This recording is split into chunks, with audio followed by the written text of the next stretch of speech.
Oh, I just need to pee really quickly and grab water. It'll take me 2 minutes. May I do that?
I do recommend Meetup to a lot of my friends that are looking for different things. Wine tasting, movies, book club. Meet a lot of new people, a lot of new friends, and it will make you more social.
What is a chess dynasty?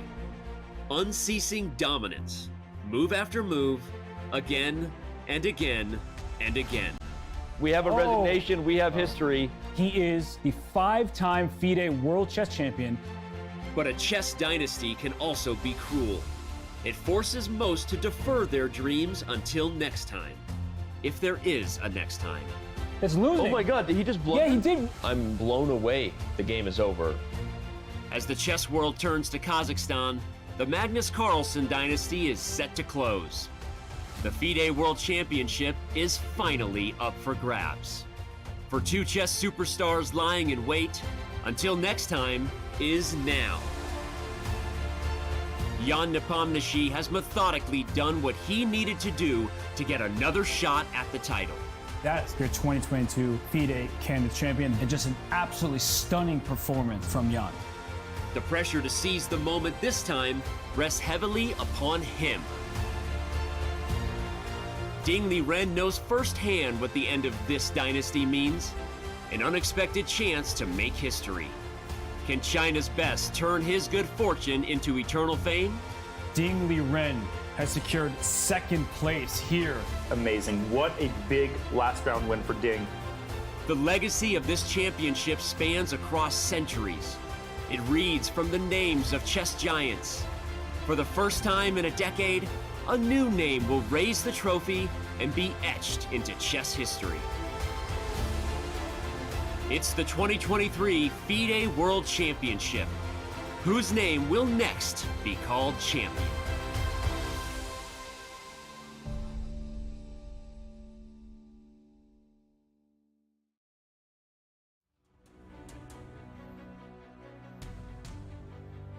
A table, a chessboard, and 2 chairs grace the elegant ballroom of the St. Regis Hotel in Astana, Kazakhstan, where exactly 12 minutes from now, at 3 p.m. local time, the 2023 FIDE World Championship will commence. And for the first time in 10 years, Magnus Carlsen will not be sitting in one of these chairs. Welcome to our coverage of this momentous event. I am your host, Grandmaster Daniel Naroditsky, and alongside me today is a great honor to welcome world number 6 Super Grandmaster Anish Giri. Anish, good morning to you.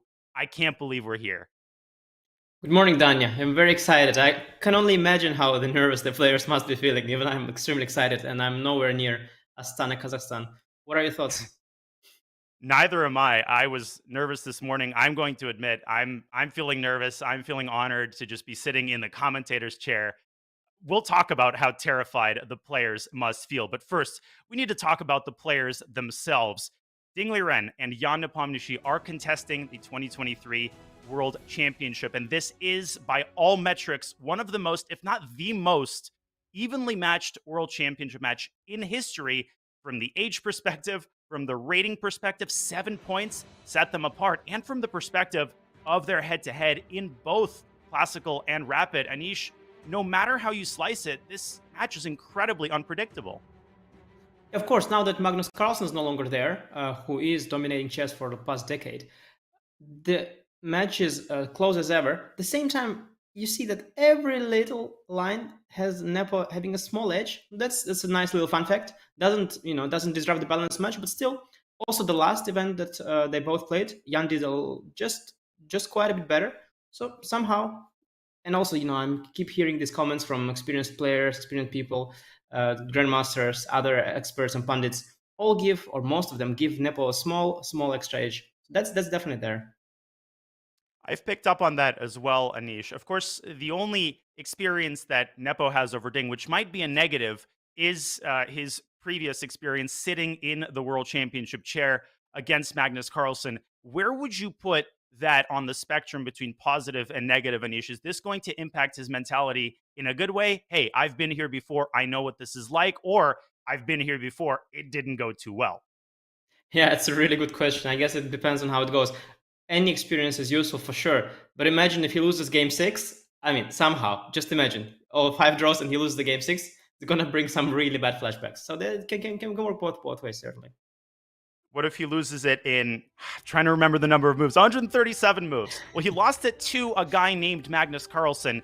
This is an individual that we have named a lot in reference to World Championship matches. He has won exactly 5 of them for the first time in 2013, crushing Vishy Anand, defending his title 4 times after that. He's won matches in the classical portion. He's won matches in the rapid portion. The Magnus era was fun while it lasted, Anish. I can't believe I'm saying this, but after 10 years, for the time being, the Magnus era is going to come to an end after this World Championship match concludes.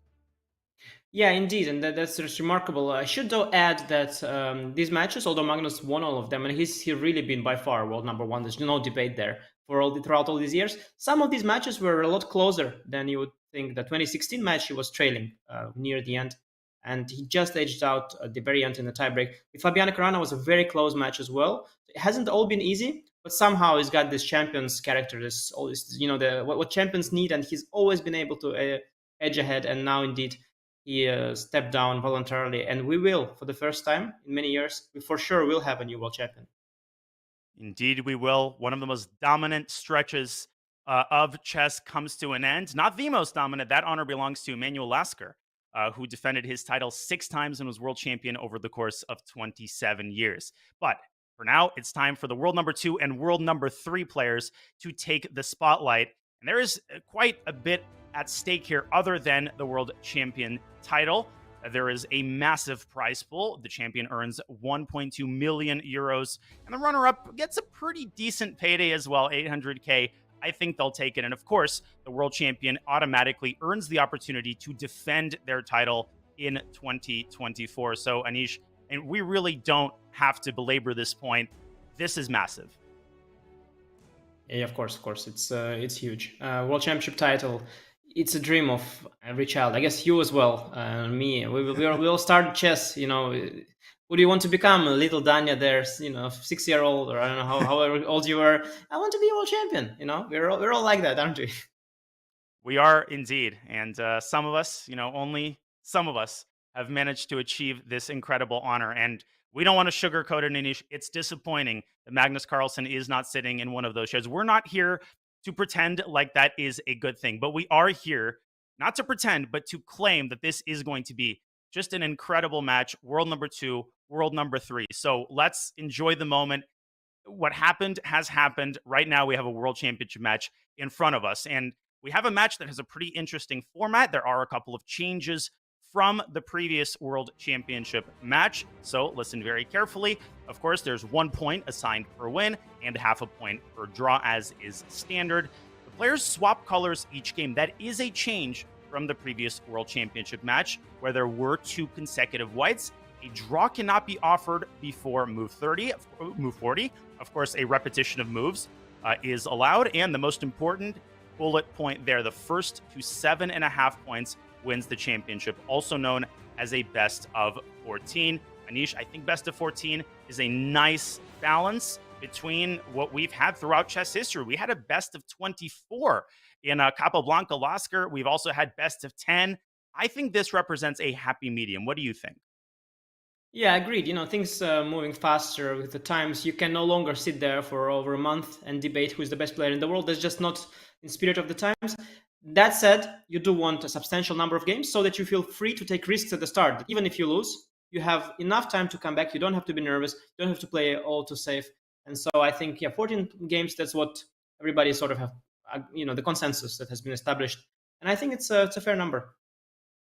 And I think a big part of this consensus is the negative experience that was had in 1984 between Kasparov and Karpov, when matches used to be first to 6 wins. Of course, we know what can happen there, an endless number of draws. That match lasted for 5 months before it was canceled by FIDE president Kampamanis. So we're not doing that anymore. We're doing a set number of games. And as we've been speaking, the players have assumed their seats for the first time. They have chosen their chairs carefully. And we're 5 minutes away from the start of the 2023 World Championship. Anish, I think now is the time to talk about how the players are feeling. Do we even need to talk about how the players are feeling? Is that up for debate? No, I mean, Jan is trying to to pretend like he's all chill, but I mean, it's quite obvious. The pressure is huge. Especially, I can tell you, at least from my perspective as a player, how I feel. these minutes before the game, these are the peak of your tenseness. The once the game starts, somehow the old habits kick in, and you just focus on the process really. But now you've got nothing to do. There are 5 minutes to go, and okay, you're twirling in your chair, everything, trying to look cool, but no, the nerves are high, and I'm sure both players are very, very, very, very, very nervous right now. It's a relatable feeling. I mean, each player knows that hundreds of thousands of fans, family, friends, coaches, supporters, seconds, teammates, I mean, classmates, everybody is watching this match. Everybody's eyes are trained on Jan, on Ding, and they will be trained on the pieces in front of them. Anish, Jan has the white pieces in game one. Does that add a certain amount of pressure? Does he have to assert himself, or are you expecting a kind of slow roll? Okay, let me get settled into this match. Let me make sure I don't lose game one kind of thing. Yeah, I was thinking about it as well, actually, and there are just two ways to go about it, really.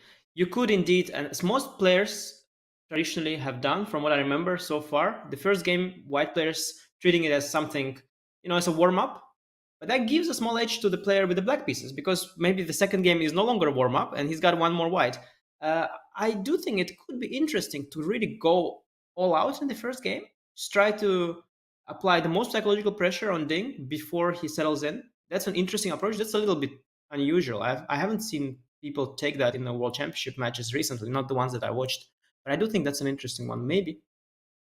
And I think it's safe to say, Anish, that that decision as to whether to take risks or not is influenced by who you bring to the World Championship match with you. And of course, there's been a lot of speculation, a lot of talk about the teams that these two players have assembled. Jan is known for having a very vast team of grandmasters and seconds and supporters. Ding really on the opposite side of the map. But of course, breaking news was made by Mike Klein a couple of days ago that Ding has brought Richard Rapport to Astana with him. What do you make of that piece of news? Just very surprising. I mean, I wouldn't have guessed it if you give me 10 guesses and there are 11 names with rapport in there. I just wouldn't be able. I mean, he's one of the greatest players of our generation, Richard, and a top player, very knowledgeable, but somehow I just don't see the connection. Ding there in China, Richard from Hungary, currently in Romanian, represents Romanian chess, and just the openings don't really match. Ding has a very, very clear cut, solid repertoire. Richard's jumping all over the place with crazy ideas. Perhaps Ding wanted that something extra, that something unusual to add to his very consistent and narrow style. So maybe that's something new, some special extra ingredient that he needs. And the World Championship is a good opportunity to bring that extra something to the table. We saw Jan debuting his Petrov at the World Championship. That became a mainstay of his repertoire. Ding is perennially an E4, E5 player, but we saw Ding make some pretty crazy changes at Tata Steel. He was playing E4, but probably that would be associated with the fact that he had to hide his preparation. There was a handshake. I don't think the players are shaking hands just yet. These are the dignitaries, the officials, the arbiters who surround the board. This is a production, Anish. These aren't just two players. There is a village that's behind this, and the first move is about to be made. Yeah, let's see what happens there. Sometimes these moves they can be taken back, so they could go like one e4 and take it back and then play d4. So it doesn't mean much what happened just now. So, but let's see for Jan to make his first move. Yeah, some players like to troll and order the dignitary to play h4, and then they retract it and play a more normal move. Sometimes the move does indeed correspond to the one that they want to play. And already an unknown to start the match. What move is Jan going to play? Anish, quickly, what's your call? e4. Did you say e4? I said. Let me see what I said. You're gonna watch. So you're gonna see what he played. The game has started. It is in fact e4. That's what I heard. Okay. No, dodge the bullet there. No, e4 is Jan's favorite throughout his career. He's especially recently he's broadened his repertoire a lot. He also plays one c4, also the d4, the Catalan, all sorts of different openings. But I guess for the first game, it's so important. Yeah, you stick to your comfort zone, to what you know best. That's one e4. And Ding taking a couple of seconds to just settle in. And he has that couple of seconds to spare. The time control in the World Championship is vast. You've got 2 hours, 40 moves, and then 60 minutes for the next 20 moves, and then another 15 minutes after move 60 is made. And there's a 30-second increment. And that, Anish, was not a surprise. E4, E5 is on the board. Yeah, you know what's interesting about taking these 50 seconds? Maybe not only to settle in, but to make it look like he has options, and to make Jan for the next time sort of think that, you have to also be ready for other first moves. So the E5 is not the default. I'm choosing E5. I have options. Maybe that's the thought. That's such a great point. Wait a second. Should I play the Sicilian or should I save that for game 3? Exactly. And knight f3, knight c6 is on the board. So no Petrov, Ding sticking to his guns, and a Rui Lopez by Jan Nepomniachtchi, Anish. Yeah, that's what Jan plays as his main weapon. He played that against Magnus Carlsen as well. I do think in this match we will see at some point the Italian, the third move bishop c4 as well. Another very, very big direction where e4 players are looking into. But for the first game, I think Spanish makes sense. He just wants to see as well, does Ding play the Marshall that he always plays, that is a6 first, or does he go perhaps for the Berlin, which is another very solid opening that Ding sometimes plays as well. That is 3 knight f6. And your earlier point, Anish, is well taken. Ding, again, takes, 30, 45 seconds there. No Berlin. He will play a6. And there is an intermediate question before the ultimate bigger question of whether Ding will play the Marshall. Of course, Jan can also deviate with an early d3, for example. There have been some changes in Rui Lopez fashion over the last couple of years, but historically, Jan has been a mainline Rui Lopez player. Yeah, indeed. And I guess within the Rui Lopez, there are other openings. There is this open Spanish so-called knight takes e4 after a short castle. And there is also these Arkhangelsk variations where the bishop comes to c5. But I do think these Marshall setups are by far the most likely ones, and I expect them to happen today. Let's see knight f6. Jan can play d3 already here, or he can castle first. Still following the main line, he castles, carefully adjusting his rook and presses the clock. The player's executing the opening moves fairly quickly now that they've gotten into the routine. You can almost feel, Anish, the tension subsiding just a little bit. Your point, I think, is very well taken. The jitters have subsided just a bit. They've settled in. Here they are. They're just playing a regular chess game at this point. Bishop e7 on the board, still following the main line. Yeah, no, that's a good point. As I told you, yeah, once at some point the instincts sort of take over, and sitting there moving the pieces. That's our comfort zone. That's what all chess players have grew up doing. Still. Okay, nice. It's I know the Deferred system. exchange. You know who played it against Ding? I don't. Enlighten me. Okay, take a guess. Is it someone named Anish Giri? Someone named Anish Giri did, and I've heard of him vaguely, but I don't really remember what he's known for. Yeah, he didn't really win but any tournaments amongst others, recently. CEO of Chess.com, of course, but amongst others, Rookie One. Okay, I have actually managed to beat Ding in the candidates. Not the last one, the one before. In this very system, I played D3. Rookie One. That is a small twist. Point being that you wait for the D pawn. Perhaps it will take a two-step approach and go to d4 at some point. So, and the deferred exchange, and you can correct me if I'm wrong. I'm not a specialist in this line. From White's perspective, is first of all very different from the regular exchange where you take on c6 immediately on in response to a6. This is a different type of structure. It's been it's been played for many, many decades. So this isn't exactly a new line, but I think people have to understand in the early going that you can find new ideas, a new wine in old bottles. You can re-enliven old lines that have existed for a very long time. And that's been happening quite a bit more in recent years as players try to search for relatively unexplored territory. Yeah, indeed. It's really hard to reinvent the wheel in chess, like to come up with an entirely new opening as early as move 1, 2, 3, 4, 5. It's going to be really difficult. It almost doesn't exist. What you do now, indeed, is you go for directions that are explored, and then within those, try to find a surprise. And I have to say that this already is a really big surprise by Jan. I have looked at this move at some point, and surely so did Ding, but it is really a sideline within a sideline, very well hidden, far from what you expect, definitely in the first game. So I think very unusual start and a very interesting start to the match. Ding already taking his time. He might take quite a moment here. It's an important moment as well. E5 pawn is hanging. Bishop g4 is very principled. Then you have to deal with h3 g4 ideas. Well, a lot of things to consider here. I want to ask about your insight as to what exactly he's thinking about. But before we do that, of course, it should be pointed out, as you did earlier, that blind adherence to chess principles would dictate that d3 is automatic. I mean, you're supposed to defend pawns with a pawn if possible. He defends it with a rook. And I think you've made a very important point that he now reserves the possibility of pushing the pawn 2 squares to d4. Um, are there any lines off the top of your head where that move can be played, maybe in response to knight d7? Yeah, very much so, very much so. Let's say knight d7, and now definitely d4 makes sense. Sometimes c3 d4 also makes sense. You want to support the pawn so that after e takes d4, you recapture towards the center, create these strong central pawns. That is also an idea. Certainly, there is logic behind move rook e1. Of course, the downside is that the bishop is even further from getting developed now that the pawn is blocking its way.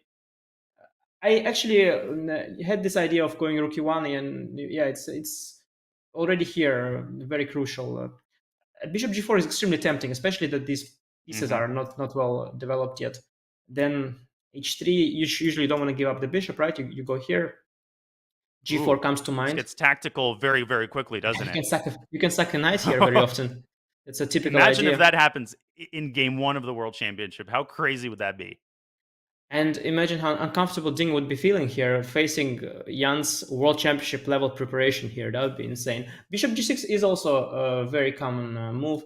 Sometimes you can even sacrifice this pawn. Here, e4 sort of hangs. I'm not sure I can take here because bishop takes his g5.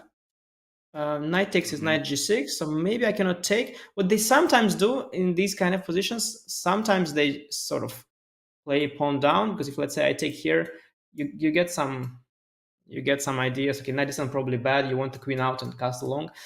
All this stuff could happen. Bishop g4 is definitely the sharpest option. We'll see. But yeah, I think you make a good point that the e5 pawn could potentially be sacrificed. So people should not be shocked if in a certain position Ding sacks the e5 pawn and gains development or weakens White's kingside in return. But let me return, Anish, if I may, to the question of what exactly he's thinking about. He's now taken a good chunk of time, 4 minutes and counting, is Ding Liren spending on this move. Is he trying to remember existing analysis, or is there any likelihood, Anish, that he hasn't looked at this? Would you assign that a likelihood of 0? No, not zero, not zero. There is a chance. So Ding, he is, of course, well prepared. Everybody's well prepared at the top, but I know players that are even more meticulous and more of a sort of a control freak types. Ding, even when I took and played d3 in that candidates tournament, that afterwards he confessed took him sort of by surprise already. You could certainly see him patching up this line and forgetting about the option of rook e1. So I do assign this probability of, let's say, 20%. Much more likely is that he had looked at it. What happened a lot with Ding, in my experience, and also the games of him that I watched, very often he takes, I think it's around 10 minutes usually, 10 minutes after he's sort of surprised. And then he starts playing the variation, that is sort of some forcing variation, without thinking. So he wants to recollect the entire line before showing it on the board, and that takes him usually around 10 minutes. That could be happening. So we could see like a 10-minute pause, and then both players are starting to blitz. Interesting. So the way I'm seeing it, there's almost 2 levels of surprise to what Jan is doing. The first, of course, is bishop takes c6, avoiding the main line rule Lopez, and presumably avoiding Ding's famed martial preparation. And then the second one, within one surprise, there is another, like the Russian doll, Jan playing rook to e1, avoiding the main line with d3, and posing black with an entirely new set of problems. Anish, what is the main move for black after d3? Maybe we can compare specifically the virtues of rook e1 in contrast to d3 as we pull up an analysis board. Yeah, so I should also mention that this position is very similar to the one arising from the anti-Berlin, and I think it's relevant to bring that up as well, just so we compare, because there it's a lot more common. So this is the Berlin, this is the anti-Berlin, not letting the pawn getting captured. Bishop comes to c5 very often, and now White can take here, takes castle. I've seen this once or twice. Yeah, you definitely did. It's a very, very, very common system. Now, there are a few differences. First of all, in the Spanish we have, black has played a6. Mm-hmm. Now that comes with advantages and disadvantages, very, very tiny ones. And the other difference is the bishop there is on e7 and here is on c5. Now, if the bishop comes back to d6, it's going to be the same thing. But it could not, and then there are differences. So in this position, there are a few approaches. So knight d7 is always possible, just defending the pawn. Bishop d6 is also possible, and this bishop g4 move, that's sort of always the most principled yet the most risky one, as I mentioned, because of h3 g4. In this particular position, queen e7 also is a possibility. Now in the position we have in the game, if Jan had played d3, queen e7 is out of the picture. Bishop d6 or knight d7 are the most solid moves, and there is the wicked bishop g4. There is also sometimes the move queen d6. A little clumsy, but possible. If white goes for knight d2, then black can choose between b5 or bishop e6. This also exists. I think the most popular move is knight d7, but in that game that I played against Ding, he played bishop to d6. I can go on. Yes. Just really quickly, from what you're saying, Rookie 1 almost combats 3 moves at once. Queen d6 is met with d4, bishop d6 is met with d4, and knight d7 can be met with d4. Please continue. Yeah, that's exactly what I think is the point. So looking at this sort of logically, you could say that bishop g4 here is extremely tempting. Now, when you say is met with d4, of course, this is not the end of the variation. Bishop d6, d4 does look particularly nice for white, I have to say. But already, let's say the move like queen d6, that is... one second. Instead of bishop d6. Yeah, d4. It's not the end of the world. Of course, you don't want to take and allow the fork. But there are options here. I'm wondering if bishop g4 is a possibility. I think it is. Knight d7 also is one. But bishop g4 looks And if pawn takes pawn, then black takes the queen and recaptures on e4 with an extremely favorable endgame. Very much so, very much so. So d4 is far from a collapse for black. Also, knight d7 is not like d4 is necessarily better than d3. It's sort of an assumption we make that now we can play and we will play d4 after c3 or directly. Did he just play knight d7 as well? He did. Knight d7 has just been played after a pretty long think, right around 10 minutes. Ding has indeed played knight d7. You called it, Anish. He took exactly the amount of time that he tends to take when he gets surprised, kind of recollecting his analysis. And knight d7 is on the board, and now the ball passed right back to Jan Nepomniachtchi. Will we see d4? Will we see a sort of flexible move like knight c3?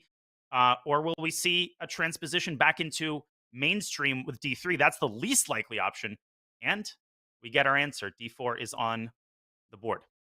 Yeah, Jan doesn't do these little tricks where he takes a moment or two. He just, when he's prepped, you know. He announces it. I was prepared for this stuff. I've come prepared. I have something in mind, and I'm going to play it right away. I remember everything. I don't need to think. And he just played d4 directly. I like this. Much more confusing is the approach that some other players take, like Magnus Carlsen. I think he stole it from Grishuk. Grishuk was the OG. He was the OG of this approach of knowing what you're supposed to play, yet taking a lot of time. Sometimes to remember, but more often than not, sort of confuse your opponent. Because imagine you take 5 minutes for a move you know, and then at some point 5 minutes for the move that you no longer know, and the opponent just doesn't know where did the prep end. Is it still prep? It's already move 30, or was it never prep? But how could it be never prep? He knew I'm playing this, and then you're just going crazy behind the board thinking that the prep is lasting forever. That's an approach. And when you're particularly eager to drag your opponent into certain territory, let's say you've prepared an incredibly dangerous tactical line, you want your opponent to not smell a rat and go into the main line confidently. Hey, clearly he's not prepared. That's where I think that method is at its most effective. Here, Ding knows that Jan didn't just pick Rookie 1 and that move fell from the sky. He just decided to play it. So I agree with Jan's approach. There's no need to play games. Jan is not one to play games. Pawn takes d4, and game 1 has reached move 9. The queen recaptures, attacking the pawn on g7. And will Ding castle short?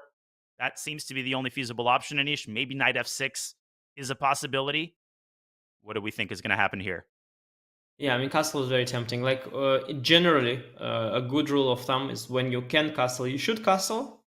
And it's really rare in chess in the opening that when castle is possible, it also defends the pawn on g7. You would look for an alternative. Like you mentioned, of course, there are options, especially knight f6 is probably the in alternative.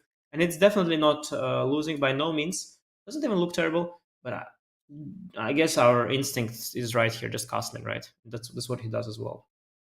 He castles, he doesn't belabor the point, he plays quickly, and now it's right back to Jan Nepomniachtchi, who continues to blitz out his moves. The bishop comes out to f4, which one could argue is less natural, Anish, than knight to c3, but this is a let's get down to business kind of move because it immediately hits the pawn on c7 and maybe discourages black for that reason from moving the knight, let's say, to f6. Yeah, black is quite cramped. You could see that this bishop is sort of blocked by the knight. And now the upside of this knight d7 setup in general is that when white took on c6, what happened is white has given up the bishop pair in return for a better pawn structure. Now black has got these two bishops as their main asset.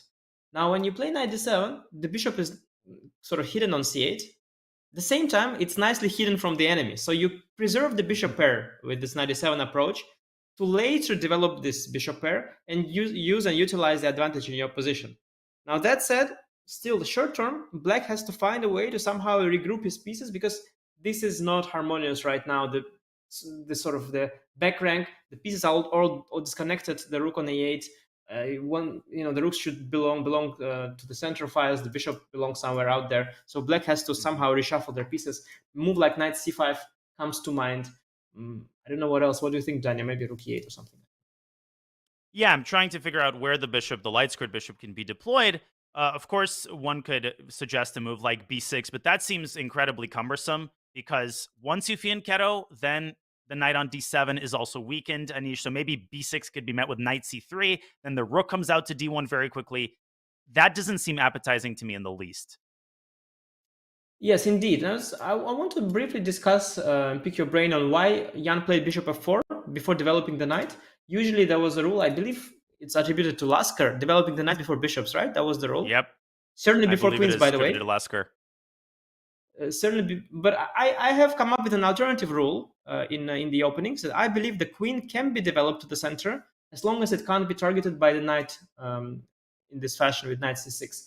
I think the queen does stand pretty well here. Now the question is, why did Jan play bishop f4 and not knight c3? Now the answer is because the computer said so, but the question is, why did the computer say so? Why did the computer say so?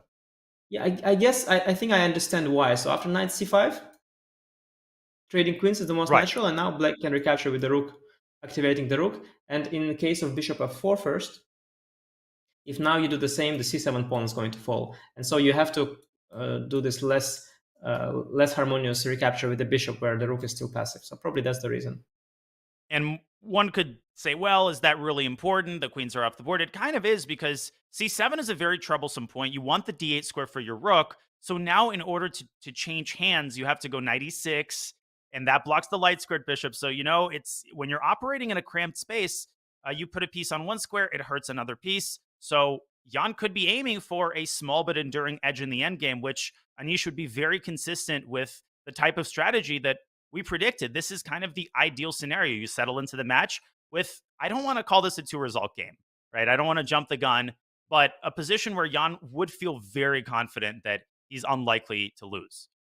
Yeah, at the same time, the more I look at this, the more I realize that maybe when you asked me how big a deal is that, I was thinking, yeah, maybe not such a big deal because you will develop the bishop eventually. Maybe knight comes to e6. And what I realized, the other point that bishop f4 has, and that's maybe the more relevant one even, is that after bishop f4, knight c5, I can now tuck my queen away very nicely on e3, just behind this bishop, because if I had done it after knight c3, it would have blocked this bishop. So maybe besides having an option of going to the endgame, maybe the point is to go queen e3, and I think we'll see that shortly. I think queen e3 is the more natural move, and Ding just played knight c5 already. So, and I believe that Jan is away from the board. Otherwise, I think we would have seen a move already. There's no way that knight c5 was not anticipated by Mr. Nepomniachtchi. So an early, exciting moment. Will we see a queen trade? Will we see the queens remain on the board? Queen e3. I like the look of that. It keeps aiming at the knight. Black, it just feels a little bit awkward. And white wants to go knight c3, rook 81, very active, easy play in the center. Guess what? Queen e3. Ding was taking a rest there. Queen e3 is already on the board. And up from the chair again. Yeah, and I have to say, one thing is clear to me, that Ding is prepared. Knight c5 is not an it's a obvious move, but there are options here. You could consider maybe c5, maybe rook e8 in a situation with so much so much tension and such an important one as well so early in the match. Unless you know knight c5, you don't play it this fast. So I can tell you that Ding is still in his preparation. The question is how far the preparation goes, how deeply he knows the subtleties after knight c5, queen e3. Jan certainly better prepared for this game. In what sense? Perhaps their files are identical, but Jan knew that this is coming today, whereas Ding had no idea. So Jan has rehearsed and delved into the details much more recently and knows them much better. So in any case, Jan is better prepared for this battle today. But maybe Ding also remembers things quite well. We'll see here, depending on how quickly he responds. Not to take our attention away from your excellent insights over the board, but Ding is not currently at the board. He was resting on a very plush chair in the rest area. He, of course, is aware that a move has been made. Or is he? I think there must be a monitor there that alerts him to the move. That's usually the setup. What do you think? Do you think that he is resting? Is he relaxed? Is he thinking? I'm sure you've played tournaments where you have this kind of setup. You have the option of sitting away from the board and resting. Yeah, you do. So that is a normal setup. Certainly at stakes this high event, this well organized, there's going to be a monitor. And I believe Ding is looking at that monitor thinking. And I think we had seen the same thing in the previous match. Jan was doing this a lot. You might as well think in front of the monitor. Now that with all the online chess being so popular, it's a normal kind of situation. Yeah, looking at the monitor thinking, trying to recollect. No need to be there at the board. Now, what I do wonder is if Ding is aware that there's camera in that room. I hope for him he is, because I remember that once in the match when Magnus played, he was in a very strange position in his chair, definitely not aware of the fact that he's being filmed. Well, for now, Ding, hands in his pockets. He's kind of sitting pretty much motionless. Hope he's not asleep. It is 3:23 p.m.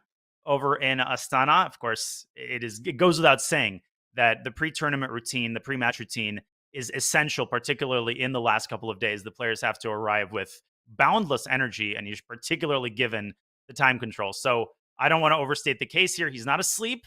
He's thinking. He's trying to remember his file. And I'm with you. Sometimes it's easier to remember a file that you created on the monitor. It's easier to remember it on the monitor. That is true. Now I wonder if he's able to flip the colors and change the board scheme as well to make it even more familiar. Yep. And make it more like chess base, and put in a little stockfish on the bottom. A little stockfish 15. 0.1. No, nice. That's not. Yeah, that's not. I see also some food there. I guess it's always nice, these restrooms. It's a little bit. There's always a little bit of food, a little bit of drinks, a nice couch. Always a nice place to be in. But Ding, yeah, quite motionless. What moves come to mind here, Danya? What do you think? What moves come to mind after Queen e3? It's move 11. It's Black's turn. He's 20 minutes down. If I would go with my intuition, well, there's obviously Bishop g4, developing the bishop, maybe walking into knight e5, but knight e5 isn't necessarily all that great because that creates some problems for white as well. Then there is, of course, knight back to e6, which we've mentioned in several different positions. Then maybe you could revert back to the plan of b6, bishop b7. Once you fianchetto the bishop, you vacate an escape square for the queen, because presumably white will go rook 81 at some point. So that's a problem that Black will eventually have to solve.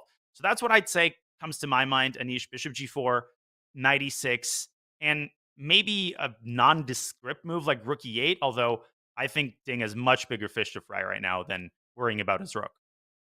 Yeah, I agree. My instinct also was bishop g4. I honestly don't quite recollect this position. Maybe it is in my file as well somewhere, but I don't quite recollect it. Like you, I totally agree with what you said. We could add, by the way, that there is sometimes the idea of going f5 at some point. That's sort of a theme, maybe somewhere you could consider going for F5, but I'm not sure if if that feels way too premature here, frankly. Bishop G4 followed by 96 or 96 first, and then developing the bishop to B7. That's a tough one, and I hope Ding knows what to do. At the same time, even if he doesn't, this kind of position, how wrong can it go? It's a playable position. Ding is not going to lose out of the opening, but he could get under pressure. That could happen. And that was exactly the scenario that I wanted to attempt to illustrate. If I may show a very rough sample line, we could ask ourselves, okay, what is the worst case scenario for black? Well, the worst case scenario is he plays queen d6 here. I don't think that's going to happen. Let's say he goes bishop g4. What is white's ideal setup? Well, I would imagine that white's ideal setup involves bringing the knight to c3, putting the rook on d1. But before you solve that problem, you have to decide whether or not you're playing knight to e5. The downside of knight to e5 is that black now controls the d1 square. But to just complete the topic of white's ideal setup, after bishop 2, g4, white plays knight c3. Let's make a random move for black. White plays rook a d1 and gets everything assembled in the center. If we assess, Anish, how good this is, how impressive this is, I gotta say, I think black is still solid, even if Jan makes all the quote-unquote ideal moves. What do you think about that? No, certainly. I mean, rook on d file, it is not impressing anybody too much. I'm not even sure. Indeed, if white is better here now. Currently, what bugs me, frankly, the only thing that bothers me here is the rook on a8.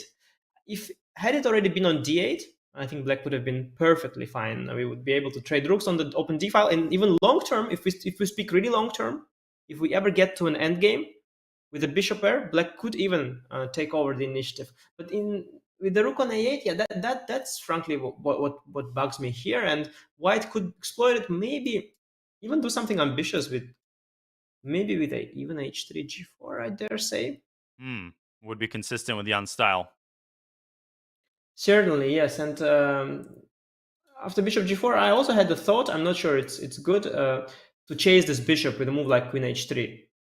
Trying to get rid of the bishop pair. Now, if you go bishop g6, which seems to me like probably the only sensible move, I could start with knight c3 and then bring the rook and then later get rid of the bishop pair. Now, if we trade the knight for a bishop, then white loses this issue of not having the bishop pair, and then positions should be one-sided pretty much. Although even so, these doubled pawns, as we know from various openings, such as the Berlin endgame and so on, this is not the end of the world. For black, of course, with this pawn structure, we have to always realize if we enter a pawn endgame one day, white will be winning. But as long as there is a pair of light pieces on the board, it's no longer so easily winning.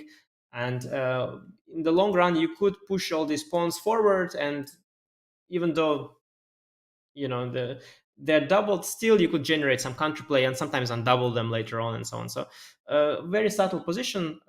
Ding, meanwhile, has played bishop g4, hasn't he? G4. All right, bishop g4 is on the board, and I think you brought up a great point about the pawn endgame. Some people, they hear that, they think, well, we're very far from a pawn endgame, but it's super important to have a general roadmap when you're playing. You have to be aware in rough terms of who benefits in the event of a queen trade, who benefits in the event of a heavy piece trade, queens and both rooks, because that helps you make decisions later down the line. Queen trade is not available right now, but it could be in a couple of moves. So next big decision for Jan. He has adopted the kind of pose, Anish, of one who is still in his preparation, or is he? His body language suggests to me that bishop g4 is suboptimal. He's giving that look of, I probably had seen that move, but it wasn't so good. Now let me try to remember what to do against it. How to refute it. Of course, the age-old question that has plagued Super Grandmasters forever. I know I looked at this move. I know it's not in the top two options, but I don't remember what to do against it. It's actually an infuriating feeling, Anish, at my, pitiful low level. I imagine that when you're playing someone of Jan's caliber and you know that you have an opportunity to punish a suboptimal move, but you don't remember how, that's got to be a frustrating sensation. Yeah, that said, in this particular position, since it's so sort of slow and non too concrete, you know, it's not the case of white having to necessarily find that one killer blow, Mhm. right? There's nothing forcing. You don't have to sacrifice any piece. You don't have to go for checkmate. I mean, frankly, you could choose between knight c3 or knight e5, and whatever you choose, it looks kind of nice for white for the time being. Both of these moves clearly don't win by force. Black's position is extremely solid. There's not that much pressure on Jan, but of course, it would be nicer if he remembered what to do and go for the position with the with the best chances. I assume the answer to this is no. Is there any case to be made for knight bd2, or is knight c3 basically automatic? Yeah, I don't know. I think knight d2 would make sense if black intended to take so that you could recapture with a knight. I don't think black ever wants to take.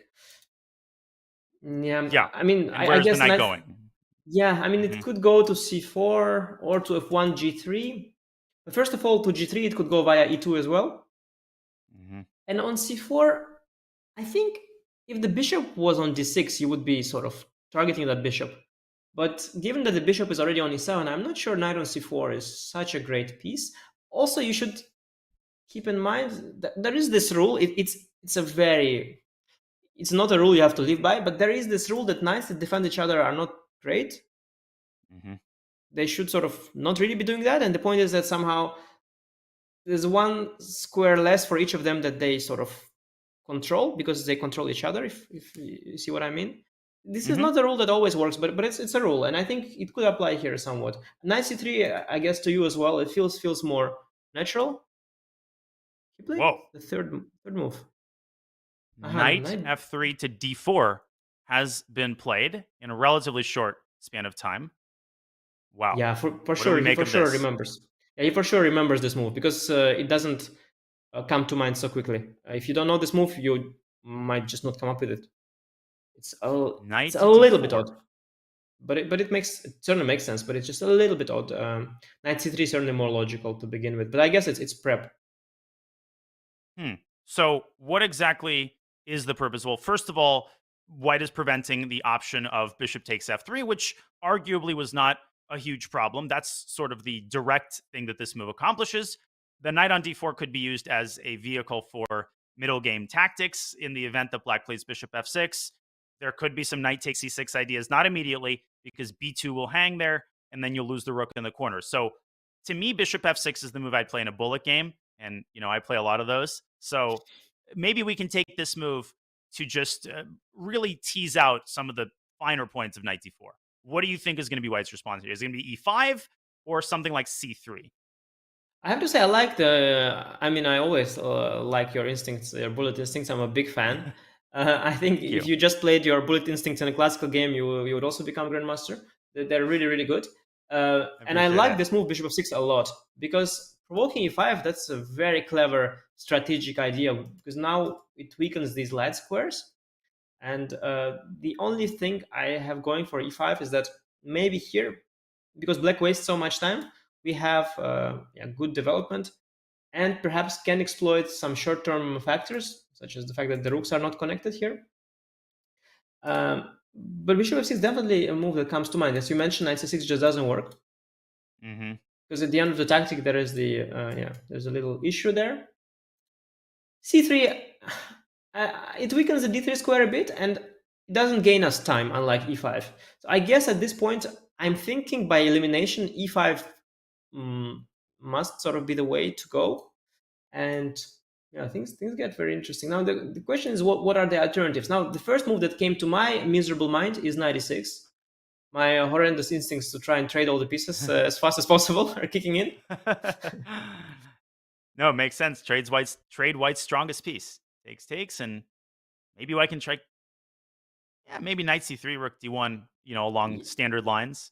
Yeah, I would indeed start with that. And what I like for white is that at some point I'm going to make this move queen g3, targeting the c7 pawn and also creating some chances here on the king side. At least I just like this for white. It just looks slightly better to me. I mean, I like this configuration of the queen here, bishop here, this queen g3 coming in with the one. 96 a little bit of a It's not too bad, but it's a little bit passive, a little bit unprincipled. There is also Hmm. a possibility now, perhaps more than ever, the rook e8 Rookie makes 8. sense. Makes a lot of sense here now. And after rook e8, I assume knight c3, like knight d4 very often can be followed by the move f3, Hmm. reinforcing the pawn, right, and hitting the bishop. But I would guess knight c3 first, still more logical. And here we could go bishop f6, and after e5, now we don't have to directly retreat There's also the knight bishop. c6, I think, now that the Oh, knight's that on was c3. that was exactly, yes. This is the moment where it works. Good point. Now Right. it No works. bishop Yeah, takes b2. yeah. So rook e8 probably just not a good move. Yeah, honestly, besides bishop f6 and knight e6, I mean, there's always this move like queen to d7, bringing the rook to d8. Maybe that's not so stupid. Queen d7. I think that's totally reasonable. This is a problem you had been highlighting for a while, where the queen interrupts the natural coordination of black's rooks. You play queen d7, you reinforce the f5 square. Knight takes c6 doesn't come with tempo anymore, so there's a couple positive byproducts of this move. And after knight c3, rook d8, white doesn't have rook d1. That is a drawback of the move knight d4. You will have to chase the bishop out of g4 to enable the move rook a d1. So here it seems like white will have to act very accurately. Yeah, after queen d7, perhaps f3 or h3, and then I could do this intermezzo with rook d8. Yeah, so let's say something like, it's hard to say f3 or h. Let's say, just for argument's sake, what I meant is after h3, I could Mhm. consider rook a d8, if that makes sense. It does. Knight takes c6 is still, I said it's impossible now, but black gets this big development advantage. Maybe the Yeah, knight drops back to e6 at the end. Doesn't feel like it. yeah, no, it feels a bit wrong. You sort of helped me develop a lot, and now I'm taking over the initiative to an extent. Hmm. Yeah, big moment. Now it's interesting, this is like it's one of these positions that is on one hand completely random, because I don't recall any high level games here.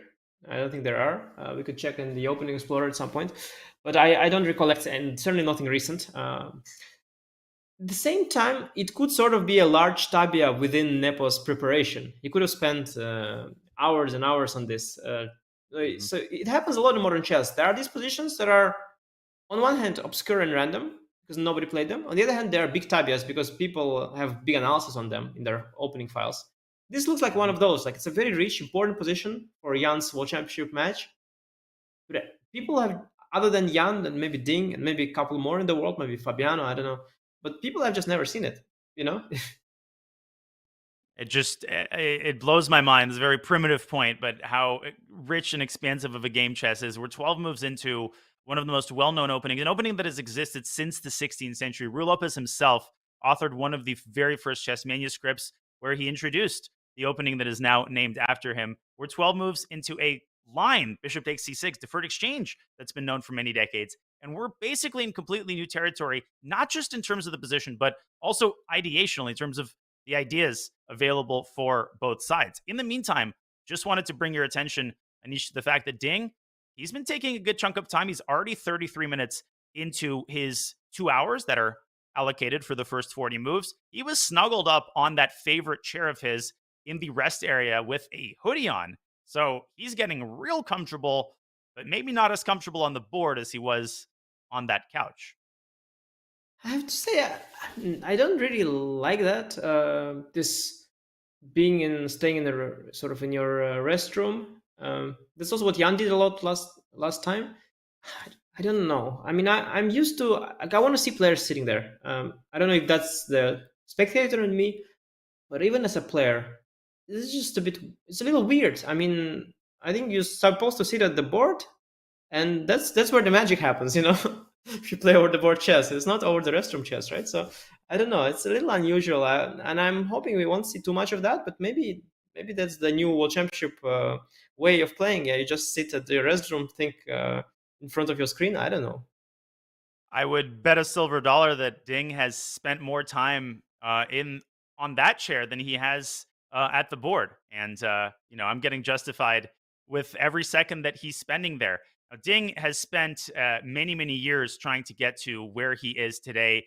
He's had an incredible chess career, but a very topsy turvy ride that ultimately has brought him to Astana. Let's take a somewhat deeper dive into Ding Liren's incredible path to the World Championship. Ding Liren's unpredictable path to this year's FIDE World Championship was born from the right combination of good fortune and persistent gameplay. Ding's journey to Kazakhstan almost never got started. Travel restrictions in China prevented him from qualifying for the Candidates, the gateway tournament to the World Championship. But when a spot unexpectedly opened up, Ding ground away to earn the vacated seat and punch his ticket to Madrid. His foot in the candidate's door, Ding struggled in the first half of the tournament, failing to earn a win and falling to the eventual winner, Jan Nepomniachtchi. But that's when the magic began. In the second half, Ding began to turn things around, starting with a resounding win over Jan Krzysztof Duda. We have a victory for Ding Liren, and his candidate's chances are not gone at this time. Ding then continued his momentum with back-to-back wins over Richard Rapport and Fabiano Caruana. In his final match of the tournament, Ding squared off with Hikaru Nakamura in a battle for second place. With rumors suggesting Magnus Carlsen might step down as champion, second place at the Candidates now had an entirely new meaning. Needing a win, Ding took advantage of a missed opportunity by Hikaru on move 38 and worked steadily from there to secure the victory and second place. The second half of the tournament has been his 4 wins in 7 games. While his runner-up finish at the Candidates was certainly an accomplishment, Ding left Madrid without a seat at the World Championship. That all changed later that summer when Magnus announced he would not be defending his title. With the 5-time champion out of the mix, Ding's second place finish at the Candidates suddenly became a golden ticket to Kazakhstan, with the rare opportunity to cement his name amongst the distinguished list of FIDE World Champions. Much like his opponent, Ding chose to skip most of the high-profile classical events over the past few months, and instead selected to immerse himself in his preparation to face Nepomniachtchi. Time will tell if that approach and Ding's string of good luck and competitiveness will earn him the most famous title in classical chess. While Ding is a consummate professional, he is extremely well-liked by everybody. Even Jan fans have to admit that Ding is just one of the most wholesome figures in chess. It just feels great that he's finally been able to earn himself a spot to potentially achieve the biggest, most prestigious title in chess, world champion. But that title is very far away. Anish, as we take a quick look at Ding Liren's career overview, Queen D7, by the way, has been played by Ding. We will get to that move very shortly. But Anish, your insight, of course, is incredibly valuable. You've played Ding countless times. What comes to mind when you look at this short resume? Yeah, certainly one of the greatest players of our generation, been high rated for a consistent period of time, for many, many years. Currently number 3, but was number 2 for a long time. Has beaten Carlsen at various occasions, famously at the Sinquefield Cup. Once they played a tiebreak, and at that point, Magnus has had an incredible record in tiebreaks. He's won all of them since 2006 or whatever it was. For decades, he was winning all the tiebreaks, and then Ding managed to overcome him and win that Sinquefield Cup. It was a prestigious event. So Ding definitely a world championship challenger already for many years when it comes to his level. And his rise recently, it's been sort of a combination of bad luck, because he got stuck in China due to the pandemic, couldn't travel very much, but also this unexpected good luck where he somehow got all these opportunities. He got into the Candidates thanks to the rating spot, where somehow the things just came together and he played just enough games in China to get eligible for that. And then finishing second, which usually doesn't bring you anything, and now just was good enough. So the combination of sort of having a bad luck and then having good luck somehow propelled him to the world top. But he's always been at that world top for many years, and one of the greatest players. And especially when he is at his best, some of the games that I played against him when he was at his best, it felt like playing against the computer, and afterwards I looked at the games, and I've lost a couple of games against him. And it's just like you face the computer. They were perfect. I didn't play bad. I didn't play too badly, but he was just so accurate, and his understanding of the opening was so deep. But that certainly comes through all the hard work. It's a hardworking player that he is. So definitely a very impressive player. One of the most just memorable experiences that I had commentating the candidates in Madrid was just watching Ding share his analysis after his win against Richard Report. The way that he demystified a position that we could not grapple with at all. He just seemed to know which lines to calculate. He calculated them with machine-like precision, and that is indeed the Ding Liren that we have come to know. And the Ding Liren that will have to show up here in Astana if he wants to deal Jan Nepomniachtchi his second World Championship match loss. And as we mentioned that, we also need to mention that Queen D7 is the latest move played here in Game 1. 12 moves have been played, and Jan Nepomniachtchi, he has adjusted his sitting position. He's actually at the board, Anish, which is a pretty big step for these players thus far. Yeah, it's a big deal. Now, I had a chance to peek, when we were watching this marvelous video about Ding, I peeked into my files. I was also curious. I couldn't resist. Ooh. And I can tell you right. with a little more insight of what actually happened there in the opening. Yes, please. Now, indeed, I have a file on the Move Rookie 1, and there are indeed a bunch of options, 97 being one of them. And again, there were all the options we mentioned, C3, knight C3, all possible. D4 also one of them. ED, Queen D4, Castle, Bishop F4. Actually, reasonably known, very few games. In fact, this Move Rookie 1, it hasn't been played at high level at all, apart from one recent game by Vasif Drarbayli, a Azerbaijani player. Not quite a top player, but a very known 2600. Competent, strong GM. Very competent, certainly a very strong GM. Just not a top 10 player or anything like that. But definitely. But there was just one game of him, a very obscure variation. So no reason why this would come up in your preparation as something urgent. But the computers say this is possible. It's more or less equal. And the new move came here. Indeed, Bishop G4 is very rare. It's not been played at all. In fact, the 6 to 10 games that have occurred here went 96. And in my file, one of the variations goes 96. And then the what you mentioned, not B6, but even B5. That's what computer prefers. Ooh. B5, a little bit more active, and then developing the bishop here. That is estimated by the computer as sort of roughly equal, and that is also what the games suggested. Bishop G4 is playable, but a little suboptimal according to the computer, and just no games here after Bishop G4. And after Knight D4, I peeked. I have to tell you, the line here is very beautiful and very difficult as well. Everything would have been okay for black if not for a nice little trick. And I will let you spot it after H3. Uh-oh. Rook A8. In fact, okay, I'll let you spot it here. In this position? Yeah, I'll let you spot White it here. has the move in this position. Is it bishop takes C7? It's slightly, it's a tricky one because it's not a trick just yet. You have to set up a trick. You have to set up a trick, okay. Yeah, you have to set up a trick. I can sense, I look at this position, I can just smell it. I can smell that there's something. All right, give me a second. It's a difficult one. I'm curious if you find it, because I don't think I would have found it if I knew not known it existed. But the computer pointed it out to me, so it's a nice one. Also for our viewers, the more advanced ones, to try and find the best move. My excuse is still 549, but please continue. Yeah, certainly G Queen D4 is sort of the normal way to proceed, but that will be more or less equal. Bishop D7, Bishop 7 you mentioned as well, as we have pointed out before in some versions. I guess black just has a lot of activity here for the pawn. But yeah, I have an idea. Yeah. Is it knight B3 and queen takes B3, queen B7? No, that's greedy again. No, this okay. It's really trying hard. to go for the pawns. I'm putting you on the spot here. I'm really sorry because it's just very hard. Bishop E5 was an idea that I had. Knight C3. Knight C3. That did not. I mean, I saw that this existed. Queen D4.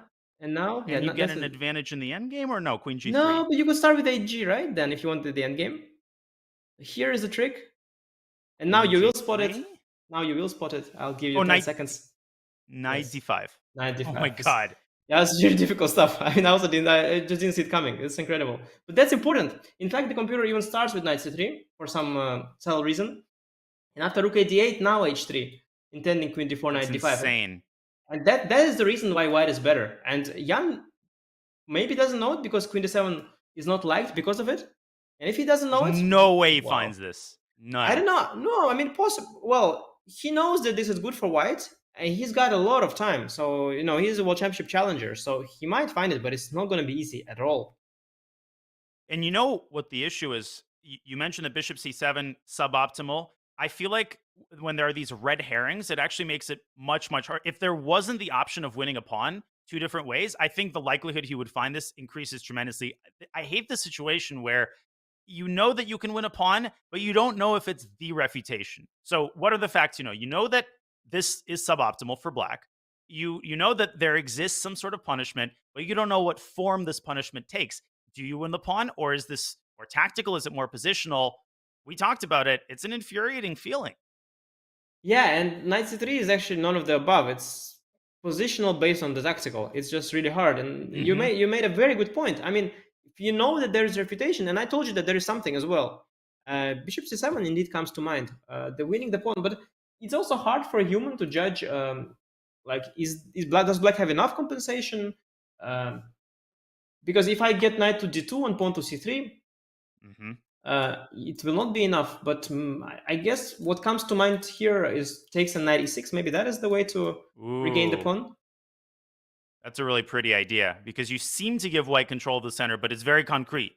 White just doesn't have the horsepower, literally, to defend the d4 pawn. Because the horse is not on d2 yet. The horse is a bit far from the power. Yeah, exactly.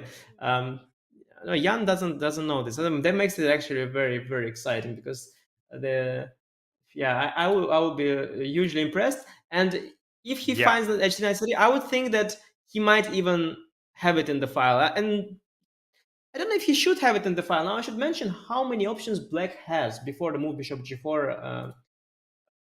There is even the option, like the incredibly beautiful one I had in my file here. There's some g5 move here. It makes sense apparently as well. No way. Why? I mean, it's a bishop g3 and g4 or something. I mean, it's pushing the pieces back, and then I guess then knight 5. But that's also in my file, and that's probably in Jan's file as well. There's all sorts of options.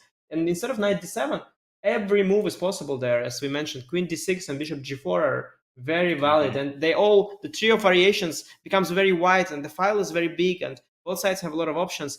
And from all these different trees, there is a small branch which goes. This is still a big branch, but then there is the small branch of bishop g4, within which knight d4, within which there is another suboptimal move, queen d7.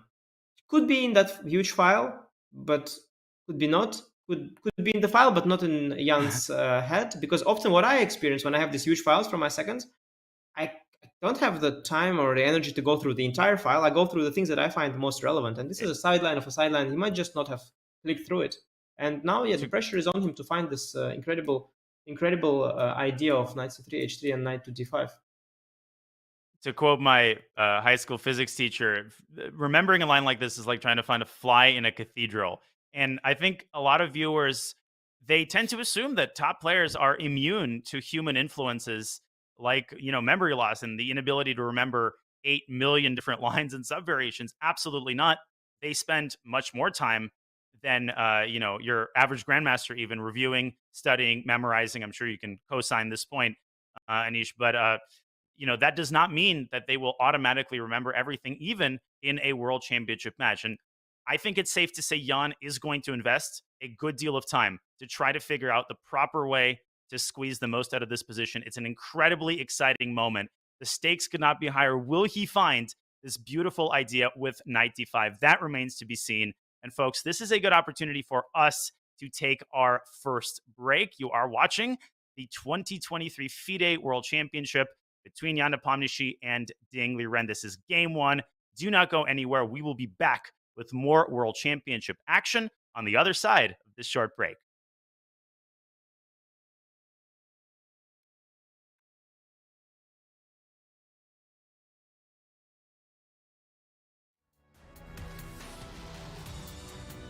Sorry,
Welcome back to the 2023 FIDE World Championship. This is game one of this incredibly exciting match between world number 2, Jan Nepomniachtchi, world number 3, Ding Liren. And yes, if you're just joining us, if you're new to the chess scene, Magnus Carlsen, for the first time in 10 years, is not participating in the World Championship match. He has abdicated the throne to one of these two players. GM Anish Giri, GM Daniel Naroditsky chopping it up for you today as the game enters its second hour. Anish, we left, Jan was thinking. We arrive, Jan is still thinking. But it's not a surprise because the idea that he has to find if he wants to squeeze the most out of this position is beyond complex. Yeah, we Can mentioned we this show it idea. again? Yeah. Let's just show it again. Knight c3, rook d8, h3 in some order. I think after h3 first. Ding certainly intends rook a d8 as well. This queen d7 rook d8 idea I really liked, as you did as well. When we first found it. And now this incredible tactical resource, knight c3, queen d4, and knight d5 intermezzo, disrupting the connection between the rook and the queen. And if takes, you've got this intermediate check, knight d7 check. And then you recapture with a bishop, and that actually is a crucial cog in the machine because now Black has two minor pieces hanging at the same time. Yeah, it's incredible stuff. Now, I was wondering now, okay, so let's suppose Jan doesn't see it, which is normal because a human doesn't see it. Now, what things come to mind here? And I was thinking, I kind of wanted to disrupt this diagonal because I want my rook on d1. So one thought was f3, the other thought was knight 1 to d2 and knight to f3, perhaps? Yeah, if I may, before I get to that, just wanted to clarify one very small point, which is that after, and you can correct me if I'm wrong, you are the one with the incredible file. After knight c3, rook a d8, h3, one would wonder, what happens if Black just goes bishop h5? I just wanted to show that White does have the incredibly nasty knight f5, putting huge pressure on Black's bishop, the g7 pawn, etc. Sorry, that's just what I wanted to clarify. That's why queen takes d4 is just kind of obligatory if you want to, keep the flames of White's initiative at bay, except you don't. Yeah, I also noticed this move bishop h3. I assume the idea here is the same, gh and knight d5. I guess, or maybe not. Is there some sort of bishop f6 sacrifice here? Bishop f6 maybe is the point. Knight f6, and if bishop g5, there's queen g6. Oof. Yeah, the g pawn is kind of missing. You win the bishop back. Queen c5, yeah, I win it back. Yeah, with a move like h6 in the worst case. Yeah. But man, the computer was not happy with something, so there was some refutation here. Let's see. Could it be rook a d1? Could be setting bishop up g4, bishop g4 f3, yeah? Bishop g4 f3 I've got. And then I got knight f5 discovery. Yeah, nice. Yeah, all these once knight f5 comes. Not obvious, when you don't have the bar on the left telling you that it's all good. It's not obvious. You have to think about all these things. Really not easy. Yeah, I'm wondering what Jan is thinking about here. So, how bad is this move f3? I was thinking there might be knight e6. I forget if we already discussed this. Not in this particular version, I guess. Yeah, that makes sense here. And then now when I take you, I just feel like the initiative loses its luster once once the knights are traded. Maybe a minuscule little something for White, but I feel like Ding would hold this position. Very little for two reasons. First of all, compared to a position we looked at earlier today, first of all, Black got the rook in, so the queen is now nicely tucked away. And the other thing is that this pawn on f3 actually disrupts this queen g3 idea, which was really nice. Not sure it's a good version for White. Indeed, f3, yeah, f3 just doesn't feel very nice. Knight 1, d2, that's also, I don't know, I'm not impressed with that move. Possible, yeah, though. So process of elimination would dictate. I feel like he's going to play h3. You think so, yeah? I mean, knight d2 and knight to f3, you see the engine, the eval bar also doesn't hate it. Maybe it's a move to consider. It feels a little bit, I don't know, a little bit off, a little bit wrong, perhaps. Not the most ambitious. But yeah, h3, okay. But h3, I mean, he knows the rook a8 is coming. That is because bishop h5, as you mentioned, knight f5. So he knows rook a8 is coming. And you play h3 if you have something in mind for rook a8. Better be something good like that, because the other things are bishop c7, as we saw, was nothing thrilling. We discussed the line, queen takes c7, and at the very least, maybe Black has other ways, but at the very least, forced line, you just regain the pawn, looks kind of equal on the the first eye test, let's say. And otherwise, this hg move, it's not too impressive, right? Queen d4, You take, okay, you can go Yeah, for this endgame. You can, by the way, you takes. can play this endgame. You can play this endgame. Knight c3 maybe now, or Yeah, I think the former world champion would, salivate at the prospect of a position like this with white. and with black. Yeah, exactly. You would win this with either color. Yeah. It was salivate, just either way, just because he's very good at everything. But in terms of computer didn't like knight c3. Yeah? The bar went down. I'm thinking, is that something to do with some sort of Yeah, rook direct b4 is what I was before? thinking. Some tactics with Yeah, rook takes probably. b2, maybe. Yeah, because you can never play e5 because of rook takes f4, probably. And not obvious. I mean, knight c3 is by far the most natural move. So what does the bar want me to play? Does it want me to play f3 I think it is probably. or knight What was the d2 bar maybe? giving an advantage to white? Not really. I mean, you can see the lines here. And okay, knight d2 is the one with the small, or yeah. This is really far from impressive now. Black has got a slightly worse pawn structure, of course, but so active. The knight's nice, the rooks on the Yeah, d file are nice. I wouldn't be scared and at all. you could lose control of such a position with white. Like some knight a4 move could come, and then bishop f6. This just doesn't feel like it has the Played knight weight, c3. of something he's going to choose. Knight c3 has been He played. played knight c3. Yeah, and he Ooh. that is even the right order, by the way. That's even the right move order, in fact. That's what the engine But suggested to me. but let's, as the expression goes, count the chickens when they've hatched, because after rook a d8, from our No other perspective, chickens. h3, no other chickens, no knight There's the only chicken b3. here. There's no other chickens here after rook a8. So they've already hatched. Knight b3 here. Is there any case to be made for that? I don't Come think on. so. Now, of course, No, not I mean, Jan. Jan doesn't Maybe play knight it. f3. No, but this is I think knight miserable. f3 maybe is No. appealing to him because of No, knight it's e5 miserable. now. It's miserable. Knight Yeah. came from f3 to d4, remember? And now it went back Yeah. to Oh f3? yeah. It's Makes no ridiculous. sense. Makes no sense at all. No. The chickens have hatched. The game is on. Wow. Because Jan has spotted the idea. What is really possible, I tell you that. It is in the file. And he was thinking. What happens a lot to me personally. So I'm thinking, I think I've never seen it before. And I calculate. Suddenly I think, oh my God, I'm a genius. Knight c3, rook d8, h3, queen d4, knight d5 occurs to me. Okay, I'm a genius. And then I'm like, wait a second, I've seen this before. Wasn't it yesterday Where did I evening see that it? yeah, wasn't it yesterday evening that I'd seen it before? Am I such a genius? And they're like, oh yeah, this was actually in my file. This probably what happened, very likely what happened to Jan as well. It takes you sometimes 10, 20 minutes, but then it comes back to you as you calculate, and at the same time, your calculation and memory, they sort of click together. And that's beautiful, because that's what you want. You don't want memory to be separate from calculation. You want that your memory calculation to be clicked. You're like a cyborg that has the AI, in the prep and the human brain during the game, and you are that cyborg who is very mighty. And he played rook a8, not seeing h3 knight d5, I suspect. Now, one more thing that I don't think we mentioned. After h3, could you dial it back with bishop e6? Could that be a form of damage control? Or knight. Oh, or knight e6. Yeah. Maybe even better, because bishop e6 allows rook a to d1. Whoa. The bar just went +4.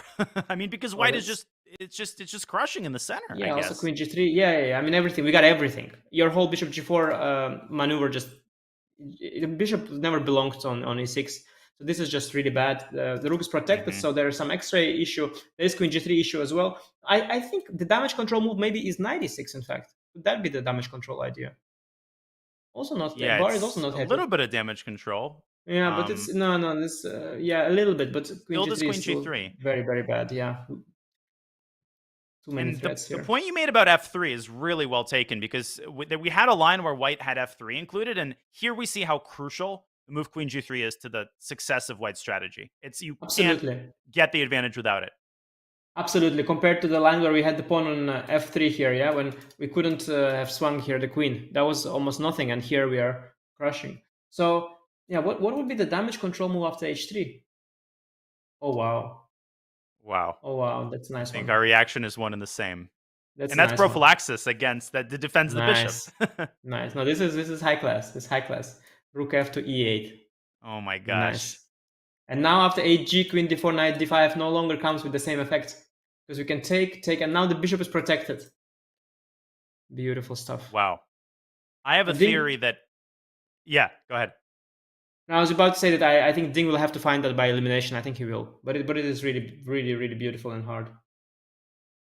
But speaking of beautiful and hard, first of all, Nepo still has to play h3. He has the face of someone who is, he's literally salivating at the prospect, I think, of making this move as he looks to the side. Was this in my file? Is this actually what I looked at? Yes, Jan, it is. And we are fully expecting at this point the move h3. What a disappointment it would be, Anish. What a royal disappointment it would be if he didn't play it, if he played something like queen g3 or knight b3. Yeah, I noticed knight f5, by the way. That is also an alternative. Takes. It doesn't look... That looks actually quite interesting. Maybe rook e8, maybe f6 or something. Ooh. I don't know. Your bullet instincts must be enjoying this whole... oh yeah, this is the 30. Bishop f8, okay. Yeah, but okay. Yeah. Yes. Yeah, bishop f8 and it's complicated. Complicated, but it is also tempting. But Jan, indeed, in this position, I think he realizes queen d4 knight d5 is a theme now. He has a position in front of him with the right move order as well. So, oh no, we thought too high. It's your fault. You see, before you mentioned this move, he would have played h3, and then you put it into his mind, and knight f5 is on the board. Yeah, I mean, it was a really hard idea, and it probably wasn't in the file, or even if it was, he has never seen it, because if he had ever seen it, it would have come to him. Knight f5, yeah. When I opened the engine with the moves, the list of moves, I saw this knight f5 as one of the moves, and that is also a little bit better for white, and I was like, oh, you got the feeling that this might be the one that he's attracted to. Because it is nice as well. It is nice. If it wasn't nice, you would have no options. Because knight b3 that we suggested, knight f3, that was second-rate stuff. You don't want to play that. That's sad. Knight f5, that's also going forward. That's also exciting. That's something that you might be lured into, and then you just don't see this knight d5 idea. Well, I mean, good to see that everybody is human, and it wasn't really, really difficult. I mean, if you hadn't seen it, even knowing that it's there, it's logical that it doesn't occur to a player even like Jan. But this is still challenging. So the line we looked at, let's continue that. Yeah, if we could bring him in an analysis board. This line looked really promising, actually. So bishop f6 not possible because you dropped the knight on c5. That's why f6 is so powerful. And gf, we should also point out that gf is maybe a reasonable candidate move, actually. But by the way, yeah, I assume that it looks like it's mate, but it's actually not, because once the king is here, the rook is here. It's okay. It's okay. Yeah, gf's possible. But of course, the classy move is bishop f8, right? That's the classy move. And then after queen g3, now you're thinking here. I mean, it doesn't impress too much, but it could get tempting for white. This could get tempting. I don't know, g6 or c7? C7? Did you snap the pawn off on c7? Yeah. Probably that's his idea. Yeah, maybe, yeah. I mean...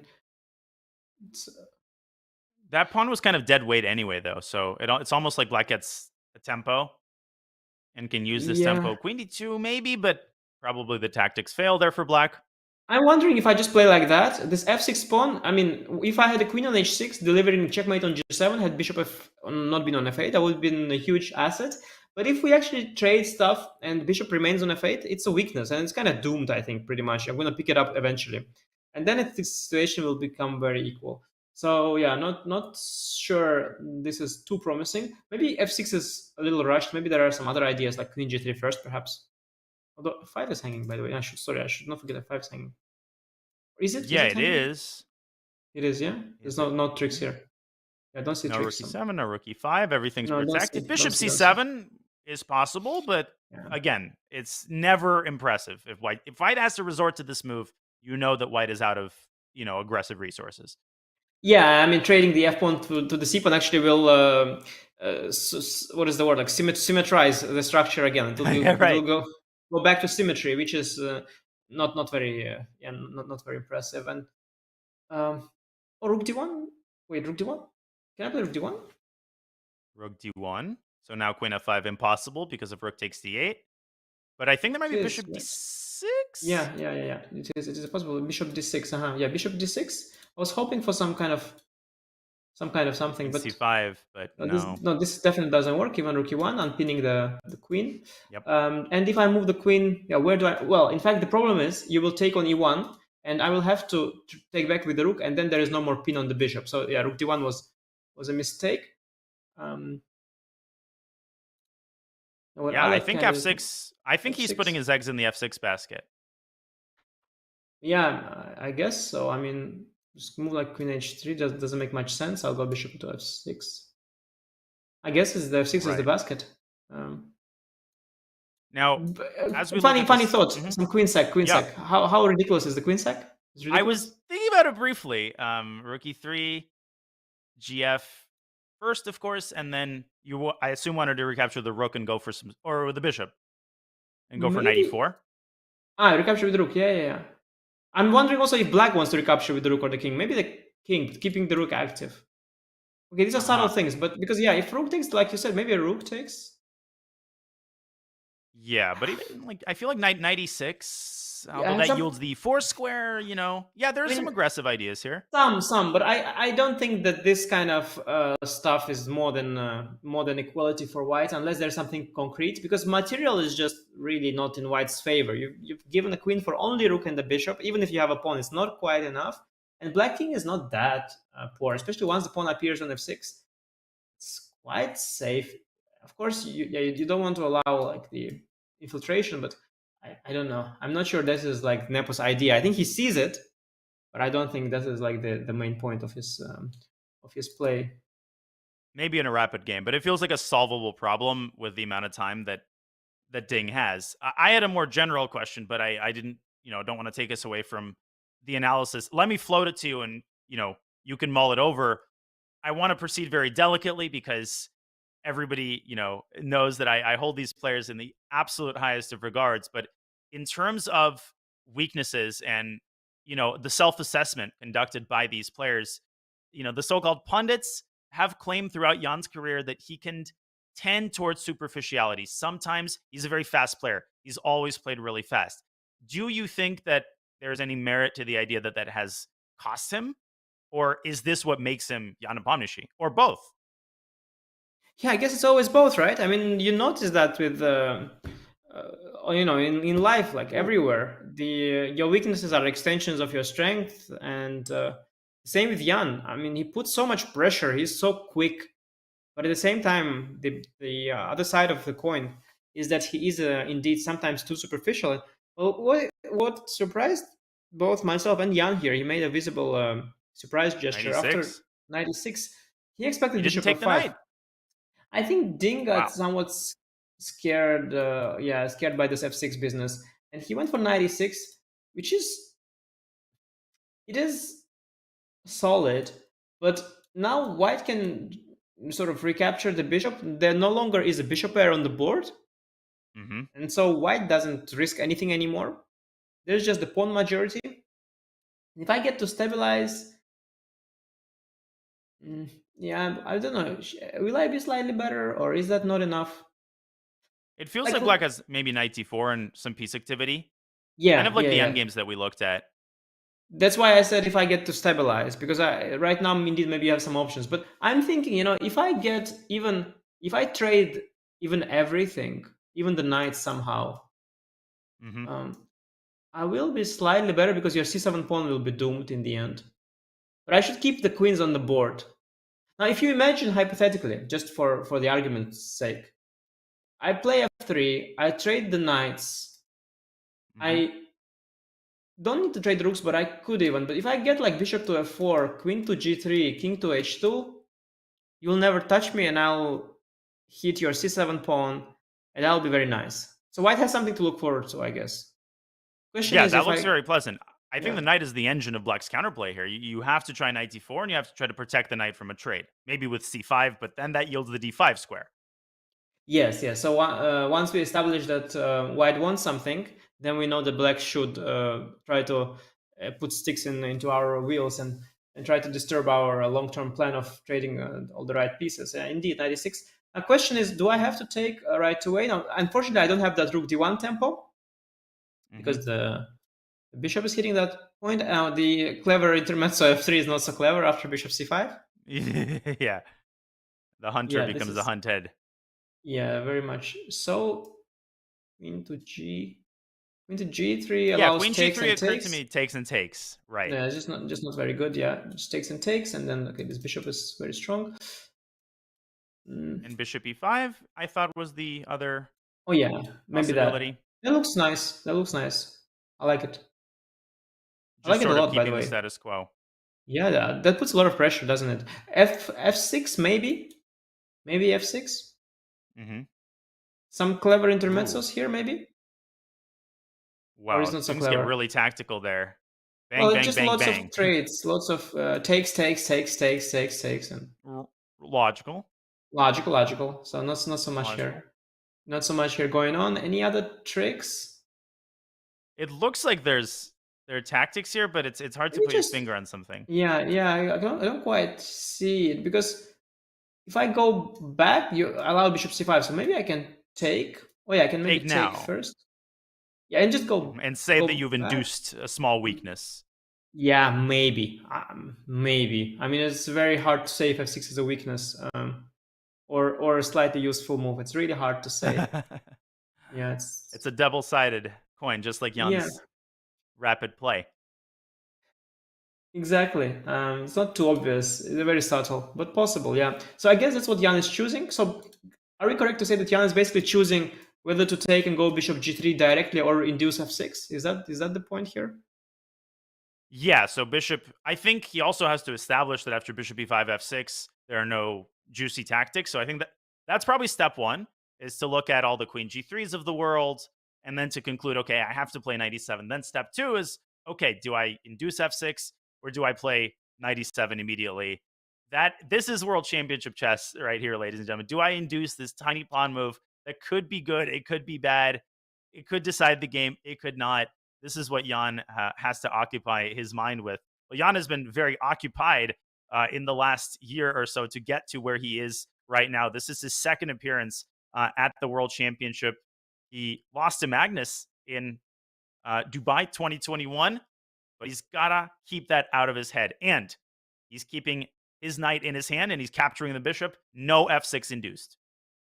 Yeah, I just unfortunately sort of Jan played this move because just as I was about to prune the check whether the engine suggests that we miss some tactics, we actually missed a resource here. There's a beautiful idea of bishop h6, which is really cool. Ooh, definitely Very analysis board needed for this. yeah, just a very cool idea. If you go gh, I go knight h6, which is a double attack, and if you go bishop f5, I go ef, and now I target your knight as well. So this is very interesting option that is far from obvious to me and didn't probably occur to Jan, because if it did, he probably would spend more time, or maybe he dismissed it on the account of bishop f6. Either way, he just went for a solid small loss with knight e7, queen e7, and I told you I like that. I like that. Knight d4 you mentioned. Honestly, Rook c1. not scared too much. No, rook c1 and Yeah, and what? Let's something say. queen b4, but that seems Yeah. like it Okay, it fires into thin air. b3, let's say. Yeah. No, I see what you're trying. Also, c7 pawn was hanging, by the way. But let's say I didn't see the c7 pawn was hanging, and bishop c7, bishop e5 probably was very good. But even if I don't see it, I mean, yeah, it's very limited how much counterplay black gets. And after f3, okay, knight on d4 is nice, but I will try to trade it with knight e2. I anyway wanted to trade it. No, white Not, setup is lovely, and the rook on e1 stops queen takes c3 here, which is kind of a nice detail. yeah, I mean, I really like Jan's chances, but it's also because I am often biased towards positions where things are very one-sided, that are risk-free. So I tend to overestimate the risk-free advantages, which also comes back in my style. But I'd really like this a lot for white. It's just a very clean position. Everything is balanced apart from the pawn structure, which is to my advantage. So this is really lovely. Like everything's balanced. The only unbalance is in my favor. So just a slightly better position for white and nothing for black. And a very unpleasant start to the match for Ding. It's very unpleasant.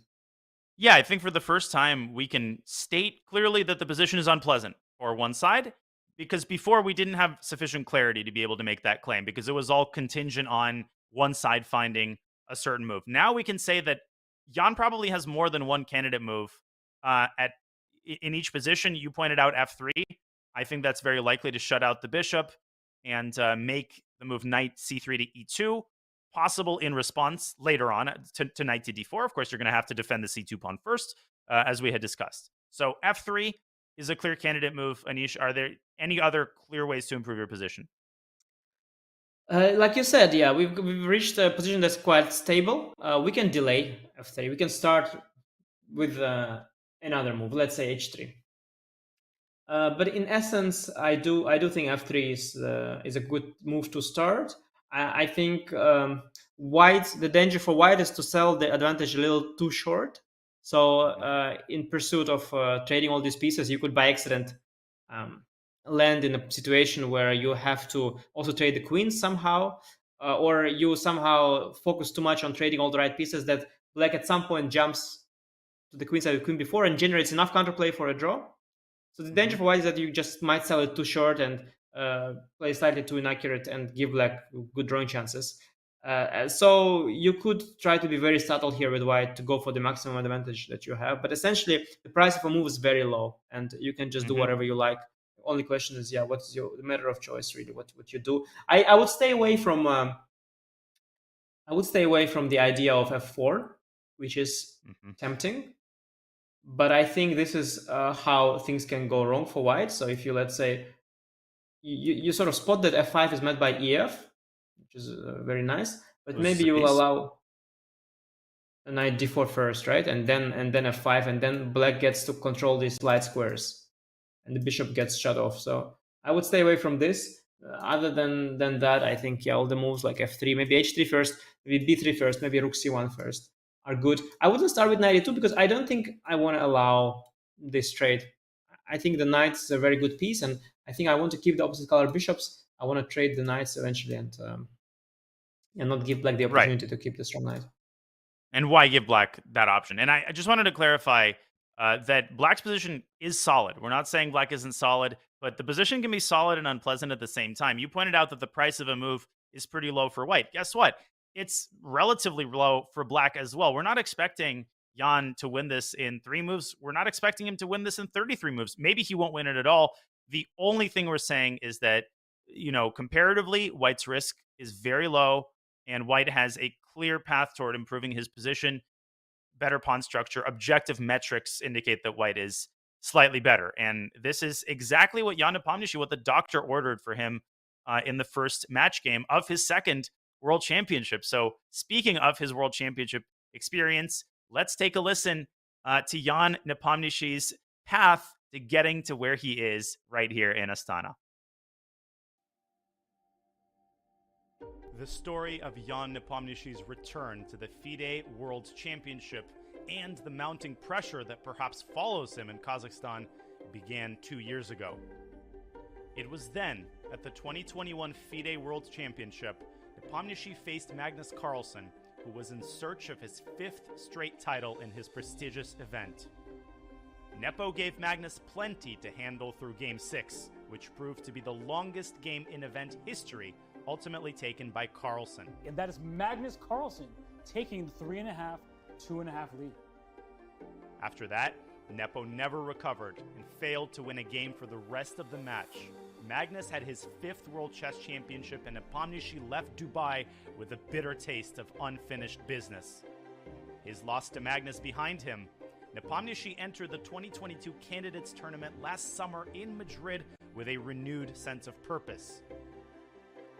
With rumors bouncing about Magnus not wanting to defend, Nepo managed a steady and at times dominant performance. We have a massive victory for Jan Nepomniachtchi. What did you say, Almira? Catch me if you can. With 4 wins under his belt from the first half, Nepomniachtchi cruised through the second half with another win over Firouzja and a string of useful draws to secure the bid as challenger. Undefeated in Madrid, Nepomniachtchi had earned his return trip to the World Championship without truly knowing who he would face or prepare for. Who do you want to play in the World Chess Championship? Literally, I don't care, yeah. The question of who his opponent would be was answered later that summer when Magnus decided to step down as world champion. The door was now open for Nepomniachtchi to capture the most coveted title in classical chess.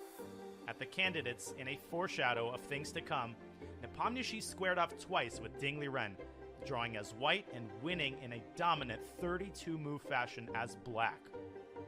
Nepomniachtchi has given Ding little to prepare off of.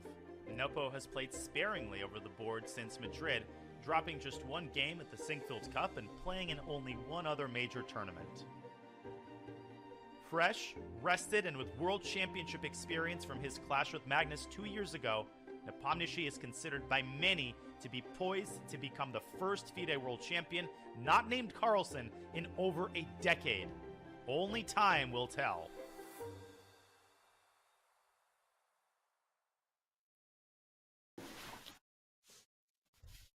Well, the longest game in any World Championship match was 136 moves. That was the famous 6th match game of the last Carlsen-Nepo match. That's where the wheels really started to come off for Jan Nepomniachtchi. But Anish, I think what's often missed in the conversation about Jan's first match, you might disagree with this, but before Game 6, he actually had some serious chances for advantages. We always seem to talk about this like it's deterministic. This is how things had to happen. But guess what? If Jan had saved the 6th game, do you think there's any merit to the idea that that match might have looked completely different? Yeah, obviously, absolutely. And I feel there are two Jan Nepomniachtchis. There is the one that is playing incredible chess and is one of the best players in the world. The one that can challenge Magnus Carlsen on equal terms and put a lot of pressure. But then there is the one who collapses once things don't go his way. But you have to understand that things have to first not go his way for that to happen. So if the entire tournament or a match goes without any major issues for him, from start to finish, he might just play very well on sort of one breath. He's not known for his comebacks, but if there's nothing to come back from, he will just be there and he will just win. And that could have happened, yeah. That Game 6, in fact, if you remember, it was not just that he could save it. He had multiple opportunities in that game to even take over the advantage. At some point, he was even close to winning, or actually, objectively speaking, winning.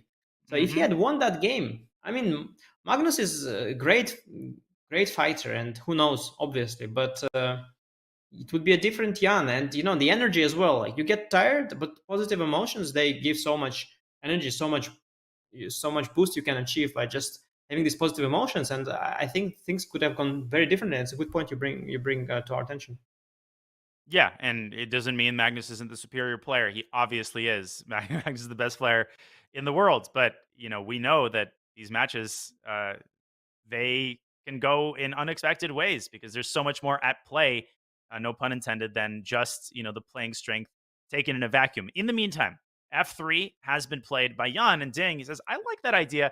He plays the same type of move, F7, F6. Of course, the idea from Ding's perspective is different than the mirror image. Jan played F3 to open up the D1 square for his rook, to cut off Black's bishop on H5, which no longer controls D1, to create a pawn chain. Why did Ding play F6? And now Yepo plays H3. So some pawn play on the king side. What do we make of this? Yeah, I liked it. As I told you before, this H3, King H2, I mean, I love the construction here. Nothing can ever touch the king. Jan doesn't rush with knight e2, knight e4, which feels right. I think H3 feels very good. Now, the move F6 is just a move. Not too much to say about it. I should mention we skipped an important moment here. This particular position. All moves are similar for Black, apart from one. There was the opportunity to go for F5, which is a very interesting idea. And after F3 or H3, there is F4, intermezzo. Oh. And okay, E5 would be a strategic mistake. Okay, also tactical mistake and a strategic mistake. Even if, let's say, you allowed White to go for F4, this would be really bad for White, since the knight on E6 is beautiful. His pawns are blocked now forever. What White probably would have done is taking on F5. Then you can take with the bishop and protect the knight. Have some counterplay against C2 pawn. Change the pawn I'll tell you why I'm structure. laughing in a second. Because Ding just played H6, by the way, the same move that Nepo played. But please continue. This is obviously a very serious candidate move. That Ding probably didn't take too seriously given the speed with which he played Bishop H5. Yeah, and I think that was a big moment. But once you skip that moment, once you choose not to go for F5, then yes, you can just make commentators happy and copycat each other's moves, or or not. Or I mean, it's a matter of taste. But with every it's there is something about this. There's an interesting point about this F3, F6, H3, H6 thing, and it's very instructive, in fact. So in positions where you have a long-term advantage, these small useful moves, they are not of equal value. So with every f3, f6, h3, h6, every little consolidation, consolidating move, white is gaining something. He's getting closer to consolidating the big long-term strategic advantage. So I'm pretty sure that when f3, f6, and h3, h6 happens, it is Jan that gets happier and happier with every such move. Because if you get king h2 and you go king h7, I go rook c1 and you go rook c8, I go 92, 94. Like, I am coming closer to my end goal, to get my desired position, which is to trade the right pieces and establish a one-sided advantage. Whereas black is actually just standing and waiting, because black at some point runs out of ways to improve his position. So I think that this the fact that they copy each other doesn't mean that the position is equal. I think it gets nicer and nicer for Jan with every move, in fact. Well, it's almost like, to make one of my usual awkward analogies, it's like Jan has more money, invested in the market, and then they each put the same additional amount in, but obviously that additional amount, it compounds because you had more money invested initially. So maybe that's one way to understand it. When you improve your position, the side that's better to begin with benefits more from that improvement. And King H2 has been played by Jan. So we have transferred the play completely from the center / queen side to the king side. And now 3 moves in a row, improving white's situation on the king side. F3 and H3, we kind of decoded. So H3, King H2, that's kind of one unit. What does that accomplish exactly? Is that to make the king safer? Is that to prepare something aggressive? Or is it just sort of one of those surface level moves that can't possibly hurt? Yeah, I think I don't think it's a preparation for something concrete aggressive. I don't think f4 is really ever on cards. I'm not even sure, even if you get f4, f5, I don't think it improves your position at all. It only weakens your e4 pawn, if anything. So I think this is just a way to safeguard the king now, and look at how incredibly safe and untouchable this king is. If it was on g1, there would be some check, potential check opportunity. But on h2, there's just no way you can ever touch that king, and it's so wonderful because black cannot say the same, because after king h7, bishop g6, it's not quite the same. We have various ways to get to the king eventually. Now I think these moves were automatic so far, but it's the next one that will be of the next one that will actually determine what Jan wants to do. And I think he has the choice of either getting himself ready for a rook trade, or this knight trade, and I don't know which path he will choose, but either way, it's just very pleasant for white, I believe. Is there any chance that black plays g5 in response to knight e2, or is that just way too drastic? I think this g5 idea. Yeah. But let's say we inverse the move order just for argument's sake. I think that, I don't know about you. I guess it could be a matter of taste. The bar didn't flinch very much, but I personally think that this is an unnecessary further weakening, because you're not going to attack, right? Or you say that you could. Maybe you could. Nah. Too many weaknesses to begin with, I feel like. Black is just operating from an unstable base. Yeah, exactly. And white can initiate too many trades really quickly with rook 81. Yes, and I feel that there is this sort of rule, don't play, which is also, by the way, very ambiguous, and you should not abide by it always, but there is this rule that says don't play on the side of the board where you're weaker, and I think this sort of probably applies here. But again, this is very abstract. Not sure. I think g5 is not going to happen. I don't think that's the approach. Maybe to go back to this f5 idea, g6 f5. I do like the fact that we would be able to target the c pawn. I think black should be happy to generate some sort of counterplay that has to do with something on the queen side. So I guess bishop g6. But then you wonder why he played f6. In fact, so that it was here. Yeah, you could play h6, h3, and bishop g6 if you're so pleased. So if you had wanted to play f5. Yeah, exactly. I don't know why you play f6. But mainly, as we've said, the price of a move is not too high, and it's sort of a more slow, long-term game. But the one where white is definitely in control. Yeah, so it's Yeah, black Yeah, has Ding. options. Ding's moves have been consistent with his sitting position, just sort of meditative, slow. And it's also easy to procrastinate when you're on the defending side because nothing's going to happen to you on the next move. So it's not, it maybe lowers the temptation of playing a move like F5 or executing an idea like that. When you're getting attacked, you know that you have to act immediately. Here, you're still solid. You still got your knight on E6. So it's suffering, but it's bearable suffering for the time being. Yeah, it's hard to say if it's what's better. On one hand, there is indeed no pressing questions that you have to answer, and you know that you can't go much wrong right now. At the same time, you do know also that the problem with that is that sooner or later there will come a question, and it's going to be a hard question that you'll have to answer, and you just sort of delayed. The effect is delayed. You know you will suffer, not on this move, on one. You will suffer long. It's If not, coming. and at some point there's going to be a question. At some point, Jan will ask him a question like, "What do you play?" And Ding will have choice of 2, 3 moves, and he has to pick one, and it's only one will be right. But for now, yes, you can for now postpone that moment, and you can play rook to d7. You can, I don't know, put pawns b6 a5 or not, or put a king to h7 or not, or bishop to g6 or to f7. Or price of moves now is not high, but something at some point will happen to you, and so you shouldn't relax. Yeah, the White Walkers. Winter is coming. The White Walkers have been spotted. And right now, the players kind of crossing their T's. No, I always get this expression wrong. It's dotting your I, yes, and crossing your T's.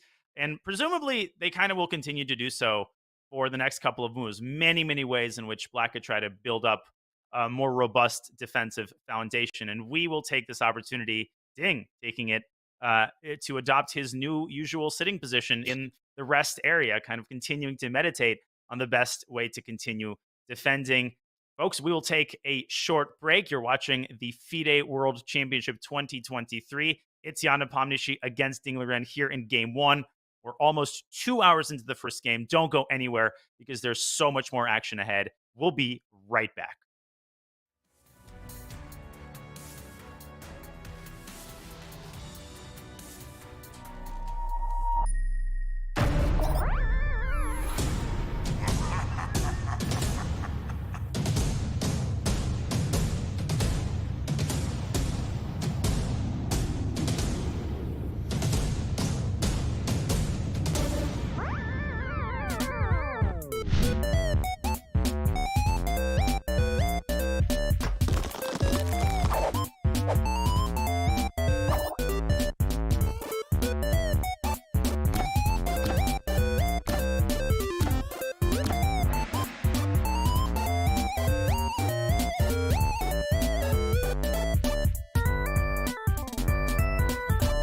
This right here is how I use Chessable and why. I've been using it for a long time. I mean, if you look up here, I actually have my streak. It says 1,231 days, right? You're gonna forget a lot of the things that are in the book. Chessable came around. When I got on Chessable, it's literally, I was already doing that. So this is now a game changer because I can do it faster. It's online, it's in front of me. All of my books are here. But there's gonna be folders now so I can categorize by white, black, and tactics in game. But I literally have everything in one area. As you see, I'm scrolling here. This is why I like this. So they're like, how many Chessable books you got? I'm like, all of them. How I use Chessable is actually, I do a lot for the opening training. I do tactics on here. I do calculation. I do in-game. I do everything but the database. All my training on here all the time. Chessable is the wave. This is why I like to use Chessable. It's actually helped me. I remember even online, I was only like capping out at 2350, almost 2400 in Blitz and Bullet. My chess com is 26 with a high of 2774 in Bullet. And I blame all of this, like success really is just working on Chessable. Just being honest with you. Welcome to Check with Mates, the only podcast by chess pieces for chess pieces. I'm a rook and I'm a pawn. Let me ask you this. You ever feel like you're undervalued? Absolutely. Everyone's like, oh, pawns, they can only move one square. They can't go backwards. Maybe we don't want to go backwards, you know? Maybe we're focused on the future. Yeah, I feel that. Sometimes I wonder why we're even protecting a king. He wasn't elected through a democratic process. Maybe I want to be king. Dude, I think about that every day. Yeah, Okay, real quick shout out to our sponsor, HelloFresh. I don't use them because I'm a chess piece, but I'm sure they're great.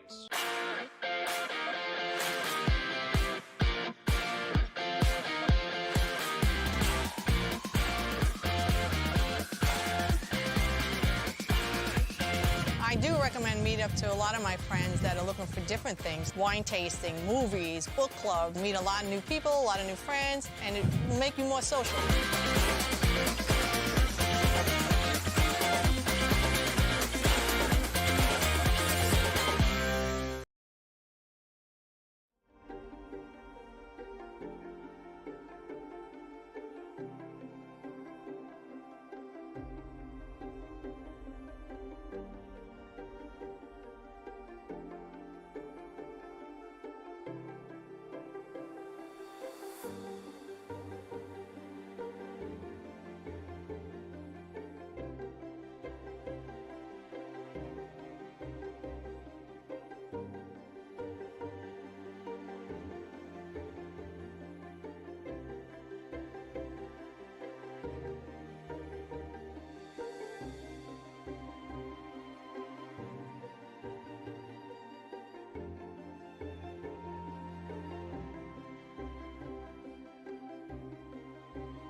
Welcome back, ladies and gentlemen, to the FIDE World Championship 2023. It is Jan Nepomniachtchi's second appearance here in the most prestigious event. He lost to Magnus Carlsen in 2021.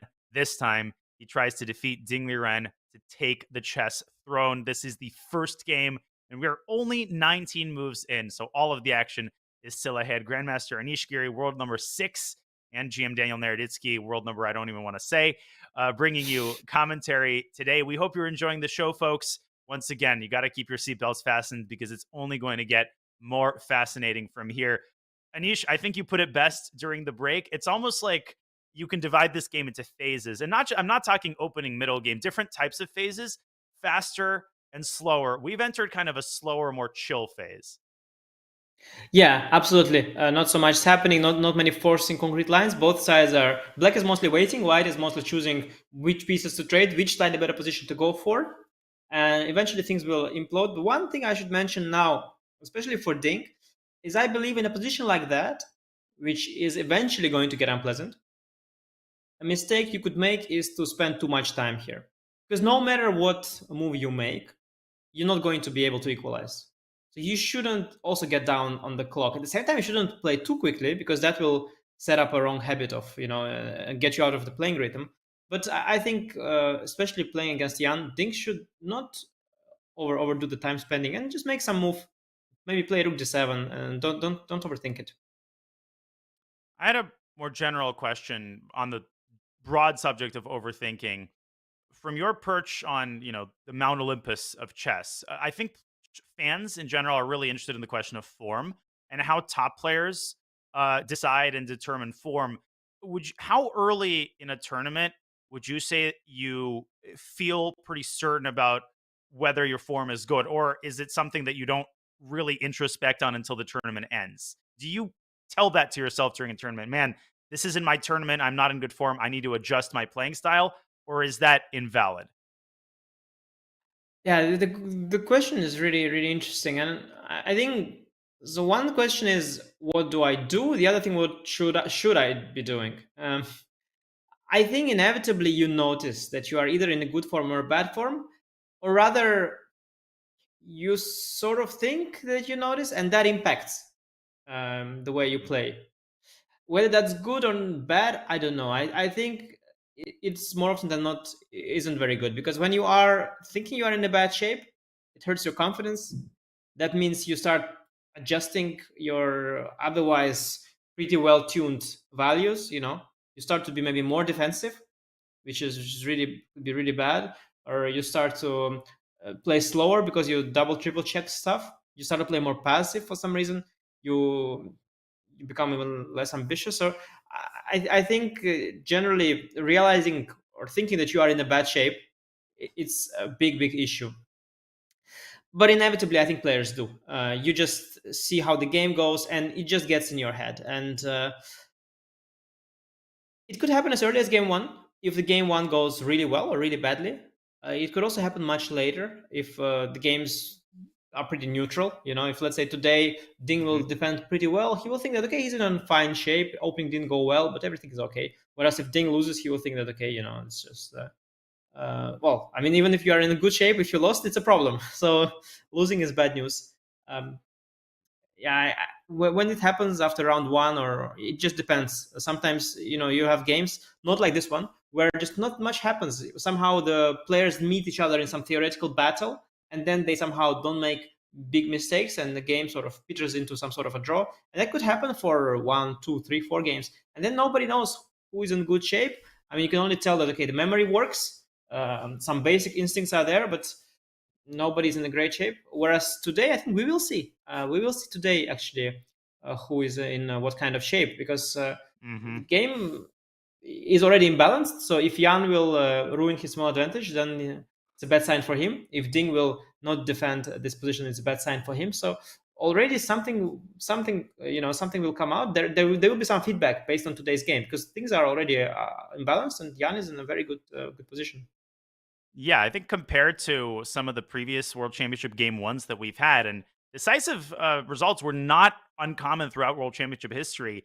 In the 80s and 90s, 9 out of 16 matches featured a decisive game one. So we might see a reprise of some of the old school matches where the players just went after each other. But one player who's not going after anybody is, of course, Magnus Carlsen. And I said this at the beginning of the show. We're not here to to say things that everybody knows is untrue. It's a disappointment that Magnus Carlsen is not playing in this match. I think it's safe to say that it's an objective negative. It doesn't mean that this match is anything less than absolutely fascinating and that the title is anything less than legitimate. It is, and it is. But as we look at the Magnus machine and his 10-year reign of the World Championship title, and it still sometimes doesn't add up in my head that no, Magnus is not going to be the world champion after this match concludes. Yeah, we'll have to get used to that, and that's been the case before in history. It's not the first time. We don't have to look too far back. The last time that happened is when Magnus was world number one already for a few years, and the world champion was still Vishy Anand, who is a legend of chess, a great player. Certainly was the world number one at some point at various points probably in his career. But towards the end of his reign as world champion, Magnus was growing up, both in terms of his rating, but also literally growing up. He was quite early the party, and he was maturing as a player, and already it was clear by the time we speak year 2010, 11, 12, Vishy was the world champion. Magnus was the world number one, and everybody knew that, best player in the world, probably Magnus. He was winning most of the tournaments. He had by far a high rating. But Vishy was a world champion. He was a legitimate world champion. And world number one and the world champion were two slightly different, slightly different. I mean, entirely different people. And that is okay. That happened. And in history before, it happened many times. In fact, even when Kramnik has beaten Kasparov, he has proven that he is a legitimate world champion. He literally beat Kasparov in an incredible match. Still, following that, played many tournaments. Kasparov remained world number one. He won most of the tournaments. He was the best player in the world by all these objective metrics. But it was Kramnik who has beaten him and became the world champion. So such things occur in history. And we also had the case of Fischer, who walked away from chess entirely while being at the peak. So nothing entirely new, but certainly something we'll have to get used to, because indeed, for the past 10 years, we've had the best player in the world and the highest rated player in the world all in one, and the one with the best haircut as well. So it was just Magnus all over, and now we have to get used to some other people running the show. Bishop F7 has been played, and we'll get to the move in a moment. I just wanted to ask you: do you remember the first game that you played against Magnus? Is that something that you'll put in your memoirs years down the line? Certainly, it was a very memorable game for me because I actually won that game, and I haven't beaten Magnus since that until just January this year in Vaikanze, and I think it was 12 years in between these two.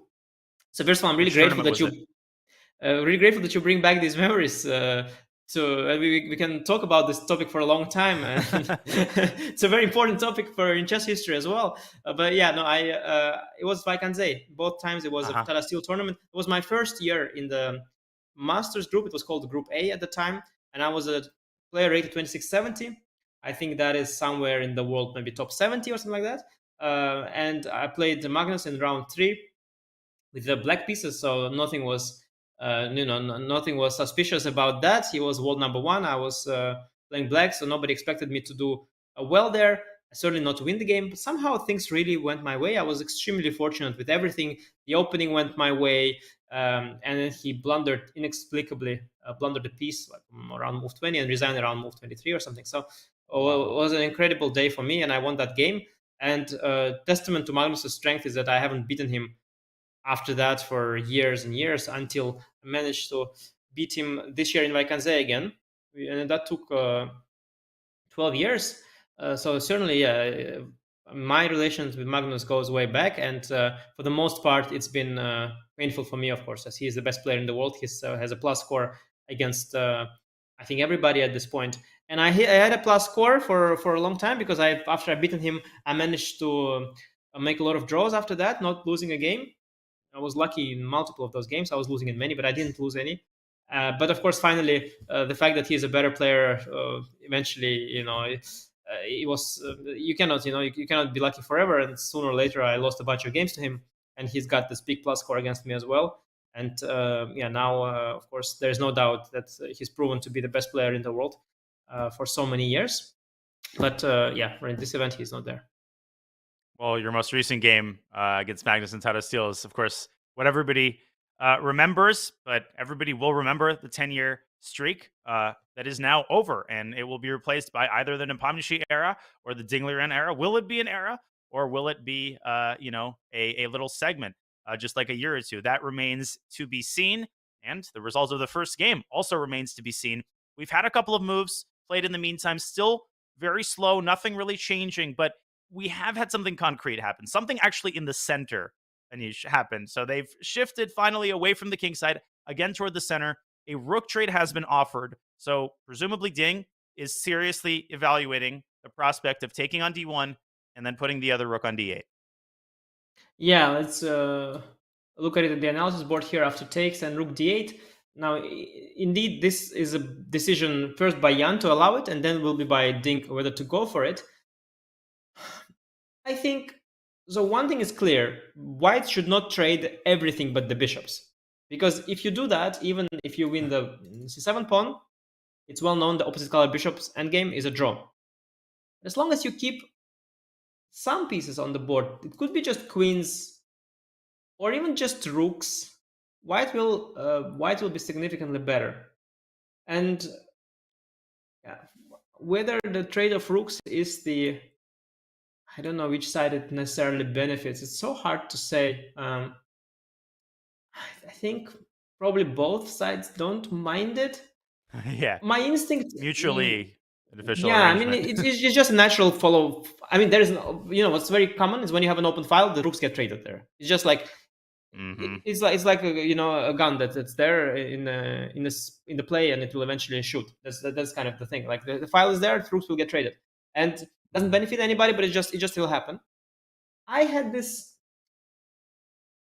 I don't know, my instinct was to go for the knight trade maybe first, but I'm not sure if that's the correct instinct. And also having traded one pair, Jan could not trade the second. And it's often very smart. Like one of the things we learned, there is this famous example of Vasily Ivanchuk in a game, and then also a few examples by AlphaZero. You're talking about the game with Kasparov? Ivanchuk's, I think Ivanchuk's example I have in mind is against Levon Aronian, in the position with the isolated pawn. At some point, there's one open c file, and so it goes like rook takes c1, rook takes c1, rook c8, like in this case, trade a pair of rooks, and then another rook to d8, and then there is one open file, and suddenly Vasily just moves the rook to like b1, like behind a pawn, where it's extremely passive, but he does so just to keep these rooks on the board, to reactivate it later. And we had seen the same in many of the games of AlphaZero, because previously the old Stockfish was programmed by humans, and humans input open files are good. So the engine is like, okay, open file is good, I bring the rook there.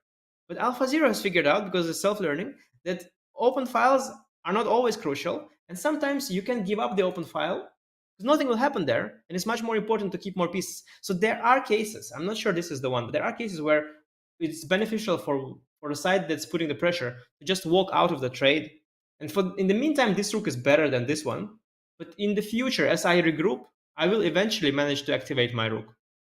So this could be a thing. But most likely here, the rooks will just get traded. And then, yeah, it's a question how the play will proceed. I don't know. What are your thoughts? Yeah, no, I mean, you brought up some amazing points about AlphaZero and Stockfish, which, there's a great philosophical discussion to be had. We're not going to have it right now, just about the sort of notion of spatial advantages. We think of an open file as an inherently good thing, but you could almost say that an open file is an illusion. It's just space. It's a square cannot be good inherently. You can, if you fast forward everything, why would a square be good? Well, it's because you're attacking something when you reach that square. So, you always have to kind of deconstruct your assumptions, right? You assume that an open file is good. You assume that squares in the center are good, but you always have to tie down those general considerations to the concrete, the specifics of the position. But my thoughts on whether the rook trades are going to happen, I think the answer is likely yes. There's just such a pull to take on d1 and play rook d8. It's just such an automatic thing that you do, as you're saying. If black doesn't take on d1, the question would be, is there a move that keeps the status quo and slightly improves the position? Maybe b6, as you're pointing out, to prevent queen a7. Is that something to consider? So one thing indeed, maybe there is a queen a7 somewhere, maybe. And the other thing I was thinking about, it happens also a lot in these kind of showdowns or stand downs, whatever the word is, between the rooks. Now, especially when that happens, when both sides don't mind the trade, you might wait for a move. So you could take with black and play rook d8, but maybe if you choose to make a useful waiting move like b6, maybe white will take and play rook d1. And then you had gained 2 tempi. It's not worth much because nothing's happening anyway, but it is nice. So maybe Ding is thinking, we will trade the rooks, but let's do it on my terms. Or at least let's wait. So what's likely to happen is that we will have waiting moves from both sides. Let's say black plays b6, white also plays knight e2, black also plays king h7. Both sides are waiting. Who doesn't want to lose the tempo on the trade? And that is certainly likely scenario. Yeah, that's an intense situation. Normally, you could also make what's called a collinear move, where 2 rooks or 2 bishops are staring at each other on a file or a diagonal. It's a move that's on that file, but it's not a capture. So rook d2 and rook d3. I mean, rook d4, it would be a collinear move, not a very good one. But those types of moves are very common when you're trying to wrest control of the open file. Here, I think it's highly ineffective to try to play rook d2, for example, because black it's going to have the opposite effect. Black's going to take and play rook d8, and you don't want to occupy an open file with a queen typically, because it can just get chased away with a rook. But you do bring a very important point, and it is not relevant right here because of rook d2 indeed it takes rook d8, but after knight e2 that I suggested, then it's actually very relevant. Then you could play rook d7, because now after takes, there is no rook d1, because knight is not on c3. So you bring indeed a good point. So when this square is not protected, this, I didn't even know that word you used, what it was? Collinear, and I didn't know it either until I read an article. Okay. I read some collinear, yeah. Because I thought it was like maybe it's colonial, not as common as okay. Similar. Yeah, no, I mean, I'm well aware of your of the breadth of your vocabulary, so I'm here to learn. I'm ready for it. But yeah, indeed, this idea is a way to fight for the open file. There are multiple cool gimmicks. Like there's also this famous idea of Anatoly Karpov, where he had a rook on a1 and a file and some other file. Black had the rook on the a file, and somewhere he made this move. The a file was open, so these pawns were not here. And white played this move bishop to a7 in front of this rook to then comfortably double the rooks and then retract the bishop back and get that file. So there are all these nice little gimmicks and tricks to do with open files. And meanwhile, Ding just made a waiting move, and it's now up to Jan. I don't know if a3 is... oh, God. Are we going to do the same thing on the queen side that we did on the king side? Yeah, I'm not sure if a3 is useful. Short term for sure, because you want to not see the queen appear here. But like if you think very long term, how do you want to position these pawns? Hard to say, because if you want to position them on the dark squares, they will be never attacked by the bishop. But then the bishop has this b3 square in the future that will control the d file, let's say. So b3, on the other hand, it kind of is like a granite for this f7 bishop. But at the same time, it might later get challenged by c4. So these are these abstract thoughts that you should be having here, because there's nothing short-term going on. I mean, a3 or b3, nothing like queen b4 or queen a3 is not a big deal. But just long-term, you have to think, like, how do I want my pawns? What are the consequences? Just a very slow, abstract stuff, basically. And Jan, speaking of abstract stuff, he is deep in some sort of meditation, 30 moves into the line that he's calculating, kind of leaning back in his chair. Ding has not been at the board, virtually at all. I mean, he has made a home at the rest area. So the players, kind of revealing their habits early on in the match. It will be interesting to see how their habits change. But right now, big decision for Jan. Does he roll up his sleeves? Is this the time to play knight e2? Or does he keep playing the waiting game? At some point, he's the one who's going to have to press the button, because Ding is more than happy to screw around for a little while and make some improving moves. He's kind of waiting for Jan to press on the gas pedal and get on with it, start the tension. Yeah, and when we were talking about waiting moves, I had an interesting thought. Okay, I don't think it's good here, but somewhere the move queen to g1 could make sense to reconnect with the rooks. I mean, here it allows queen b4, but let's say in a scenario like this, knight e2 takes rook d8. Here, most likely move probably is rook d2, using that same idea. But also queen g1 comes to mind. And in case of rook d7, yeah, then this move queen g1, it sort of might make sense. You could also consider taking and then going knight c3 back. Now you again fight for the file.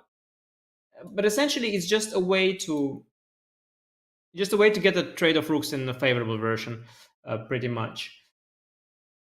I don't know. I want this knight to knight e4, but it's my instinct to trade off the only piece that could potentially jump. Again, it doesn't mean it's a good move. It's just my instinct is to trade off this knight. I had a game recently against the Gukesh, was very similar, opposite color bishops, and I traded his knight as well. I gave a lecture after that saying it's a great idea. I'm not sure it was, but this is how I treat these positions. But maybe there are other ways. Well, it's clear that c7 is much easier to attack in the absence of the knight. So we can start with that basic fact. Also, just operating on in the center, maybe e4, e5. If you trade the knights with the heavy pieces still on the board, maybe there will be some attacking chances on the king. And that's the interesting thing about opposite colored bishops, is the famous kind of double-sided nature of them. Take the queens off, take the heavy pieces off, very, very drawish. Put the queens back on, you have a lot of famous games. There's a Kasparov-Karpov game where opposite colored bishops favored the attacker, obviously, because you have access to a whole uncontested set of squares. So the queen-bishop battery with opposite colored bishops is tremendously effective. Exactly, and even rook bishop against rook bishop, and I'd noticed a lot of it in this AlphaZero game in the book by Matthew Sadler, I believe. He looked at these games, and there's a chapter there, I think, about the opposite color bishops and how many times and how many games rook bishop against rook bishop is actually not drawish at all, and how many of them were won by the side that is pressing. Even when the side is not the upper pawn, like here, it just has a better pawn structure. And I had a game with Gukesh, that one I mentioned, and I also reached a position with rook bishop against rook bishop. And I thought I was better, of course. I didn't manage to win, but I never could imagine I was winning. at any point. And when I analyzed the game later with the engine, I realized I missed a win. And to my surprise, there were positions there where material is equal. We have rook bishop against rook bishop opposite colors, and I have this deep tendency to believe that it has to be drawish because of this opposite color bishop thing, because you cannot trade rooks. But sometimes you'll just never trade rooks. And so not only queen bishop, but even the rook bishop can often be really, really huge for the side that's pressing. So I would not at all be bothered with white to trade the knights, because of course if you keep the knights on, the drawish tendency is a lot less. But I think trading knights is a safe bet here. I think trading knights would have gone better in the combination with keeping the rooks on the board. So more conceptually speaking, I think my dream scenario would have been to trade the knights only. Get the bishop to f4, queen to g3, as I told you a long time ago. I don't need the d file. I think I don't need the d file. I think I prefer rooks just to have them. I think my maximum for white would be to just trade the knights and keep the rooks. And as the game is progressing, I think they will trade rooks. I think it only makes it a little bit more drawish. But still, yeah, even if you trade rooks and the knights and get the queen to g3, hard to say. Even let's say we have to imagine I win the c7 pawn. We keep queen and the bishop. We go b5. I win c7 pawn. You will probably go f5 somewhere. We probably trade these two. Am I going to win that position? So what are the constraints again? So we trade knight. Okay, let's just trade knights. Do it. Let's just do it for fun. I also wanted to look at knight d5, which is a tactical attempt, but let's look at this first. Yeah. Because that's an attempt. That's an attempt that sort of is. And a3 has been played in the meantime. Yeah. Good call so by that's you. skipped. Yeah. Because knight d5 is an accidental thing. Let's say this is sort of a more conceptual. Let's just say, okay, I'll make some bad moves just for argument's sake. I will just make all these bad moves. I lose this pawn. Okay, this position. Are you going to win it with white?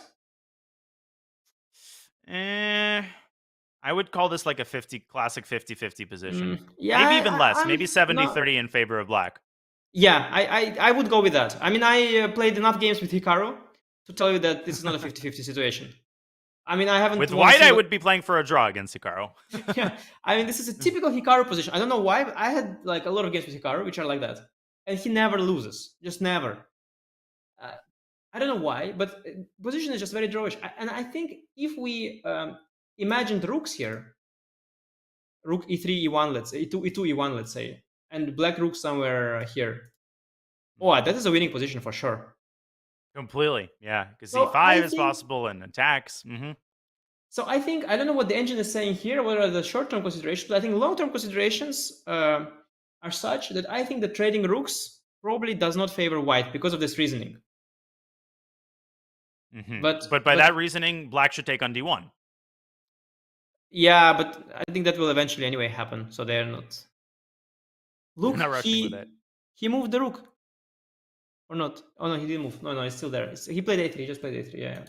Yeah. No, I think but the question is, of course, maybe white will not trade the second rook. And then play rook e1 or Ivanchik style rook c1. Yeah. But rook. Yeah, because that scenario that we discussed, one pair of rooks is enough to make it a winning position for white.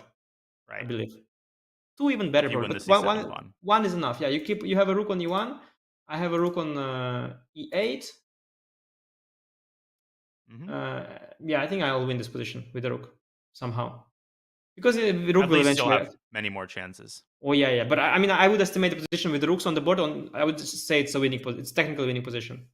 So yeah, I think black conceptually wants to trade both rooks, and then the situation is just very drawish. Plus, something like a6, a5 would be consistent with what Ding has been doing thus far on the king side, which is to basically keep the ball in Jan's court and say, listen, if you make these, tiny improving moves, I'm going to do the same. But the fact that he's thinking, I think if he wanted to play a5, if he was set on it, he would play it immediately. So he's clearly thinking about the rook trade. My guess would be he's either going rook takes d1 or a5. I don't know why I'm so set on a5. It's not like white wants b4. Maybe it's a bad move. Maybe it's weakening. I don't like a5 because in that position we discussed, remember when I took the pawn on c7? Oh, it's on a dark square. Yeah, you could go b5 there, and now you would have to also get a4 in somehow. So I'm like hesitant. I'm not sure a5 is an automatic. I'm not sure it's an automatic. I think you don't. It's far from given. So I agree that he might do a waiting move, but maybe that move is a move like king h7, maybe king h8, because king h7 there is some ghost of a check somewhere. Maybe on h8 just to wait, or even rook fe8. You could wait. Not a useful move, but just a waiting move. And maybe just prevents knight d5. Yeah, so is this knight d5 thing? Knight d5 thing. Let's talk about the knight d5 thing. Is that here? It's not a thing, yeah. Yeah, here the rook is undefended. Yeah, so the worst case I can just move the queen and it's over. Yeah. I was thinking instead of a3, to be honest, and I actually couldn't, off the top of my head, figure out how to equalize after CD ed. If just rook fe8, just give back the thing. A5 has been played, by the way. Sorry, this is a blunder. But there is here. I can play king h8, I think.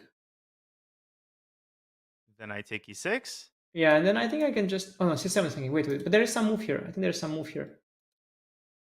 Yeah. There must be some way to equalize. By the way, Ding has played a5 in the meantime, but let's see. We'll get to that in a moment. You played a5, yeah? Maybe rook d6. Maybe rook d6. I don't know. Okay, sorry. Let's. Sorry, I'm jumping too much. Let's just discuss that because that was actually interesting. Rook d6, bishop d6, queen d6. That's brilliant. But king can move. King h1, yeah. King h1, yeah. No, but here, okay, come on. This has to be some. There has to be clean.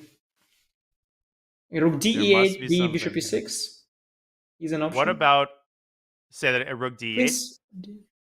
Rook, which one? What about queen c5? d6 and queen e3 doesn't work. Doesn't work for white, yeah. Because I take with the king on f7. Yeah. This gets ridiculously complicated. Why is black not winning here? Because I have rook because of rook takes d8. Queen oh my c5. Gosh. But it's not good complicated for. Okay, I guess ef rook d7 is a draw, and rook e7. Or maybe whites are playing for a win. This just gets tactical over instantly. Why are we talking about let's go back to the game because but it's interesting. Forever remain behind the scenes. Yeah, but actually relevant, by the way. It could have happened. Knight d5 was relevant. There should be some clean thing. Let me think here. I mean, just so curious. You suggested moving the king, but that doesn't seem to, because the c7 pawn ultimately is a big weakness. Yeah. That's not terrible, but I'll lose a pawn, so I'll have to suffer there. So the threat is de, rook d1, ef. Check, right?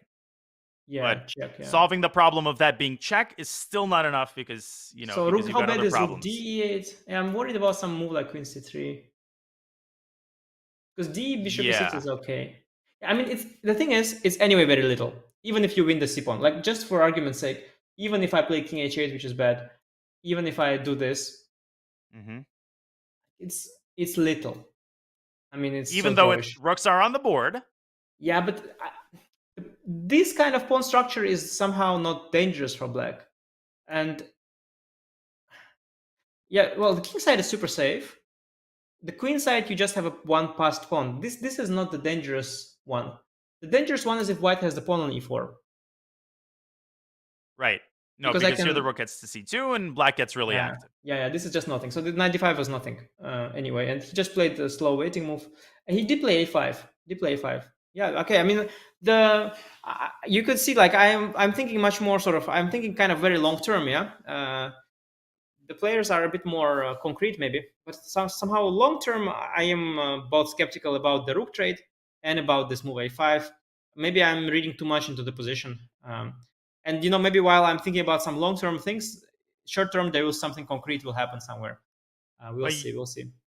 I mean, once you pointed out that the pawn on a5, imagine a white bishop on c7, black might lose a second pawn. I started to understand the drawbacks of a5, and not to keep coming back to this knight d5 idea, but all of the lines we just looked at with knight d5, that endgame that we ended with maybe is a little bit more promising for white. Probably still a draw, but I agree with that pawn on a5.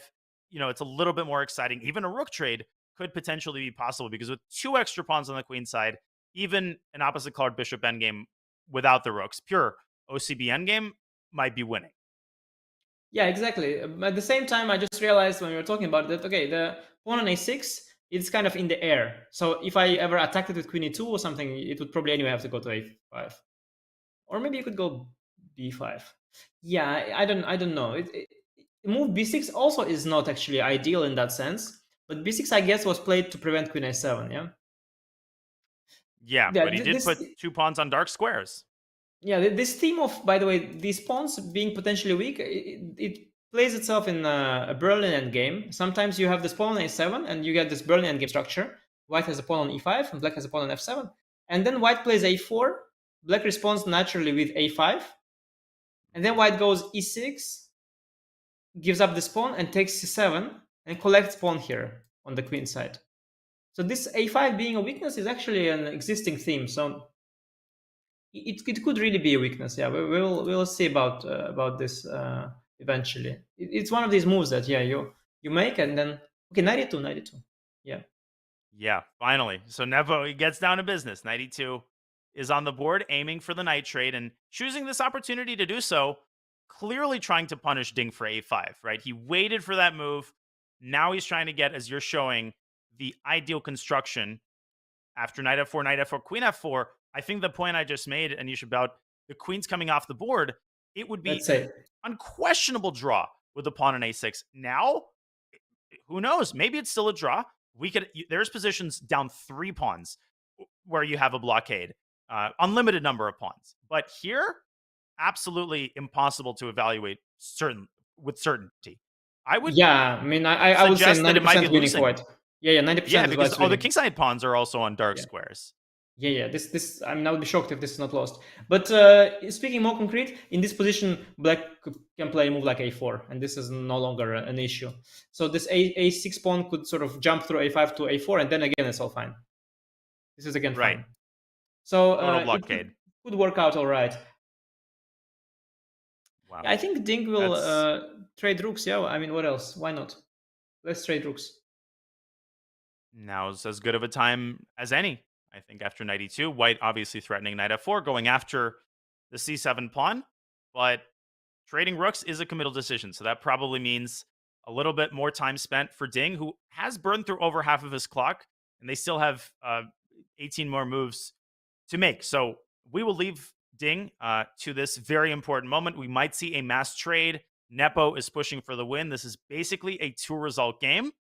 And we will take this opportunity to go on another short break. Folks, you're watching the World Championship 2023. It's Nepo. It's Ding. It's super hype. This is game 1. And a lot of the action is still ahead. We will be back with more action from Nepo Ding in just a couple of moments.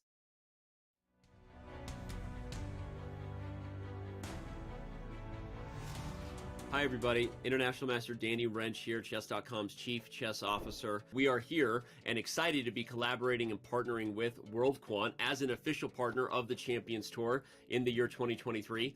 I'm now speaking with Chief Strategy Officer for World Quant, Natish Maini. The people have met us, and now time for the big questions. Jumping right into the basics, tell everybody a little more about World Quant and what exactly is it that World Quant does? Thank you for having me, Danny. And you already introduced me. I'm the Chief Strategy Officer at World Quant. World Quant is a global asset management organization. It was founded by Igor Tulchinsky in 2007. World Quant today has over 850 employees who are working towards designing investment strategies in multiple asset class across global markets. World Quant believes in empowering the ideas of the talent across the globe, and we have 23 offices in 13 countries today. Amazing stuff. So tell us now a little bit more about this project called World Quant Brain. So World Quant is built on the belief that talent is global, but opportunity is not. And we strive to take this opportunity to everyone around the globe. World Quant Brain has been designed as a tool which empowers us to take that opportunity to anyone. That's fantastic. Seriously, that's amazing. I had no idea about that, learning about this along with our viewers, and obviously as a website and a company with a mission to also connect global communities and increase the opportunity for chess, that makes it even more of a natural partnership. Tell me a little bit more from World Quant's perspective why you guys run the IQC. So World Quant has this mission of democratizing quantitative finance. And International Quant Championship is one of the tools we have to spread the message about this opportunity which World Quant is offering to everyone to be a quant in the world of in the quantitative space. And International Quant Championship empowers the individuals to utilize their ideas and show that they can do it, and gives us an opportunity to take this message to them wherever they are. That's great. Now, you said the finals will be in person. Was I right that it'll be in the Bahamas? That sounds like a pretty great location. Can I come? Yeah, absolutely. Absolutely. And I can? Okay. So I don't know that I'm qualified to be in the IQC, but tell everybody a little more. So the finals are going to be in the Bahamas. What will that be like for those who make it? yes, so the finals, as you said, is planned to be in Bahamas for the IQC. So World Quant celebrated its 15th anniversary last year in 2022. To celebrate that occasion, we are getting the whole World Quant organization together in Bahamas this year. And we decided that we will organize the finals of IQC at that event. So this will give an opportunity to our finalists to meet the World Quant team in person. It will give them an opportunity to watch the culture and rigor of the organization. And we are very excited that everybody will be able to get together at that event in Bahamas. Well, this has been awesome. Nitish, thank you so much. This is where I remind everybody it's their chance to get involved in the IQC, the International Quant Championship. You can use the command IQC. You can visit the World Quant Brain website. We encourage you to do so ASAP. Registration is open until May, so it's time to jump in. And maybe you'll get to meet the CSO and others in the Bahamas. Maybe I'll be there. If I'm lucky. I don't know, but it sounds like a great time either way. And Nitish, the Chess World and the Champions Chess Tour, thanks World Quant for their partnership. And we're looking forward to the rest of the year together. Thank you, Danny, and good luck to the community for participating in IQC.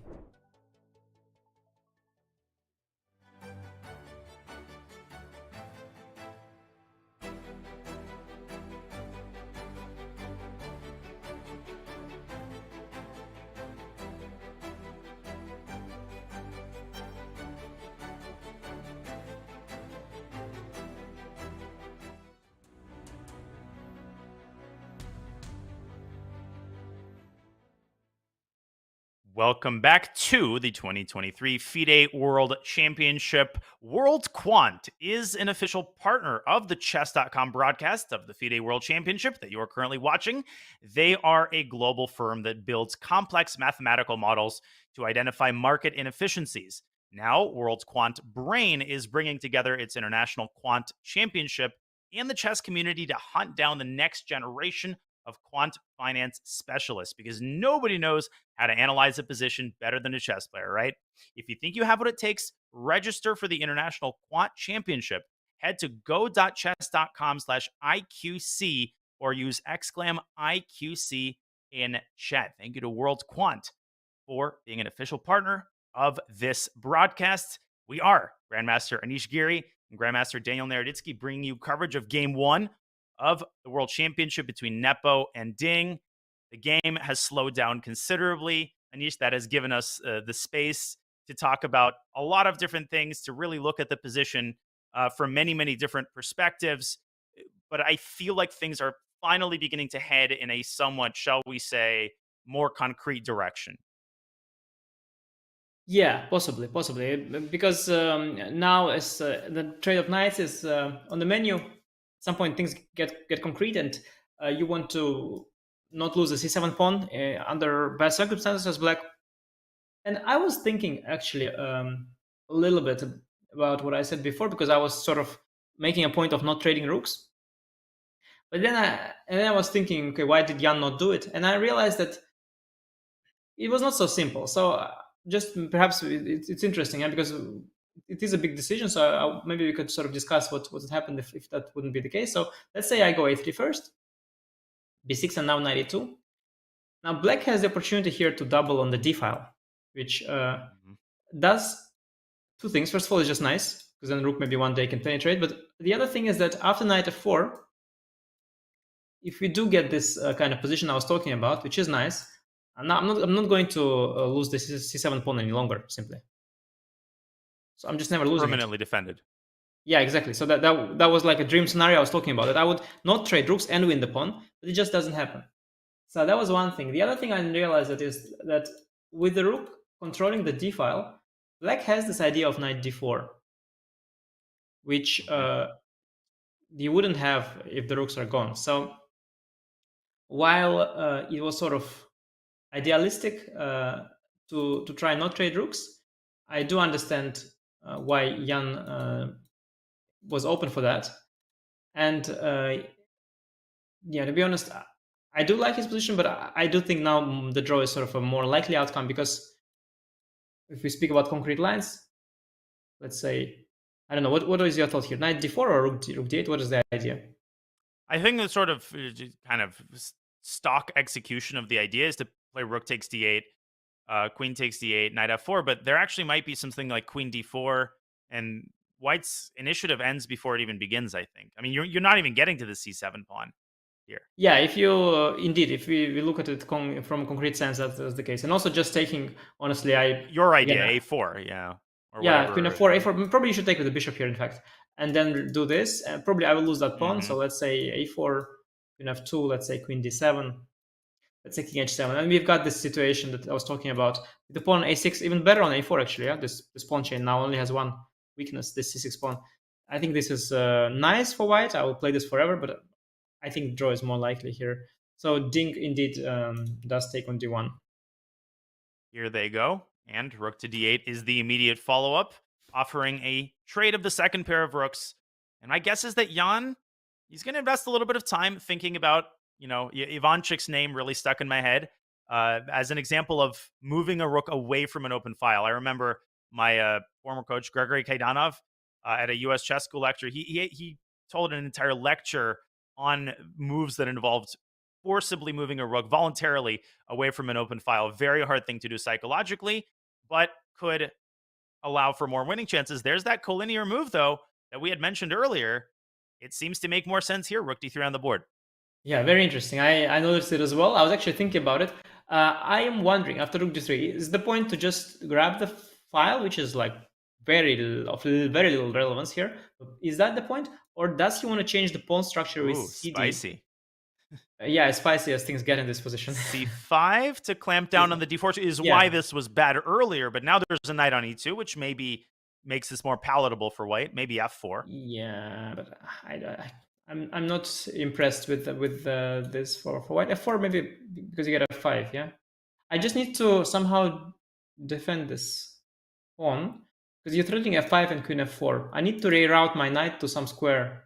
Maybe that's like c6 e5, something like this, like knight d8. Positionally, bishop h5 made sense, but actually, even though the knight gets to d4, I feel like White might be able to attack c7. Like f5, bishop e2. Yeah, it's a beautiful move. I think that's good. I didn't see it. f5, bishop e2. Yeah. But and then still, it's fine for black, no? I think more or less. You mean here and then back to? But at some point, I can also push the pawns a little bit. c6, b5, a4. Yeah. Whoops. Here. Also, I've got knight to maybe h4.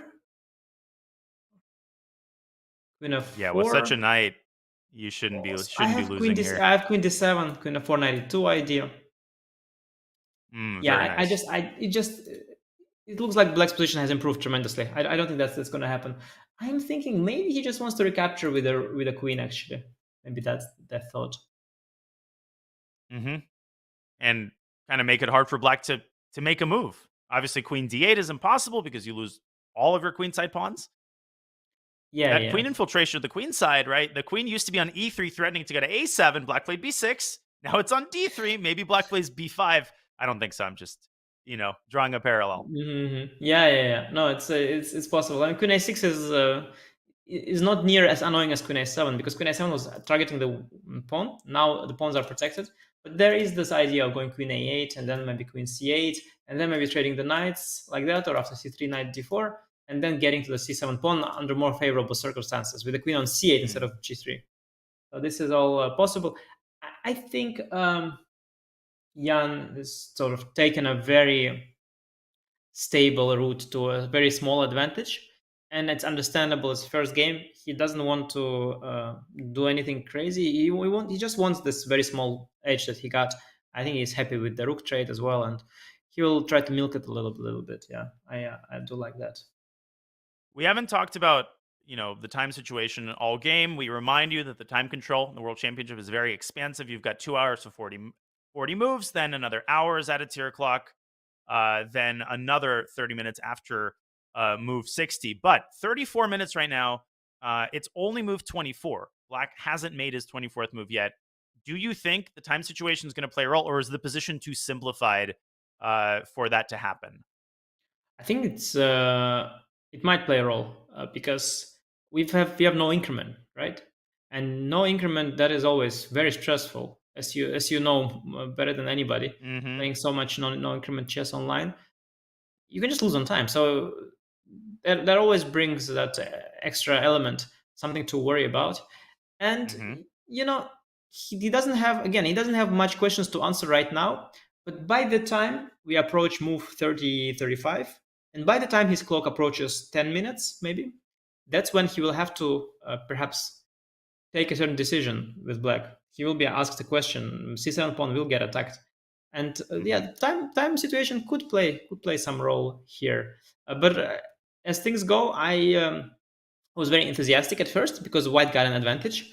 But now that I've sort of calmed down a little bit, and I look at how big is the damage that black has endured, I think I've liked white's position probably a little too much, and now I would fine tune my evaluation to just better for white. But I think black is very solid, and that prospect of losing the c7 pawn, yet keeping opposite color bishops and the queens on the board, I think that is just still quite solid. And I think, with accurate play, Ding should eventually make it. But time is one of the factors potentially. Quick correction, I misspoke. I said 30 minutes. It's 15 minutes added after move 60, and the increment only starts on move 60. So from move 60 onwards, there is an increment, and that is done in order to avoid flat out crazy flagging. The 30-second increment is implemented past move 60, but flagging, very possible. You can't do what you do with an increment, which is you can leave yourself, with 30 seconds to make the last 5 or 6 moves. If you believe the position is simple enough, very commonly happens. Here, can't do that. And will we see any crazy flagging fests in any of these games?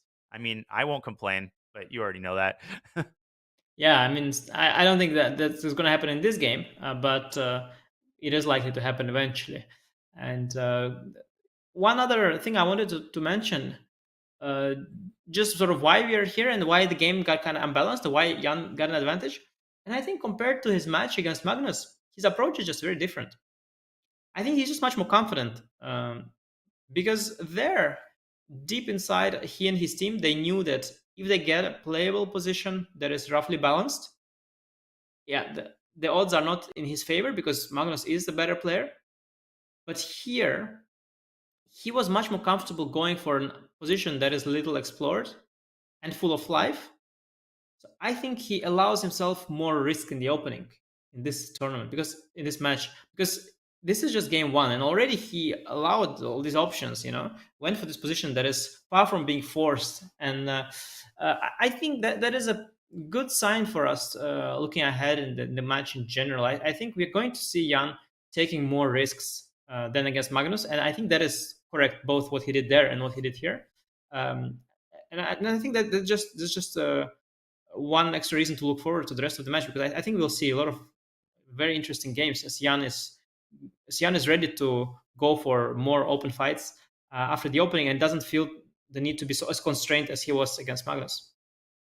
We talked a little bit at the start of the show about Ding's choice to bring Richard Rapport with him as a second. Who would have guessed, right? But we haven't talked as much about Nepo's team. Nepo's team is known to be vast. It's expansive.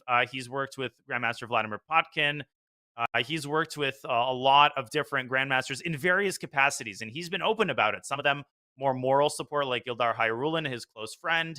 Others more, serviceable. They do the work, they do the opening work, and they analyze with him. I've also heard, Anish, that Nikita Vitugov, who's one of the strongest Russian GMs, recently joined Nepo's team. What do you think about Nepo's choice to have as expansive of a team of seconds as he does? Does that impact directly his decisions in the early going of this match? Well, yeah, it's definitely it's a positive sign that you can afford to have a big team with a lot of knowledgeable players. You mentioned indeed. So let's name the names of the people that we sort of know that have been spotted as part of his team throughout the year. So there was, of course, Potkin, his head coach, matching against Magnus. Vitigov is here as well. Hyrulin, you mentioned. I saw him at the tournament with Jan. There was Evgeny Tomashevsky and some picture, a strong Russian grandmaster. I saw Maxim Matlakov at the tournament as well with Jan. And Peter Liko has been involved in the team as well.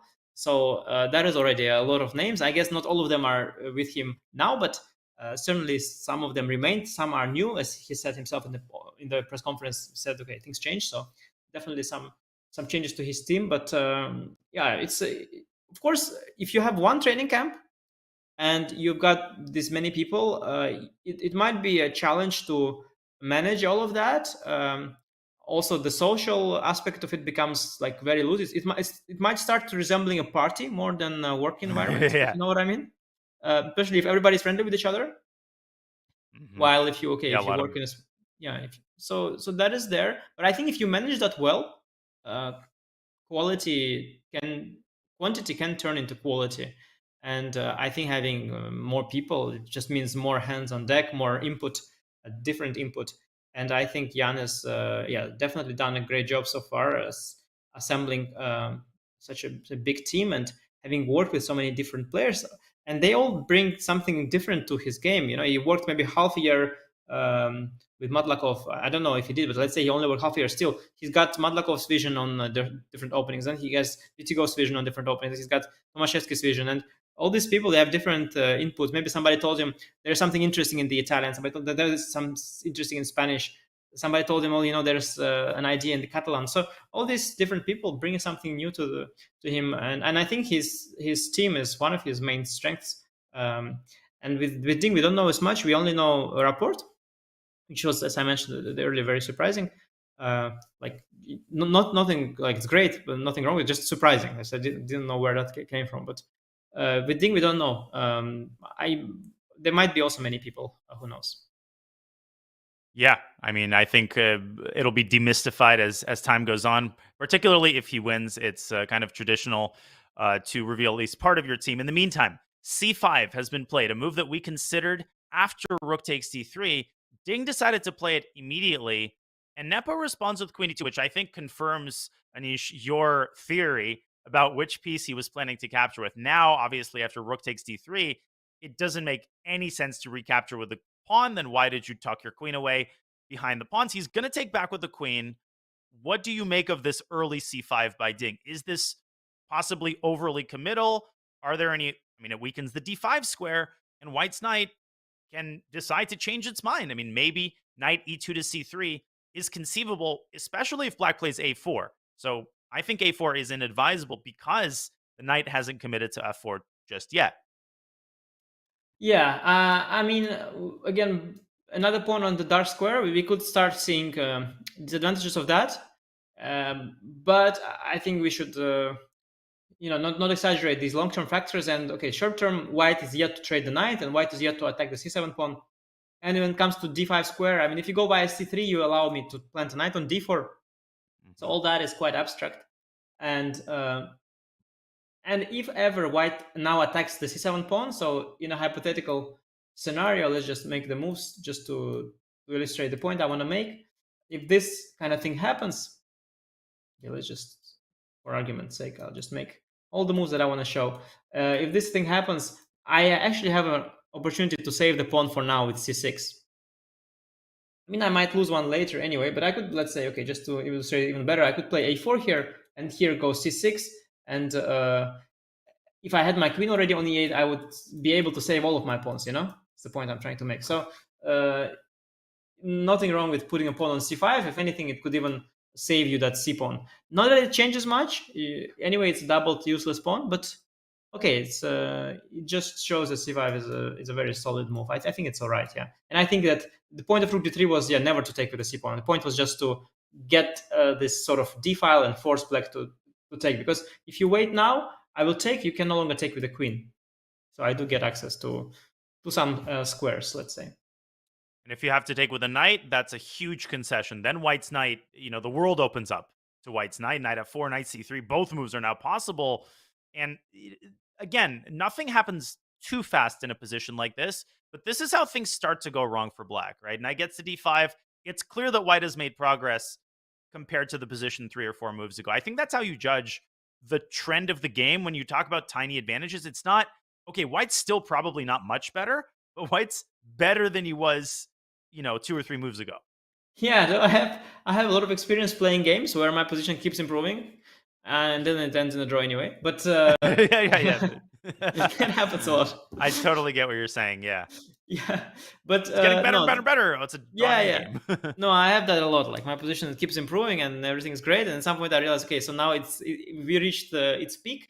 Now let's convert, and then I see, okay, well, there's nothing more to improve, and I've reached my peak. That's it. My position peaked. So that is a danger here for white. But in short term, yeah, I don't think knight takes d8 is what you want. I think you want to take on d3 here actually. Mm-hmm. And but what now? Yeah, there's nothing exciting. Nothing exciting. I mean, I don't know, some random move. I mean, I have to react as black. I don't need to do much. Okay, what is my waiting move? Let's say it's king h8. What is your move? Yeah. So here, I was flirting briefly with the idea of e5, but it doesn't feel that dangerous. Maybe to generate some attacking chances, because black doesn't have f5, right? Earlier, black could play f5 and keep the blockade. Here, he doesn't have it. Maybe. Yeah, I like that. I didn't see this actually, and that's because I was used to the idea of f5, and now it no longer is possible. And this could be this is a welcome change for white, because you get access to this pawn. It's a very long way to go. I mean, you still never beat Hikaru from this position, from my experience. But absolutely. But it's nice. It's nice. I could prevent that, by the way, if I wanted. Let me think how. So king h7, it's counterintuitive. Ooh, I see what you want. I didn't like that square, but surprisingly, after if I've checked now, I have bishop g6. Mm-hmm. Or even no, I think I stick to that.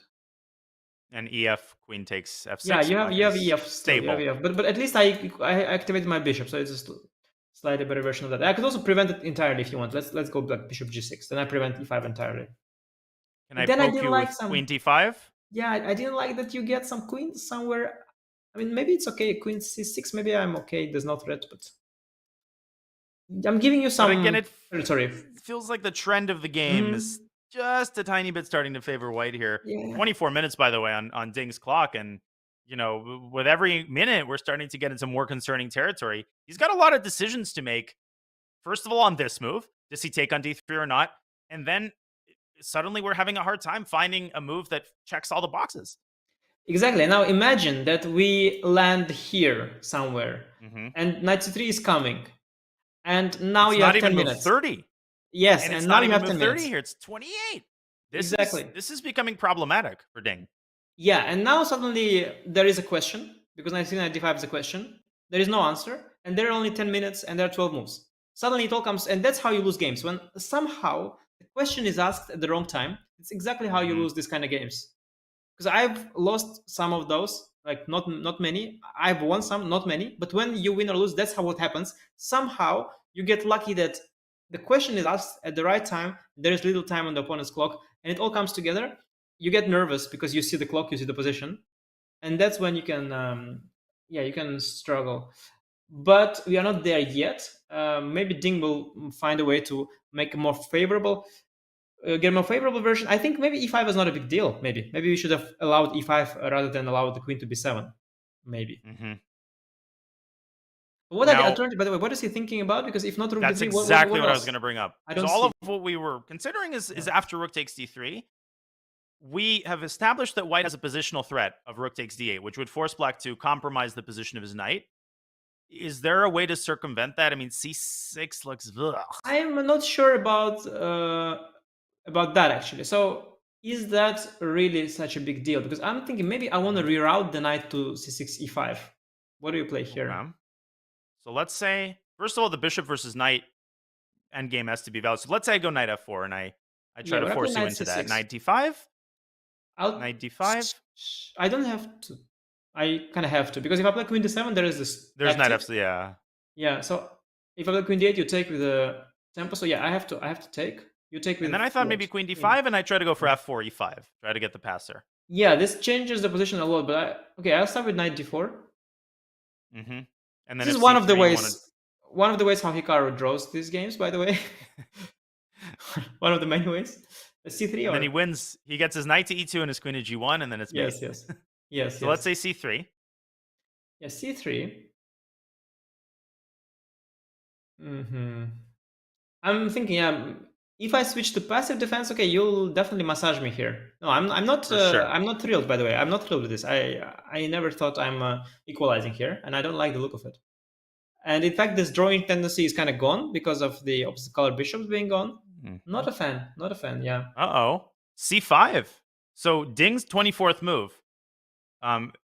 Rather than taking on d3, he procrastinated one move. Why does c5 make things so much worse? Is it because of the d5 square? Why do I feel like with the pawn on c6, everything was fine, and now suddenly all of the lines are problematic? What is the nature of the difference? By the way, just to because I was trying to go back indeed, as you mentioned, c5, and I realized that the reason he played a5 is actually that after takes rook d8, Jan of course wanted to go rook d3, and now in case of the same thing happening, pawn is hanging. Although I realize now I can play knight c5 and back. Maybe that would be maybe that is kind of the most solid way to defend.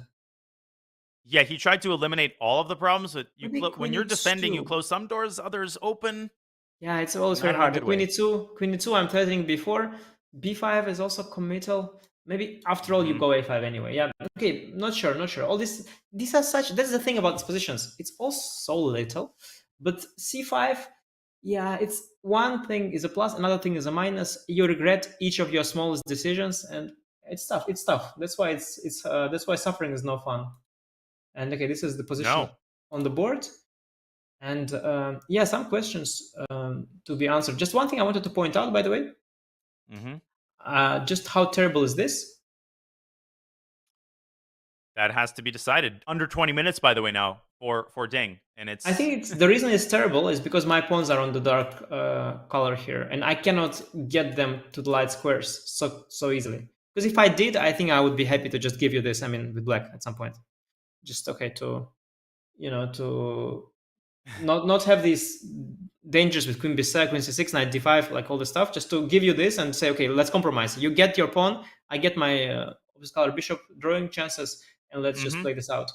I get my defensive clarity, but you can go b5, but queen a7. It's like what they said about Mikhail Tal sacrifices. Like you can only take one piece at one time. Here you can only push one pawn at a time, and you can't push them all to the right squares fast enough. Exactly. So it doesn't achieve the desired goal. It just gives the pawn, but it doesn't give me that clarity. So knight d4 is not the move yet, but it's an idea to keep in mind. So I think allowing e5 might be the way. Queen e8. Oh, maybe I like this. Maybe this queen e8 move. Maybe I don't know. Just nice move maybe. So Ding has finally made a move. It took me a second to realize, Anish, what happened. He was not at the board again. He was thinking from his rest area, and c6, which I dismissed. Because in my mind, it weakened the d6 square, has been played. It's just a very ugly move. On the clock. Yeah, I'm not sure it's bad. Probably, and we know why. We know why he got there. He had these issues with the d5 square, but it's just a move that is a little bit ugly. So you just sometimes not see it, happen. So bishop d6 is possible, but but then the rook is a bit lacking squares, right? So after maybe becomes annoying. Yeah. After I move the queen, the c4, these pieces are all cramped here, and somehow the rook lacks a little bit of space. You could go queen d1 though. You could do something like this, and c4 you have rook d2. It's possible, by the way. Not stupid at all. Really nice prophylactic idea. Bishop d6 not stupid at all, actually. Maybe I have knight d4 there, but no, then so let's say queen to, I don't know, e8 or b7. E8 maybe a bit more normal, yeah? So let's say queen e8. Queen d1, queen d1, for instance. And then maybe black goes, knight d4. Yes, sometimes, bishop c7? Yeah, you're right. You'll go bishop c7. Probably, yes. Suddenly everything's collapsing. Like Ding has tried to put his pawns on the best squares. He's put his pawns on the worst squares. But it was not easy for him. I mean, like, what do you want him to do? Magnus says. No. I would. It was not easy. I Yeah, would it have was lost not this a easy. long time ago. When a7 was coming, then after b6, the a6 pawn was hanging with queen being on d3. So it was not obvious. Then after this, now he's worried that after knight f4, he will lose these pawns, and this will fall. He doesn't want to go a4 because it's soft as well. So then he went c5 to be able to go c6.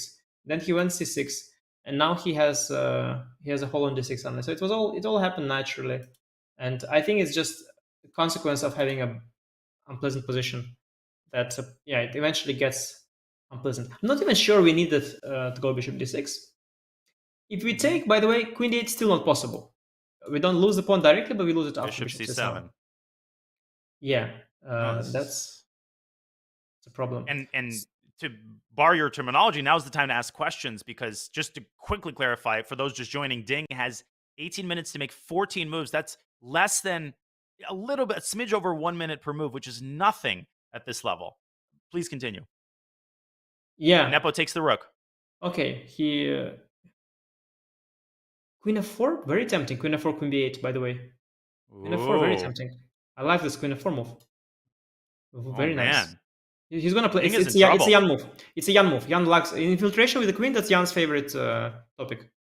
And he likes to do it fast. Yeah, Jan move fast. Yes. He smells blood. Watch this. I know this. There I know my man. I know my man. He loves queen f4, queen b8. This is how he beat Van Hao in some game. He loves this queen infiltrations and trying to be annoying from behind. That's his kind of style. Yeah, I'm not liking this at all. I love what you said about the questions being asked at the right time. And Ding does not have the time to answer them. 18 minutes, queen b8 is threatened. You could end up losing 2 or even 3 pawns on the queen side in the blink of an eye. Does Black have a move here? Or are we now talking, are we in the territory of having to give up material? I think not just yet. I think also we should not over dramatize the situation. 18 minutes, that's still something. And the question is not yet like unanswerable, but we are getting there, let's say. I think queen b7 would c7? be... Oh, I c7 forgot. Anyway? Sorry, I forgot that queen c7 was a threat. I thought queen d6. Queen c7 is a huge thing, yeah. Oh yeah, I'm collapsing here. What about that completely? Wow. Okay, so wait, queen c7 is a threat actually. Wow. That is actually even the threat. Stronger than queen b8. Yeah, I didn't realize the idea was not queen b8 but queen c7. Okay, so maybe so b5. b5 only move, yeah. b5 is the only. Then you okay, give b5. up a pawn. But Which White one? does not want to. I think White does not want to take a5 and allow knight d4. Yeah, I mean, I think we both assume that knight b7 is not going to happen. Yeah, because that's awful. Well, I missed it, but yes, I'm assuming it didn't happen. Yeah, I don't know. Like you missed it, or you're just such a high class player. You don't even see such horrible moves. Okay. Right. It doesn't even occur to me to put the knight on. You'd get kicked out of a Soviet schoolboy camp for putting a knight on such a square. Yeah. No, that's the famous Jan Timman also. Whenever he would miss a move and it would not be good, he would just say that it's just my subconscious just sees that this is wrong. Rejects moves of this low. Yeah, no, I guess caliber. knight b7 not the end of the world, because I'll go c4 and the knight could eventually come out. It's a very ugly endgame, but that said, it's an endgame and it remains somewhat drawish. Mm-hmm. What are other... Okay, b5 I think is the only move, yeah? Simply the only move, not to lose material on the spot. And is the Jan thing to do to go queen b8 quickly? To just keep as much tension on the board as possible? Yeah, I thought that was the actual threat. And, okay, I have bishop d6 next. Bishop d7 is the bigger threat, so I guess you have to move the king. Now I can infiltrate here. Am I not just winning a pawn? I believe you are. Keeping now the Black can knights... try... Or some counterplay, but like this, but yes. Or queen d2 maybe is more what you meant, yeah. That's queen d2, but I don't believe in it because the dark squares are under White's control. Maybe knight d4, but then knight e6. Yeah, but that's another way how Hikaru holds these kind of positions. So we're back to there are resources there. If you're resourceful, you have time. There are resources in these kind of positions, such as this one. But it is very dicey because you lost the pawn without having traded the knights, so it is not as drawish as it was. Well, luckily you have this queen d2 thing. You probably forced trade of the knights, but maybe White could improve on this line. Maybe could delay bishop d6. Yeah. And imperceptibly, I mean, as we're talking, bang, another 3 minutes off the clock. Now you basically have 1 minute per move. And Ding is going to have to take some more time because at this point, we're in the territory of high value of mistake. If you make one mistake, you're dead on the spot. That was not the case for Ding just a little while ago. And so, folks, we will likely get a time scramble, at least a one-sided time scramble as we head to move 30. So we're going to take this opportunity to take one more very quick break, folks. We promise we will be back very soon with Ding's attempt to save a position that has been getting worse and worse. Will we see a decisive game in round 1 of the FIDE World Championship? That remains to be seen, and we will continue to bring the action for you in just a couple of short minutes.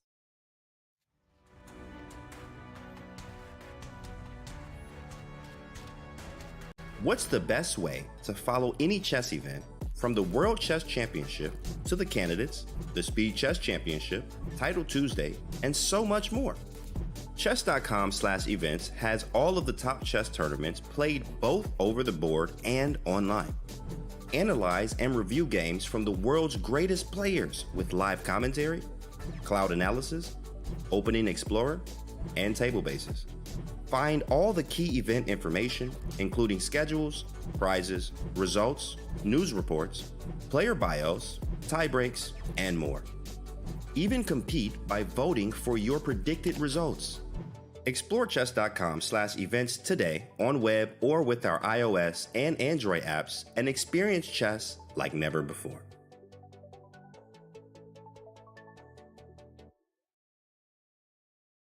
Chess Kid is fun.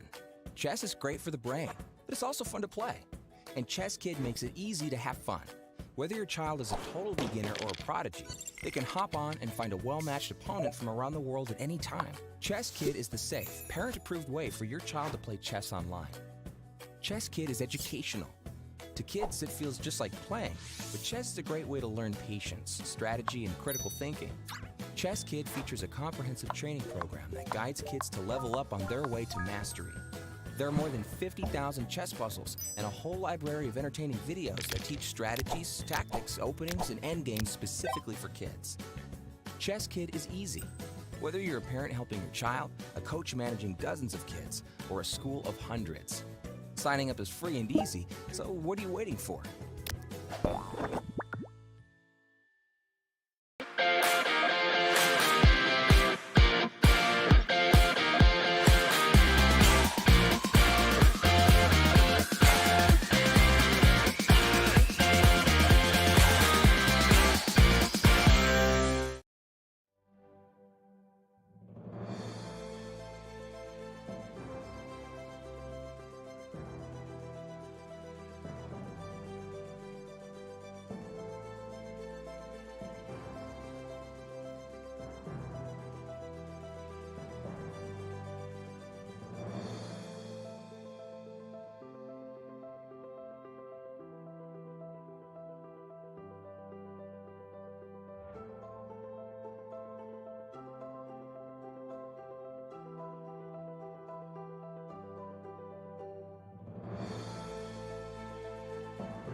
Welcome back to the 2023 FIDE World Championship. Game 1 between Ding and Nepo is heating up in a very, very big way.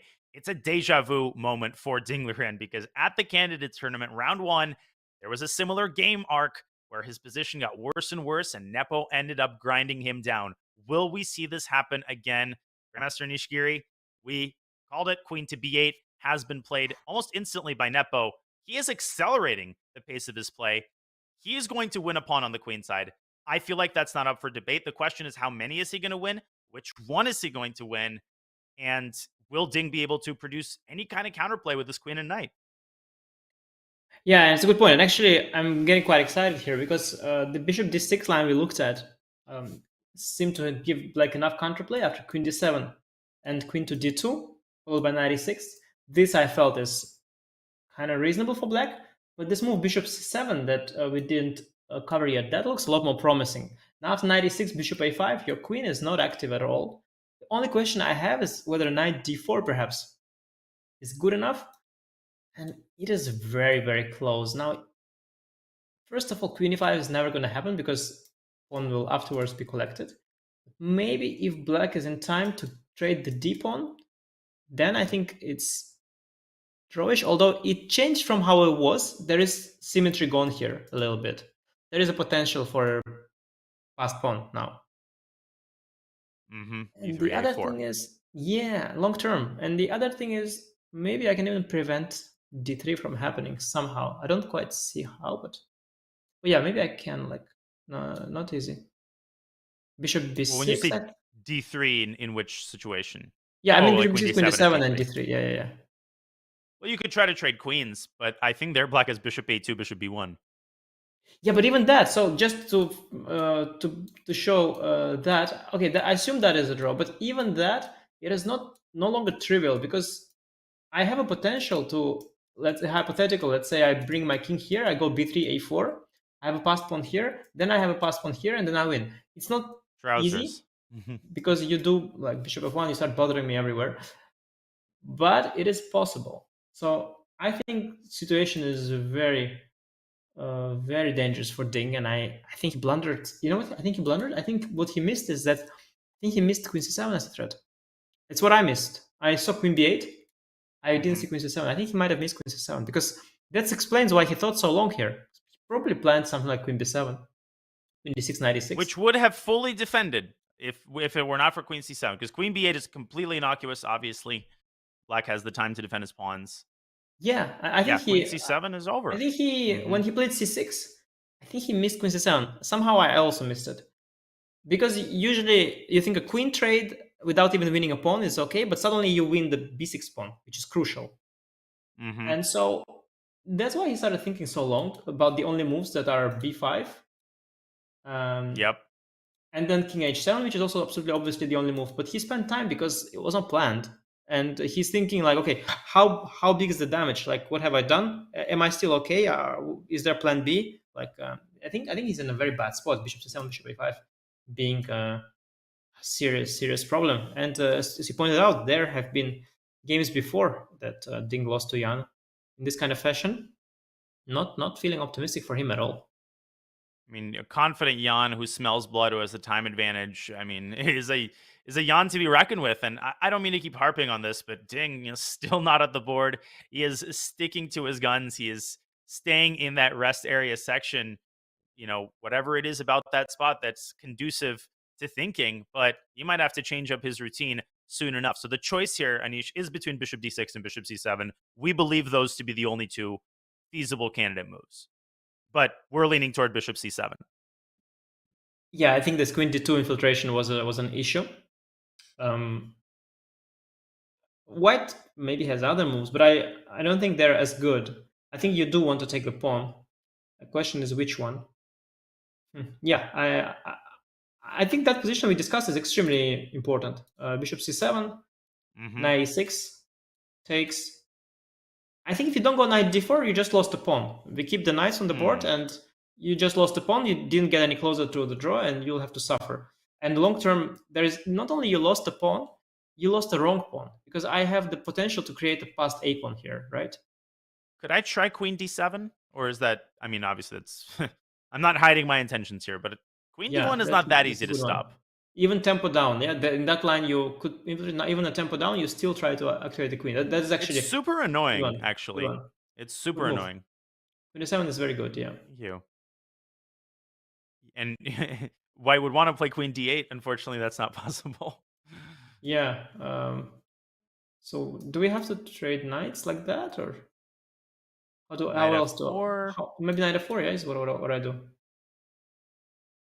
Right, and everything's nicely coordinated here. Black's queen doesn't have as much to attack with the knight on an invulnerable square, and when the knight's off the board.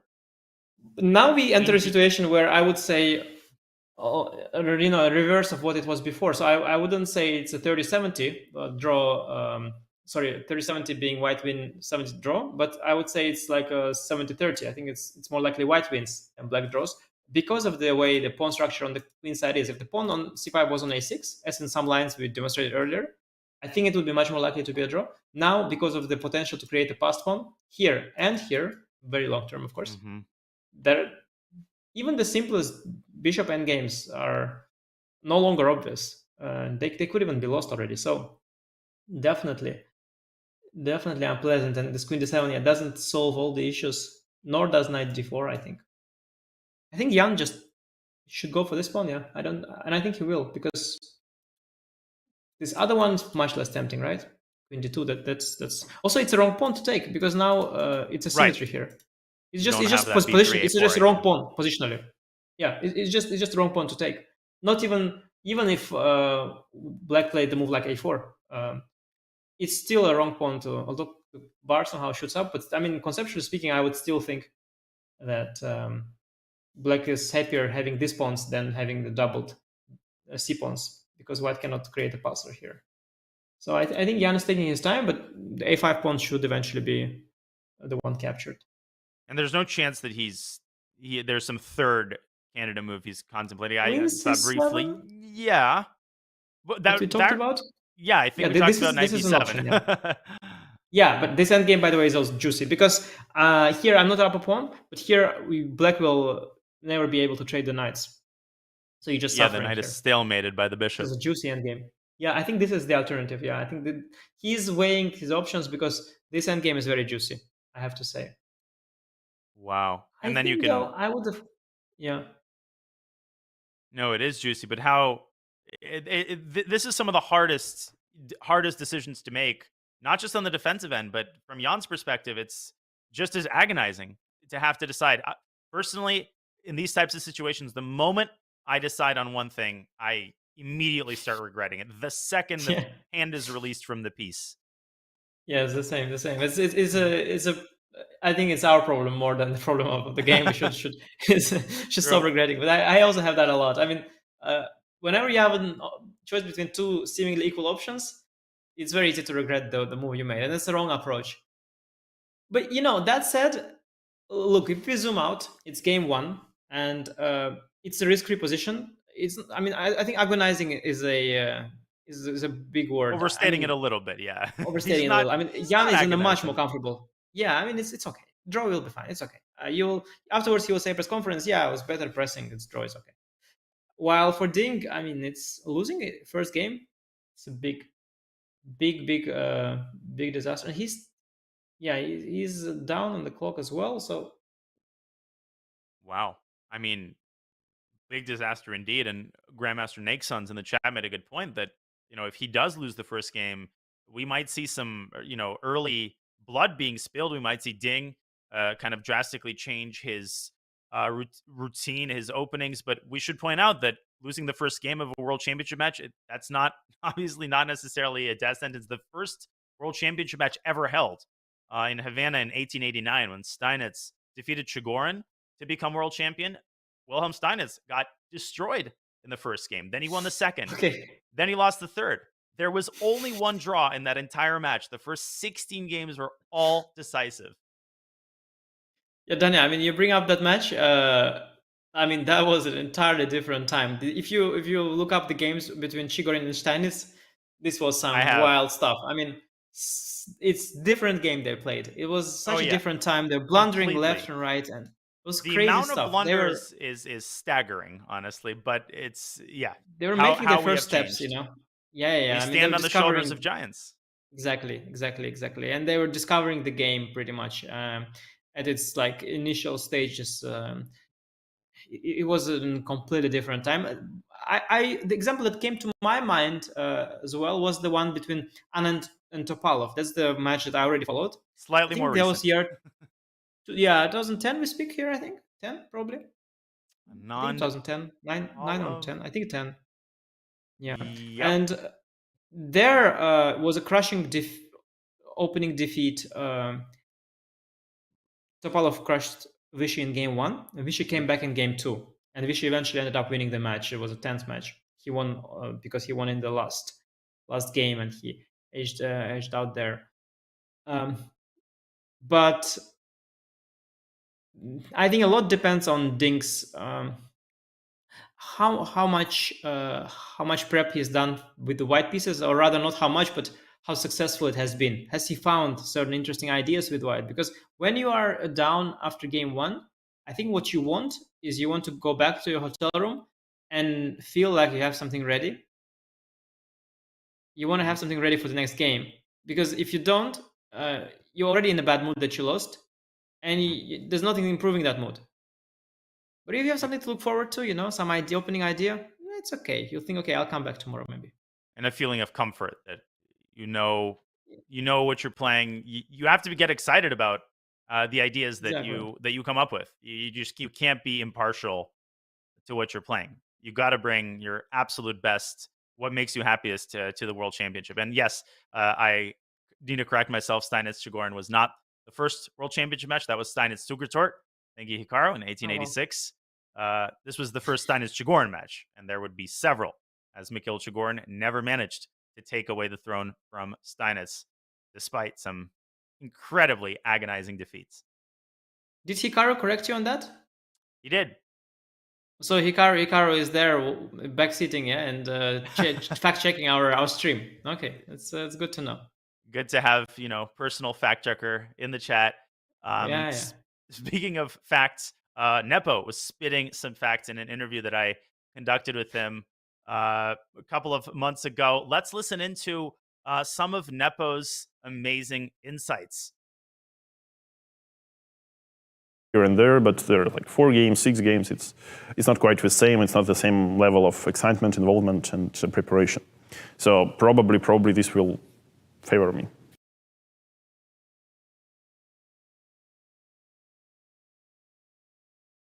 About talking about the format of the match, he's confident, and his confidence, Anish, is something that I've noticed, I think, has increased since his match with Carlsen, when everybody was shoveling dirt on him. That's it. He's broken. He doesn't believe he can win a world championship match. Suddenly, all of those people are gone. Yeah, I think Jan, one thing we have to give him, I think his confidence is unshattered, and he's always been very confident in himself, and for good reasons, obviously. Tremendous talent and a great player. And I think nothing can break him. If that match didn't break him, then nothing will. He is unbroken, and he knows that things could have gone differently. He attributes all the bad results to individual mistakes. He thinks there's nothing wrong with him. He even in the interviews afterwards, he said there's nothing wrong with his mindset, nothing wrong with his psychology. At times, maybe he's even too confident, and maybe he's even somewhat wrong with that. But that doesn't mean, doesn't change the reality that he is very good and very confident. And confidence, I think in chess they say it's better to be overconfident than underconfident, and I think that is true. And we apologize for that. The little segment cut off. We promise that's not all Nepo had to say about his level of experience and how the Magnus match impacts his state of mind. Let's try that again. Here's Nepo. I mean, every unsuccessful game is a lesson, and of course, the main thing I took away from this match was my experience, and experience was quite sad. But maybe that's why it was quite useful.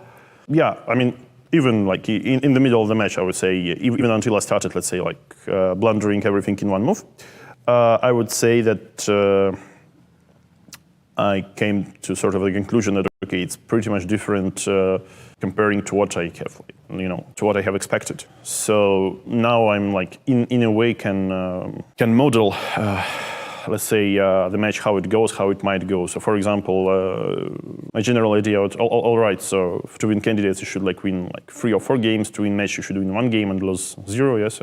I mean, it's also quite quite a childish approach, I think. Yeah, so speaking of the upcoming match, it's, surely I think it's, I wouldn't say it's like my only advantage comparing to Ding, but it's one of like very important things that already, okay, I have like more or less a bitter experience, but nevertheless, that's an experience. Mm-hmm. I'm not sure if he's like pretty much used to, this type of chess. Of course, he's playing some matches like here and there, but there are like 4 games, 6 games. It's not quite the same. It's not the same level of excitement, involvement, and preparation.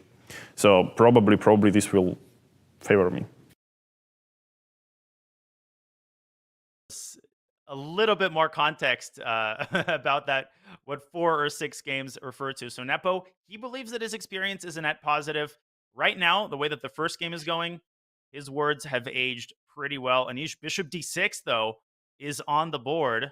Big decision there, which is a move that we looked coldly upon compared to bishop c7, but you could double back. After queen d7, you do have the option to play queen c7 and go back to that endgame, which you call juicy.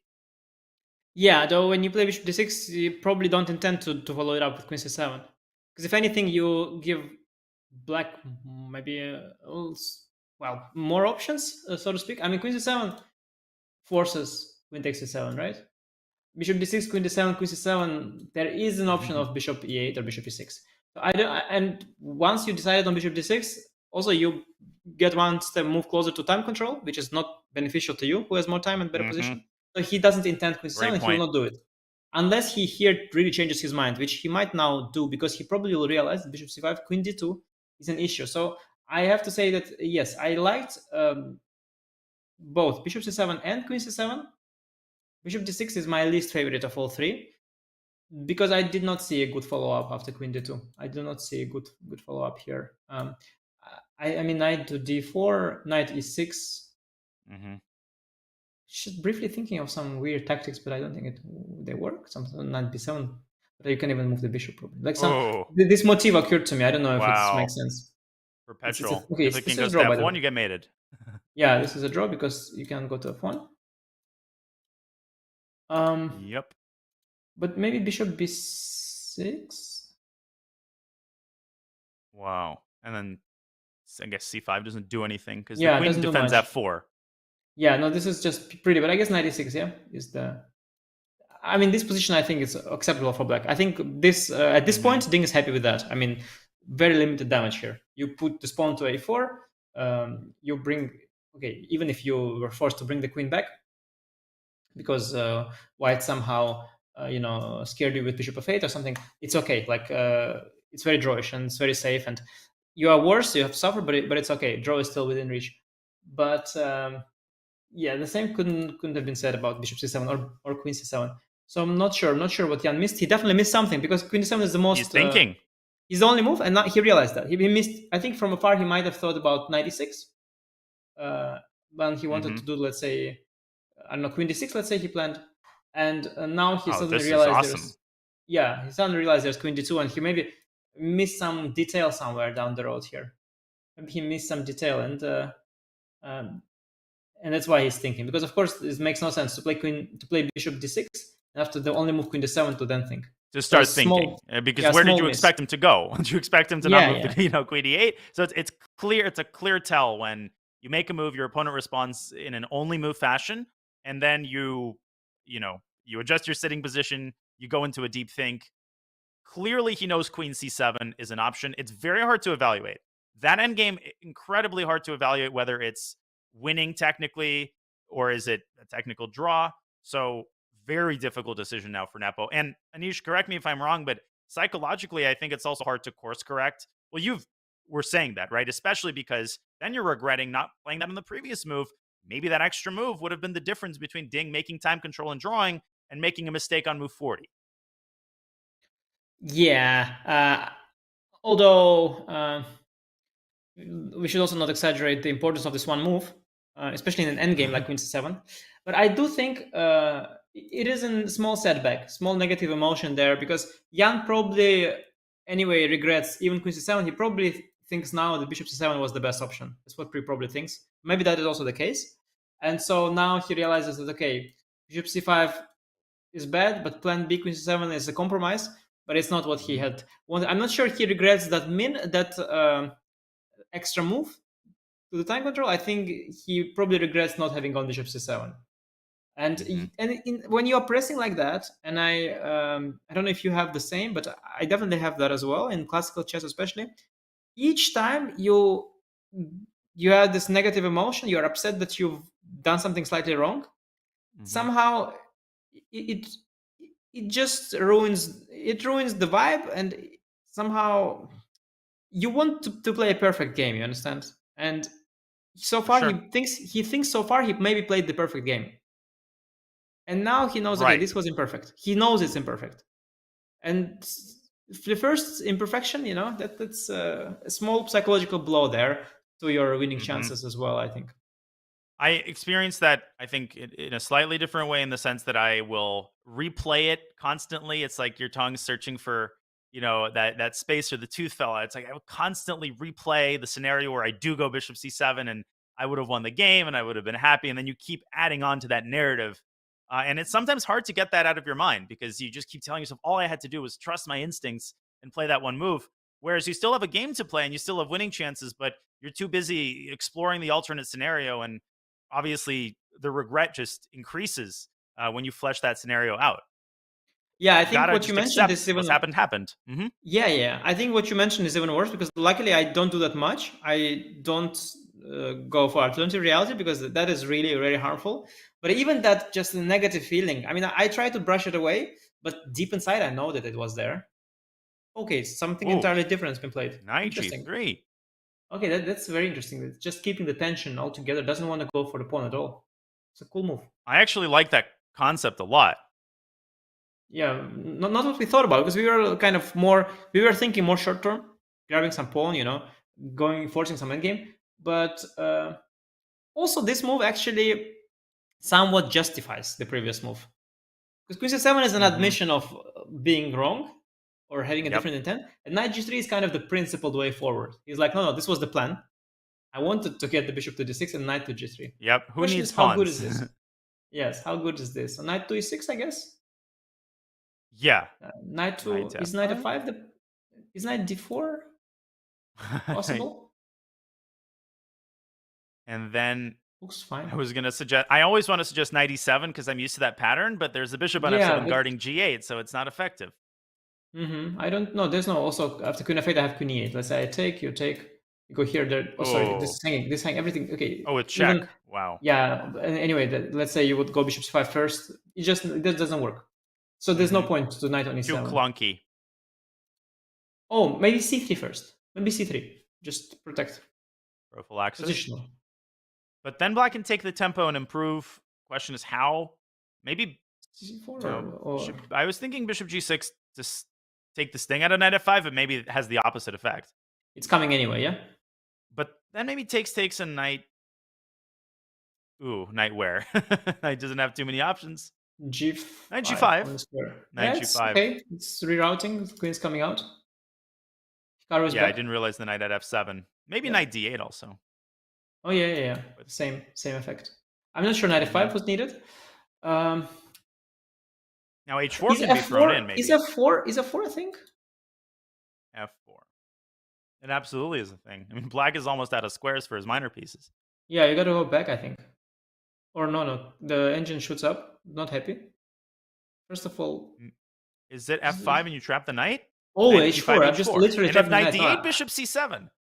Okay, I just didn't realize. We just literally trapped the knight suddenly. Yeah. Okay, now I understand what I've done. I should put bishop on E8. And then I would have F7 square for the knight. In either case. Yeah, I just completely forgot that somehow the knight could run out of squares. It's incredible. Knight E6 has been played in the meantime. And also in the meantime, Nepo is down to 20 minutes himself, which is not time pressure. Again, not exaggerating. But listen, this is not the 45 minutes he had just a couple of moves ago. We remind you, for those just joining, once move 40 is made, 60 minutes are added to the players' clocks. Then after 20 more moves, after move 60, an additional 15 minutes added, and that's when the increment kicks in. There is no increment until move 60. All right. Yeah, here we go. And psychologically, it's a very different situation. So, as you will probably agree, 20 minutes against 11 or 45 against 11, that's like Earth and night and day, Earth and basically, yeah, it's just a completely different story. And now it's sort of a mutual each time trouble. While if you are 10 minutes against 45, it felt like you're just getting crushed, to be honest, on the clock. F4 has been played. He didn't mark here on play the move. C3. Why is the question And mark? why did we reject this? Did we consider F4 immediately? No, we didn't consider F4 yet. Knight D4 could be one thing. Knight D4 at the very least is okay. Is that also why the bar is so happy? Bishop C5 and Knight F. Just Knight C2 simply. No, Knight F3. I was also thinking. I understand what you mean. Yeah, some pattern there.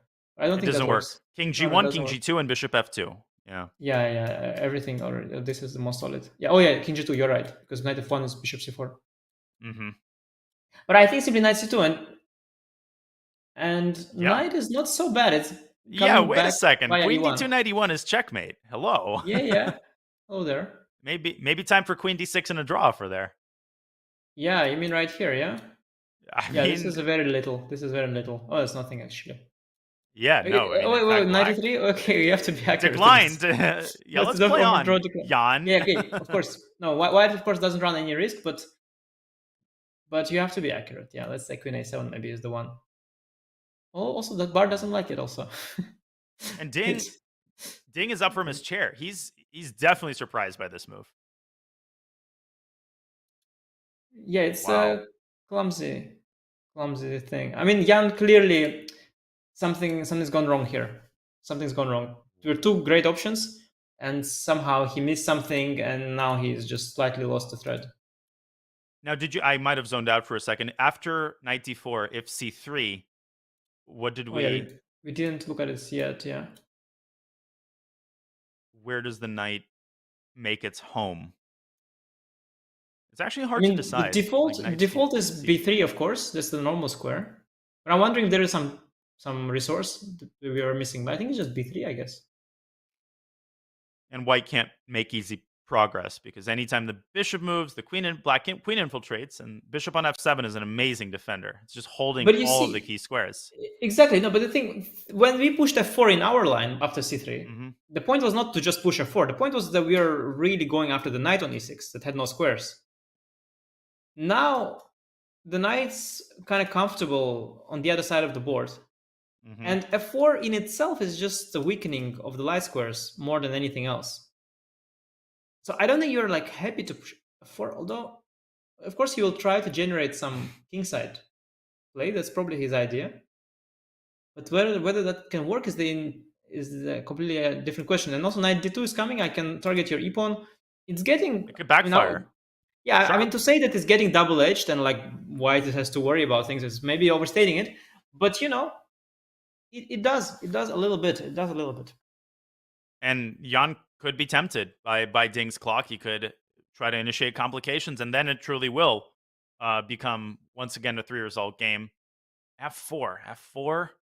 A mistake due to Knight D4, and Ding has to find this move. I mean, this is on a silver platter. This has been served to him. Something else. And he hasn't done it. But I wanted to mention one thing, Daniel. Maybe Bishop C5, Knight C2, Knight F5 bothered him. Maybe he was bothered by some concrete business here. Ooh. Maybe this was Jan's plan as well. It's easy when the eval bar shows zeros, but there's mate threats circulating against black king as well. Yeah, knight is weird, and okay, let's H5. Knight E1. Oh, but there's Bishop D6. Yeah, there is nothing here. No, there is nothing here. But Ding has made a move on the other side of the board. He's gone H5. And probably not that bad either. I think what happened is he trusts. What sometimes you do is you have little time, you trust the opponent. You think, okay, obviously he's on Knight D4. Obviously he has some plan. He just spent like 20 minutes in the last 3 moves. He has some plan. You just think, okay, it's dangerous. What are my options? Oh, h5, maybe not so bad. And you just dismiss the main move because you just trust the guy. You have little time, and you just play the second move, which is, by the way, decent. The computer doesn't dislike it. Yeah, h4 is the idea, pushing the knight forward, giving the king some room. So how is this line? h4, knight f5, Knight bishop f5, bishop g6, knight e7, take, and king h. Bishop e7. Yeah, I was just thinking, can I afford that, or it's just checkmate? That there must be. There's a queen f7, knight g8, knight f6. Yeah, this is a hard one. I mean, this is also not. This is also scary. Like, this also would be scary. You have to just, you go back here. This is also barely holding, but this queen f7 move you mentioned, that's just a killer. You threaten this knight g8, deep puzzle rush style checkmate here. Yeah, that is, Ray Robson would find that in, 1 millisecond. Yeah. Yes, but anybody and everybody less talented than Ray would also realize bishop e4 is too dangerous anyway, and just play bishop f7 or bishop e8 even. Yeah, the computer likes both moves. Yeah, and bishop e8 is just a shutdown move, just shut down White's pieces completely. And they're actually, in fact, they're all defending each other, but it's very clumsy construction. They're not attacking anything. They're just defending each other. Jan instead plays Jan plays c3, and now we are heading for this variation after h4. Now, the knight doesn't have to jump to f5. Paradoxically, knight h1, knight f2 could be this positional idea to play prophylactically, make it hard for black to find useful moves. Yeah, of course, you can do that. But let's just establish one thing. Things sort of have gone out of Jan's control somewhat anyway. Like, this was not the plan, and it looked really good. Here, he had a choice between a very beautiful endgame or winning a pawn. Instead, he wanted to win a pawn. Then he realized that this is a wrong pawn to win. There's queen d2, and then things just sort of spiraled slightly out of control. And now it's just and you're not going to win any pawn. Moves. Yeah, he's just making moves, and you're not winning any pawn. The pawn structure has become no longer this clear cut. The White's e4 pawn is potentially weak. Things just spiraled out of control, and I guess it's just okay for black somehow. And Ding has not gone h4. Instead, he has pushed the pawn on the other side of the board. He's gone c4. Trying to fix the problem of that weak pawn. Obviously, we see that the evil emperor is not a fan of that move. But wait, we talked about this. It's blundering in a different... Oh, no. It's a different position. f5, I have h4 intermezzo. Oh, but it's an very only similar move. And wait a second. Yeah. If we continue this line, knight e2... Knight g5, don't know. Is that okay for black? Oh, and maybe knight h1, knight f2. Maybe it's time for that prophylactic. But still, it's lackluster. It's lackluster. Queen e8 even. Yeah, h4 is nice. Like, compared to the line we had just before, pawn on h6, this was losing a piece, remember? Knight d8, bishop 7, knight g5, h4. But now, yeah, this h4 is an important resource. So Ding reserves the move h4 for desperate times. And of course, White can go h4, but that creates this huge hole on g4.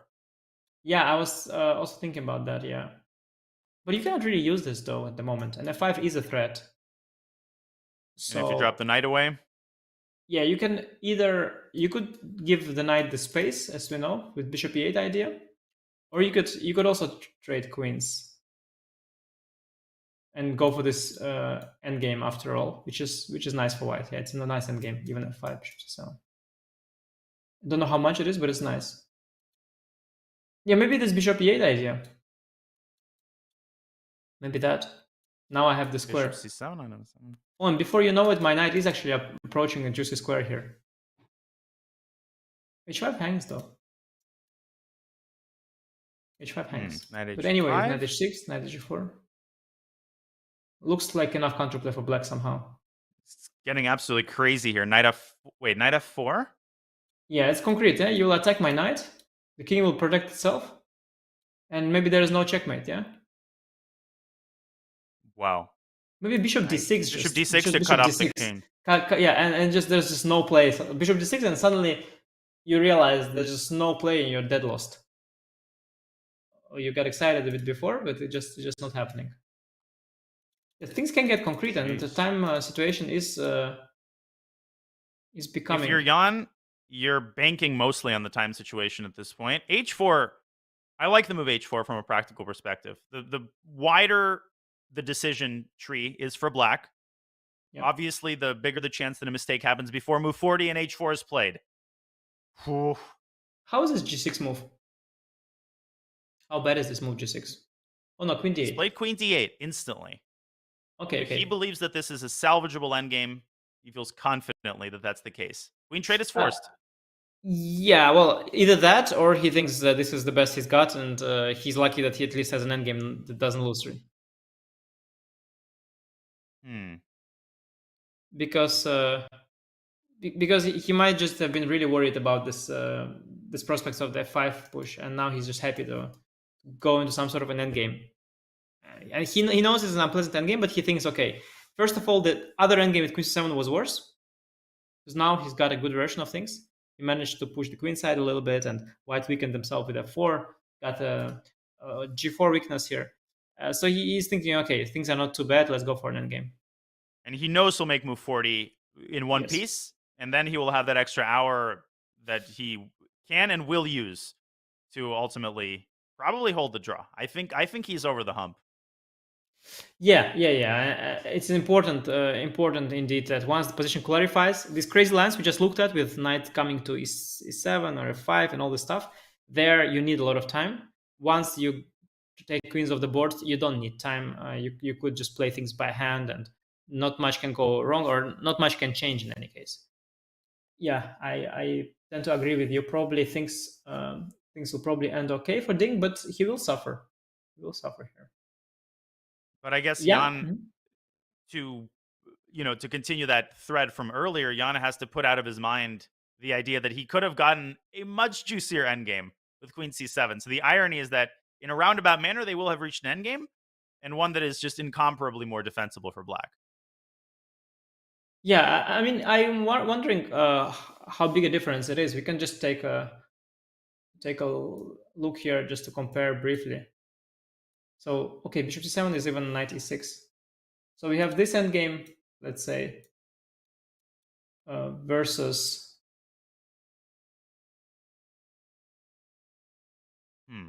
Here, the knight, I guess, has a pathway to c5. Why did the knight not have c5 there? I guess because there's a pawn there. Yeah, there's the answer. The pawns are already here, which is commitment by white. White can keep the pawns much more fluid, and black has already gotten c4, and I think a4. Yeah, a4 and but black has already gotten c4 there. So there are definitely some differences, and the differences favor black somewhat. You can tell that for sure. And Jan is thinking, I guess, about which version of the endgame to go for. Yeah, so whether to play f5. Obviously, I briefly considered queen b7, but it's no, it doesn't work. Same here. Also thought about queen b7. There's this queen g7 knight f5 idea at the end. Yes, I thought about the same. Can show that. Actually, wait, knight f4. There's knight f5. Whoa! Knight f4, knight f5. And it's so surprising. Just checkmate. Queen is hanging. So surprising.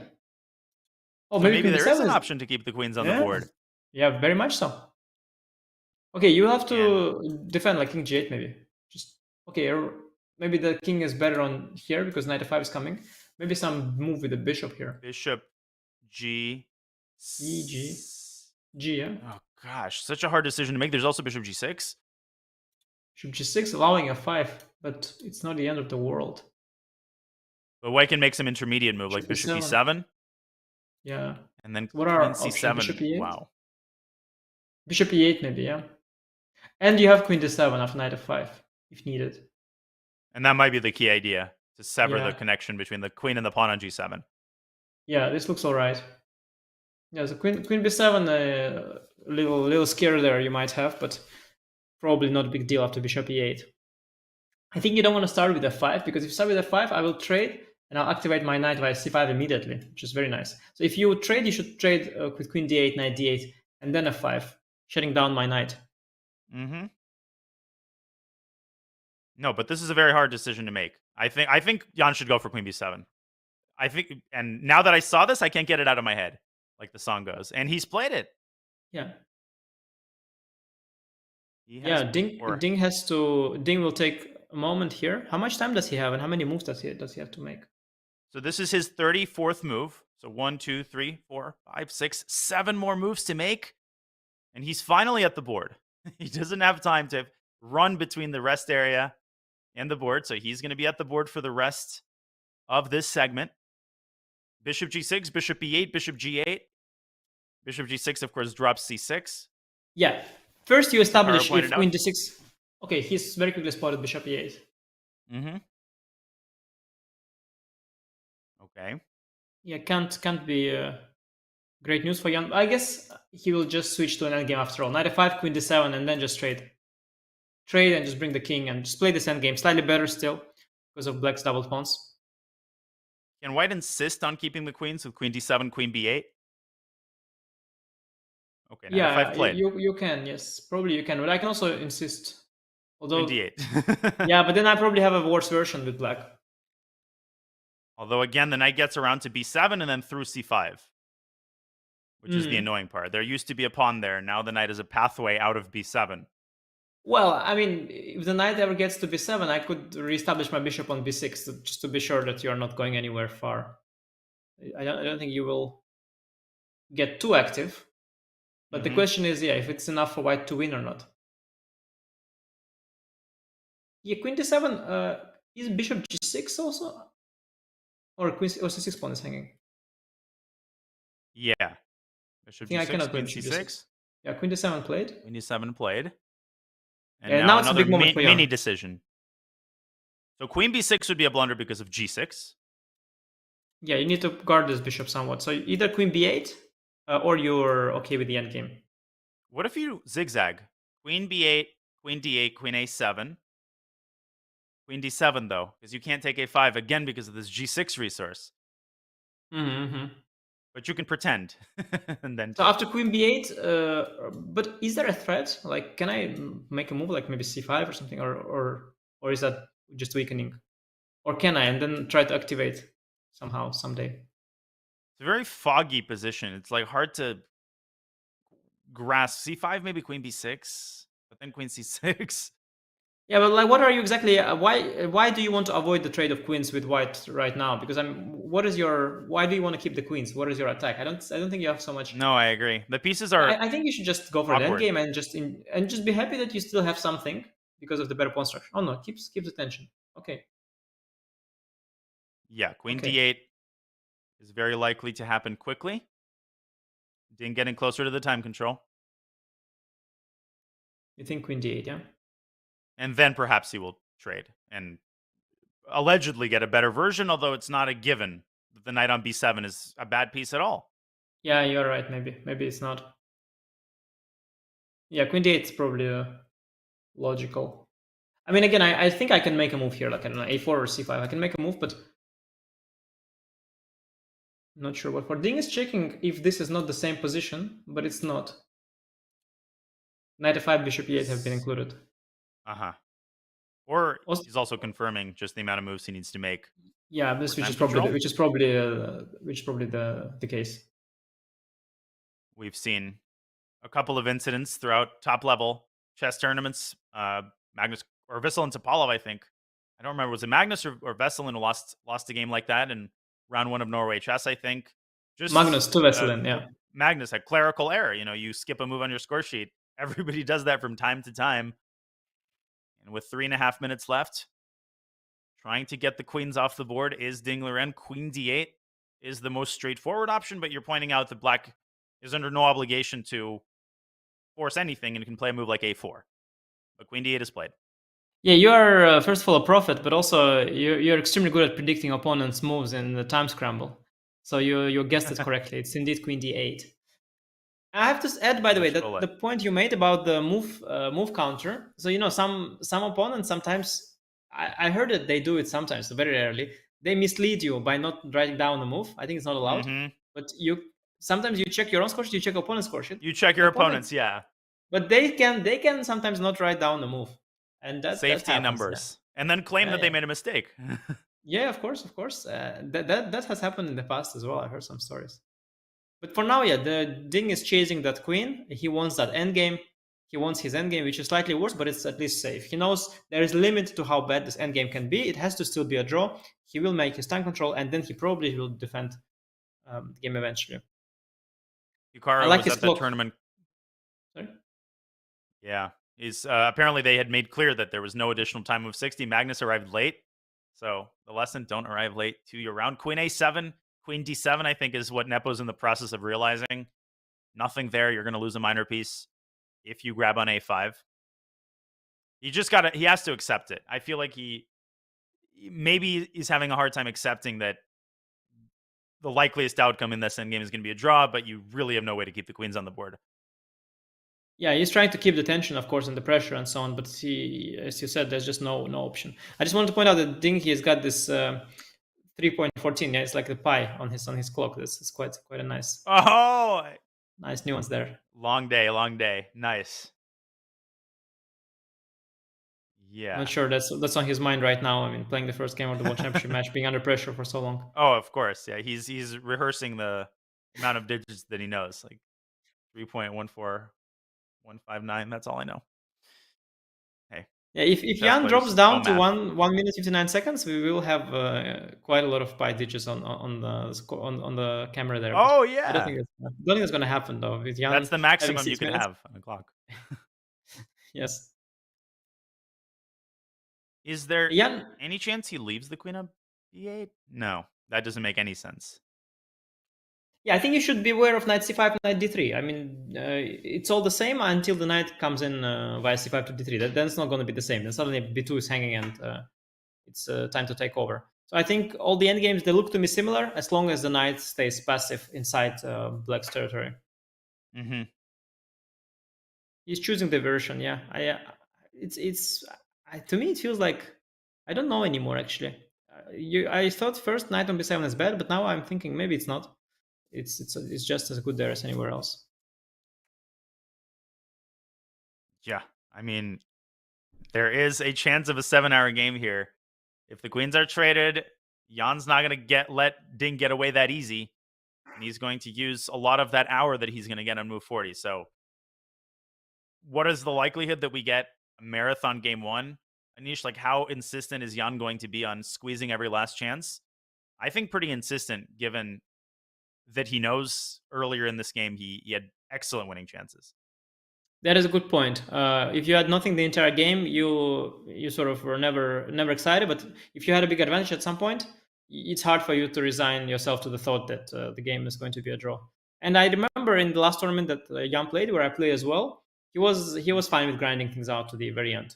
He played long games, and I remember the game he had with Yesipenko. It was lasting. He was pushing it. It was a draw already for a long time, but he kept trying and trying and trying. So, yeah, I think Jan might just keep grinding this one out, but it's very solid for Black. Very solid.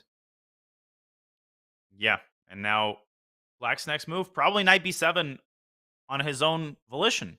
I mean, the knight actually wants to go to b7, which is a polar opposite from the initial endgame that Jan could have gone into.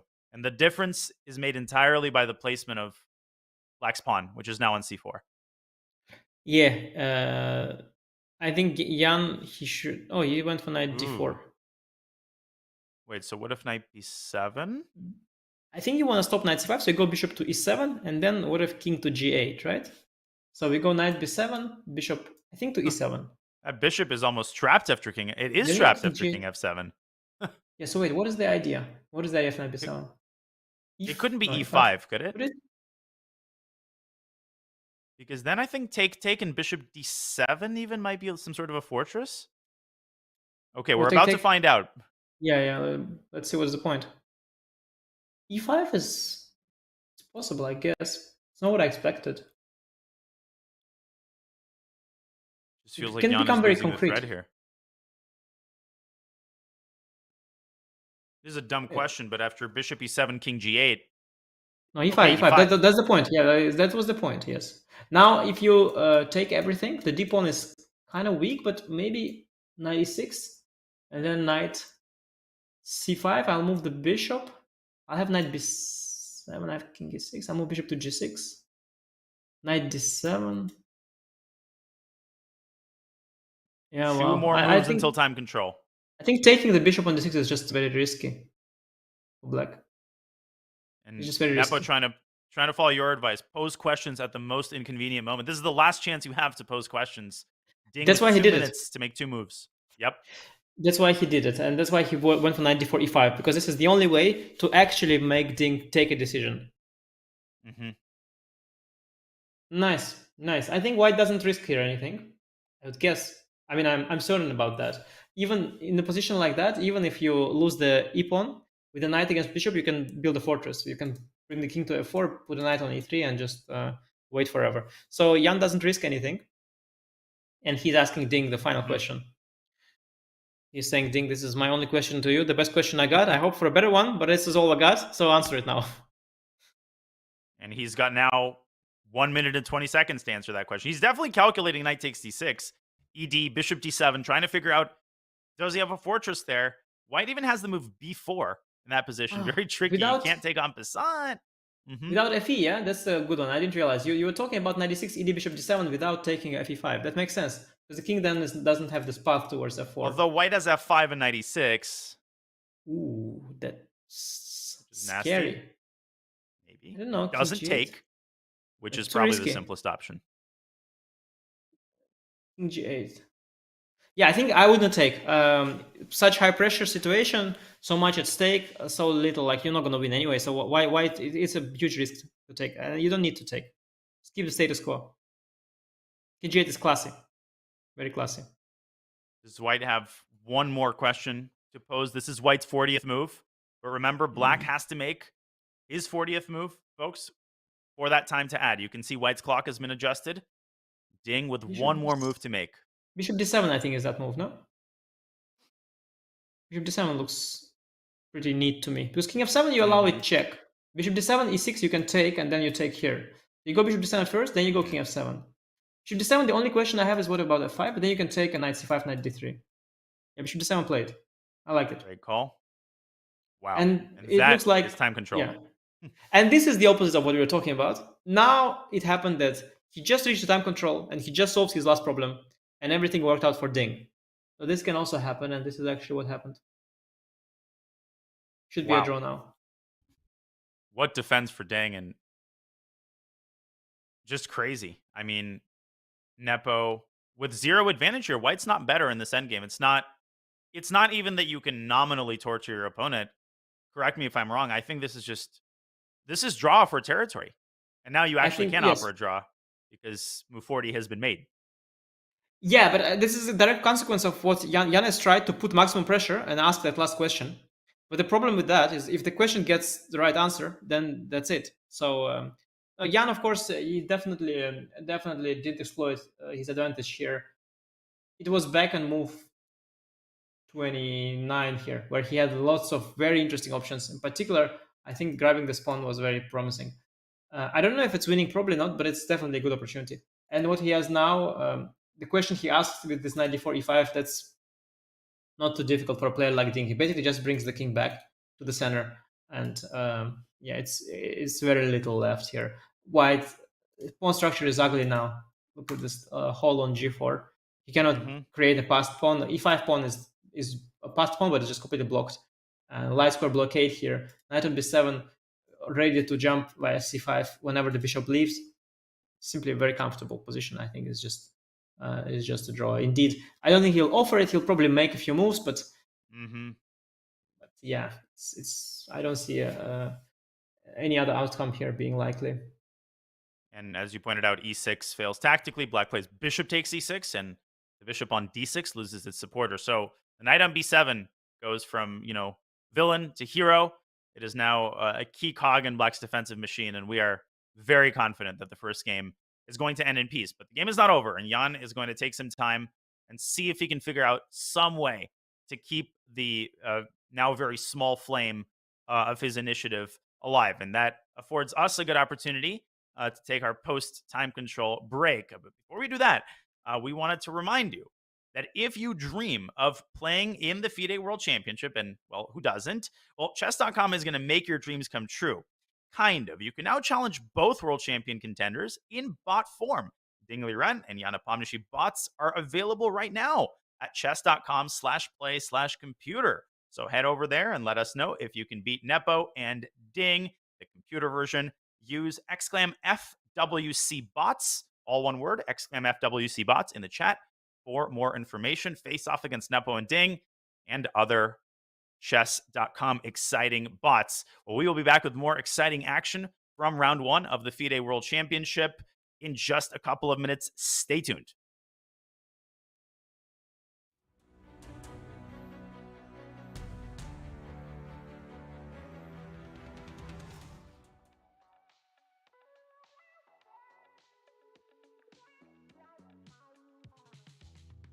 Some of you may remember when Puzzle Rush launched. It blew the chess world up, and it happened literally right in time for the World Chess Championship in 2018. And all those pieces just came together of like, and it was just awesome to see. Of course, it was excited. It was a new feature, which we hadn't done in years, and it was a really good one. And we're like, we like grew chess. We're done. Like, how cool is that? I remember the word saying, like, guys, like after it came down early 2019, like, we all need to reset. Let's think about how we're going to add more features. What could maybe be something close to Puzzle Rush again, because we are never going to see growth like that for chess again. In 2018, Puzzle Rush, because the other thing that serendipitously went was the World Championship, our first feature in 3 years. God, I get anxiety. I know. It was our first feature. Like, those were the dark years that Eric and I joke about. There were tears during that time. It was hard. It was tough. But then, like, here comes Puzzle Rush. Here comes the World Championship. And here comes a fateful dinner where I had Queenies. Shout out to you, Hikaru. Take me to that small restaurant in the Isle of Man, the British Isles, because Hikaru picks it. Because Hikaru's a bit of a foodie, for those who don't know. And that was the dinner where I told Hikaru that I thought he could be the ninja of chess, and that maybe if he gave streaming a chance, he might be surprised. I spent 2.5 hours explaining what was the online content ecosystem to Hikaru and Sunil. And Hikaru embraces streaming partly because Puzzle Rush was such a fun feature to stream. Sort of not the, I don't want to say the tipping point, because there were so many incredible streamers who were committing to what would become the future of what we now know is like this incredible ecosystem online. The chess bras were like the OGs of committing to it, you know, at least as far as having a fully focused Twitch brand, right? And there were so many others, but we all knew, and Eric Hansen and I had talked a lot at the time, like we knew like the category needed a Hikaru, and we knew that it was going to be something that was going to take us to the next level. But I think partly the reason Hikaru committed is because it was so easy and fun because of Puzzle Rush. Like, that was it. And then the World Championship viewers, we were rating the chess bras and Hikaru every single day with peak viewership for the chess category. And it was like, the chess world peaked. Yeah, it peaked the end of 2018. That was what you asked about, right? We're talking, if that's all we're talking. That was it. That was the high point of chess. That was it. But I do remember the first time Magnus played on our site. I remember that feeling. And I remember the goosebumps going on my arms of like, oh my goodness. That's like, yeah, okay. I mean, there's no better chess player in the world who's gonna ever play, well, maybe in the future one day, but that was like the thing. I remember the moment where I was like, oh my gosh, we have a grandmaster on our site. He's like kicking everyone's ass. He's just winning all of his games. What super strong grandmaster is this? It was not a secret. It was not. Twist ending. It was somebody cheating. And we're like, oh my gosh, how are we going to deal with this? It's hard to explain the whole process, but immediately right then, we're like, this is going to be make or break for our future. We have to invest here. And immediately started hiring like statistician, built an amazing team around this, and we've invested so much time, money, and resources just to protect this game that we love. We immediately knew how dangerous this could be, and remember that very first cheater was such a painful experience to see. So it's been at the core of what we've done, and it's challenging because it's not preventable.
What is a chess dynasty? Unceasing dominance, move after move, again and again and again. We have a resignation, we have history. He is the 5-time FIDE World Chess Champion. But a chess dynasty can also be cruel. It forces most to defer their dreams until next time. If there is a next time. It's losing. Oh my God, did he just blow? Yeah, he did. I'm blown away. The game is over. As the chess world turns to Kazakhstan, the Magnus Carlsen dynasty is set to close. The FIDE World Championship is finally up for grabs. For two chess superstars lying in wait, until next time is now.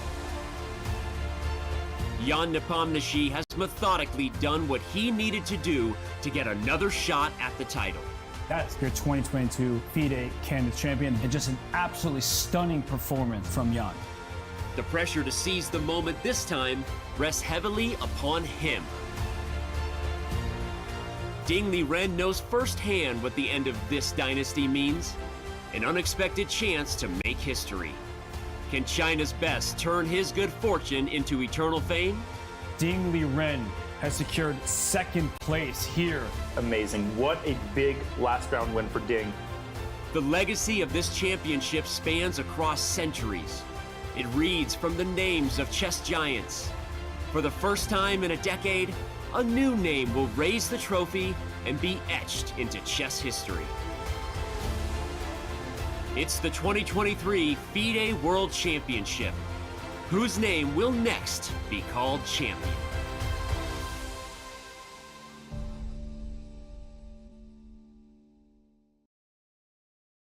We are 4 hours into round one of the FIDE World Championship between Jan Nepomniachtchi and Ding Liren, live from Astana, Kazakhstan, where Jan Nepomniachtchi is not looking too thrilled. Time control has just been made. An hour added to each player's clock after move 40 has been carried out. Grandmaster Nishigiri, this has been a frustrating last 10, 12 moves for Jan Nepomniachtchi, who has watched his entire advantage slip away and turn to dust. Yeah, absolutely. And he started with a big missed opportunity at one point, and then he had this potentially slightly better endgame, but he chose not to try and stabilize the position, not to try and bring the king to the center and slowly try to eventually maneuver around and go for something small. Instead, he put some pressure with this quick knight d4 e5 idea, hoping for Ding to somehow collapse. But Ding just replied in a very calm, collected way, brought his king back, brought his bishop here, and just solved all the problems. Just a light square blockade, and Nepo, I mean, his face says it all. Levy says, Nepo, looking at the board the way I look at the last donut. Indeed, Jan kind of coming to terms with the inevitable, and he knows that with 56 minutes, there's just no way that... I mean, and Ding has more than one drawing option. Even knight c5, I would imagine, solves the problems concretely. Although maybe I was thinking about that move. I was thinking about that move as well. Also, c5 comes to mind. c5, e6, bishop c, bishop. But that's maybe not so accurate. Bishop c8. But yeah, you're right. Knight c5, maybe king f7 is the easiest. Just king f7. Bring the king in. Is there also a weird fortress like knight c5, bishop a5, f5? How does white make progress? Maybe unnecessary. He played that, by the way. Knight c5 is played. Yeah, fortress. You mean you want to, because you cannot play knight e6, yeah, just yet. But the question is, what is my move after f5? Yeah, but I don't think you need that. You can also bring the king to f7 as well, and then this knight is going to get active here and collect this pawn. Yeah, and draw offers, by the way, they are allowed after move 40. So at this point, it would probably be Jan who would offer the draw, just because of the arc that the game has taken, and nominally he's still the one pushing. Bishop takes a5 played. I guess so, especially now he's collected the pawn, so he is the one up a pawn. But I'm not sure at all if he's any better. Even just takes and king f7, let's say. Also, I think that's just very, very drawish at this point. Yeah, just the pawn is immobilized. Knight d3 is coming. Here. Yeah, completely fine, I think. Yeah, Ding. definitely a bullet dodge there by Ding. And speaking of Gotham Chess, who showed up in comments, I think he already started recording his recap. To be honest, trying to be to be early there. Yeah, the result of the game basically no longer in question. And obviously, there's a psychological battle that will have to be fought by Jan. And this is where your team of seconds and supporters really comes in. And this is where they prove their mettle. This is where they make you see the positives. And there are positives to take away from Jan. I think his general approach of, as you said, taking more risk and perhaps just having more fun in the opening, to put it in a very primitive way, has paid dividends. And the fact that he didn't extract the most out of the winning chances that he had doesn't take anything away from that. Yeah, it is both a positive and a negative. I mean, the fact that you gain something in the opening, it's great. At the same time, I don't know how many of these ideas does he have. Does he have like 5 more? Maybe. But maybe that was his best. Maybe that was his best idea, and maybe he doesn't have so much more against the anti-martial. Maybe now he'll have to switch to, I don't know, the Italian opening, and maybe there's no more such great ideas. So nowadays, especially, it's so hard to find these promising ideas like the one that he played today. Maybe he has many. Maybe he doesn't have many. We'll see. Definitely, I think definitely if he, and it seems like this game is ending in a draw. If it will end in a draw, I think Ding will be the one taking all the positives. He really dodged the bullet there for sure. Dodged a bullet and dodged the opening bullet, and Hikaru suspects a draw for coming on the next move. Very likely, FE King F7. Ding is the speed with which he's playing demonstrates his total confidence in the fact that the game will be decided very shortly. Yeah, Nepo's next move could even be E6, accompanied to the draw for. Oh, like that, yeah. Okay, I can take it with a bishop, and then go like knight. Can I tease you there a bit with black? Maybe E6, bishop takes, knight C6, knight D3. Because it's ugly. It's ugly what you have done there. So that's the worst feeling, when you have the draw in your pocket and suddenly realize that you have messed it up to the point where your opponent is now playing for the win. I mean, plenty of games like that. Yeah, but I mean, if black plays for a win here, it's probably not because you messed it up. It's just because black can afford to sort of, like, it's anyway equal, so black might as well keep making moves. I don't know. I mean, bishop C7 is a move as well, I guess. If knight D3, then maybe I can push the B pawns to B4, maybe, or maybe knight A4 first. Yeah, I don't know who has to be more accurate here. I don't quite understand it. We can we can try to. Yeah, we can try to see. There's also there were some ideas with F5, FE, knight F3, but here yes, but garbage. No longer, I think. No longer, yeah, because the bishop had to be on C7. Right. You had to be making contact with the pawn. Yeah. So is it? Yeah, I don't know. Like, it all happens so fast. I'm not sure who is playing for what. What about bishop? Let's say bishop to B4. Knight D3. And then E6 takes. Threatening knight D8. Threatening knight D8, but of course it's not. I mean, it's not a big deal. You just move the bishop back. Is white running some danger? Well, the bishop guard. I think it must be a fortress. Yeah, knight back to D4, king to F2. Yeah, D3. It's a fortress. Everything's protected. No entry points by both sides. This is one way to make a draw. Your E6 suggestion is just different. Yeah, E6 also gives black a chance to take with a knight and just go home. Or the move itself could be accompanied also with a draw for, just to make sure Ding doesn't get any thoughts in his head. I think that's a question. Like, what gives him the thoughts? I think the draw offer gives the thoughts. Sometimes it's better not to offer a draw if you want the draw, because by offering it you show vulnerability. So it works both ways. Yeah, you show that you're suddenly you have the tiniest inkling of worry in your mind. So Ding, he dodges the bullet with black. He has white tomorrow. He struggled with white in Tata Steel. Do you think that tournament is going to sit on him, or do you think that because he had to hide essentially all of his opening preparation, that will not hurt his confidence with the white pieces at all? No, I think I think after this game, he's forgotten about his entire life, and now all he remembers is the game one of the World Right. Championship match. Like before the start, yes, Tata Steel, everything, his youth in China, or everything that has happened in his life, it was all there. Now I think game one's been played, and that's what's impactful. And I think the negative takeaway for Ding is that he has seen in this game that he got hit again with the black pieces.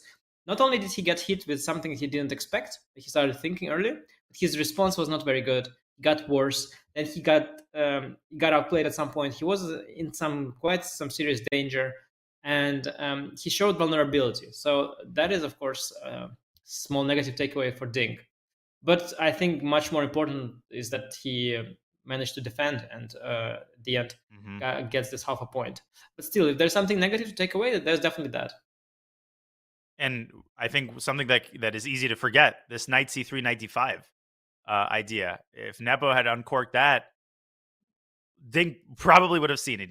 Let's not overstate the case and claim that he would have taken on d4 and it would have been 1-0. But even without it, the position remained very, very dangerous. So this almost feels like a different reality, a different lifetime. But it was, in fact, the same game. Yeah, I just today. briefly pointed out.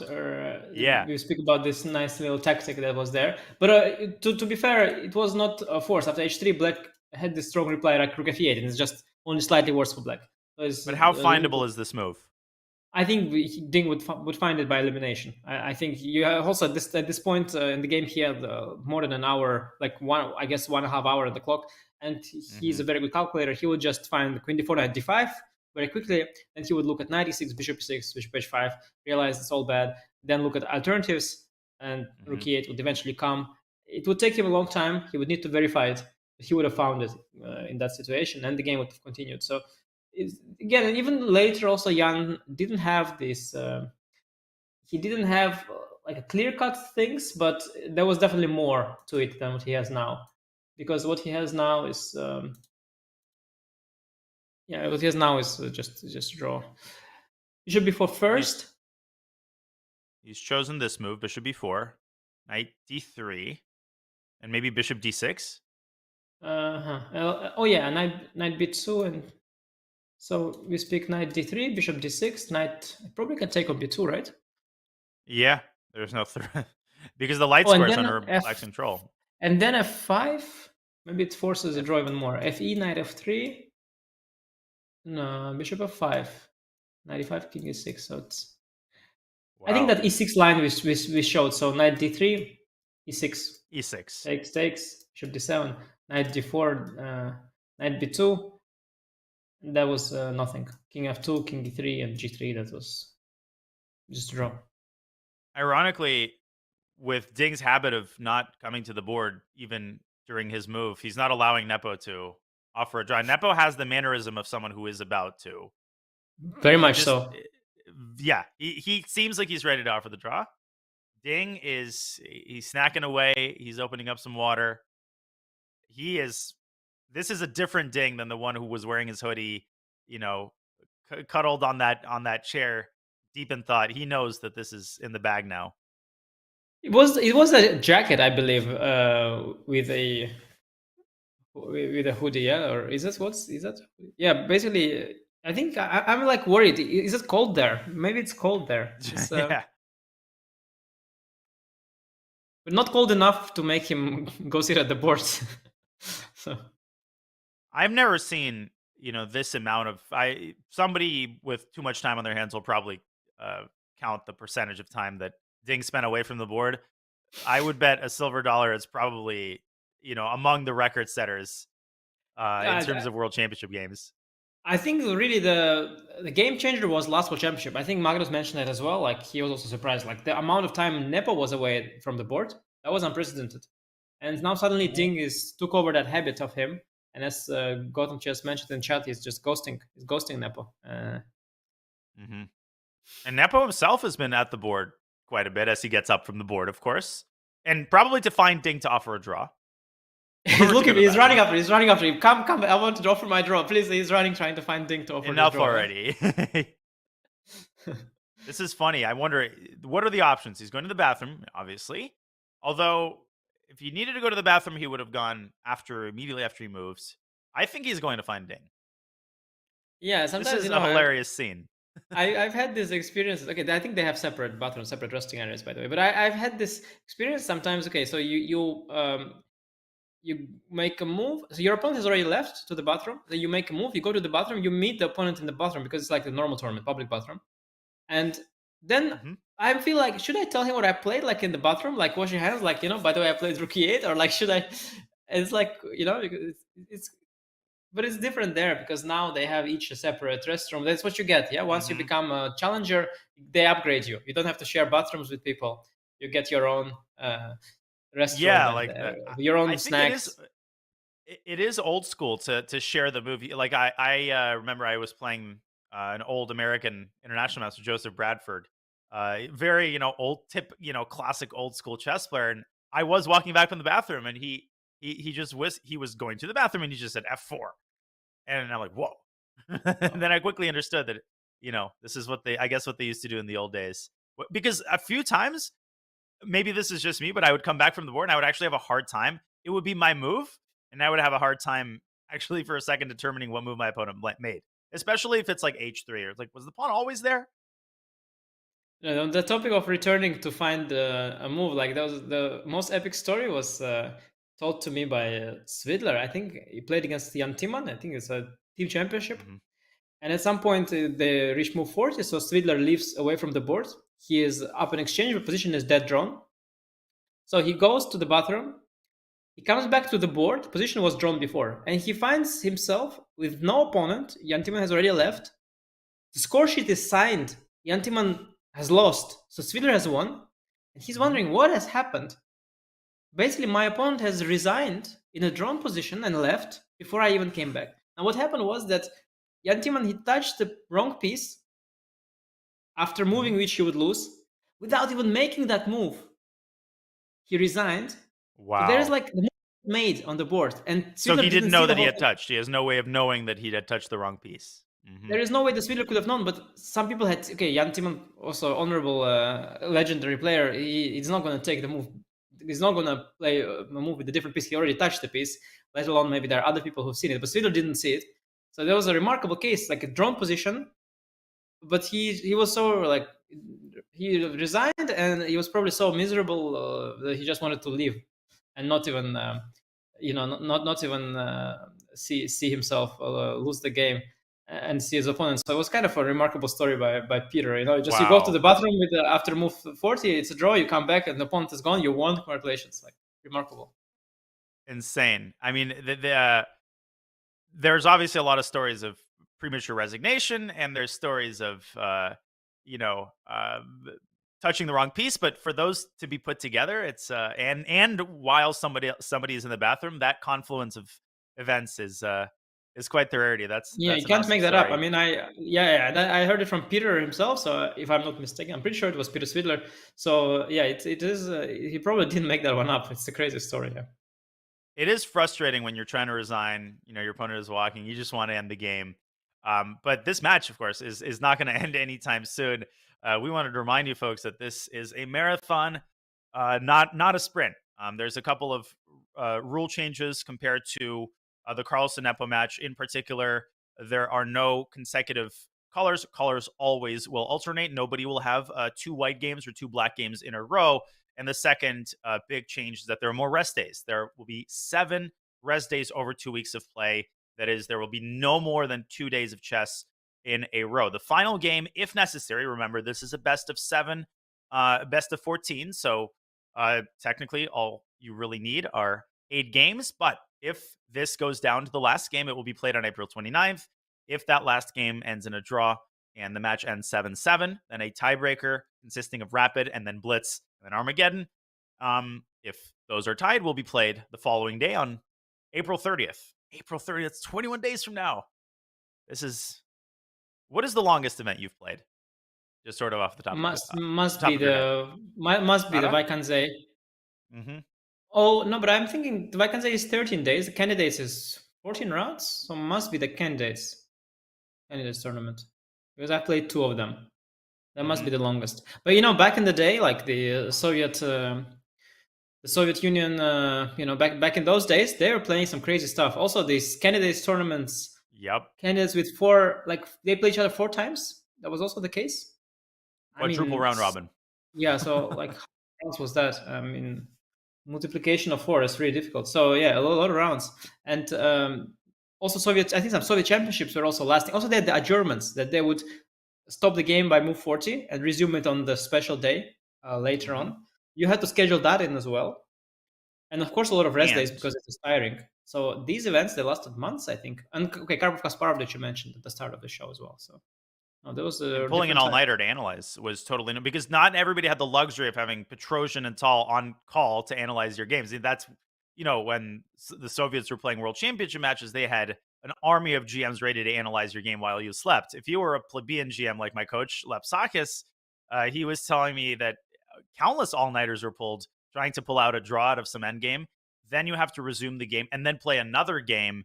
So, we think the good old days were relaxed with, the GMs with cigars dangling out of their mouths and, just kind of waving their arms around. No, the schedule in those tournaments was absolutely grueling. Speaking of grueling, I mean, Ding still has not arrived at his board. Is he deciding between knight d3 and knight a4? Is he contemplating the meaning of life? Is he choosing his restaurant for dinner? There we go. Yeah, I think the knight d3, knight a4 is the option I select here. If I have to bet on something. Yeah.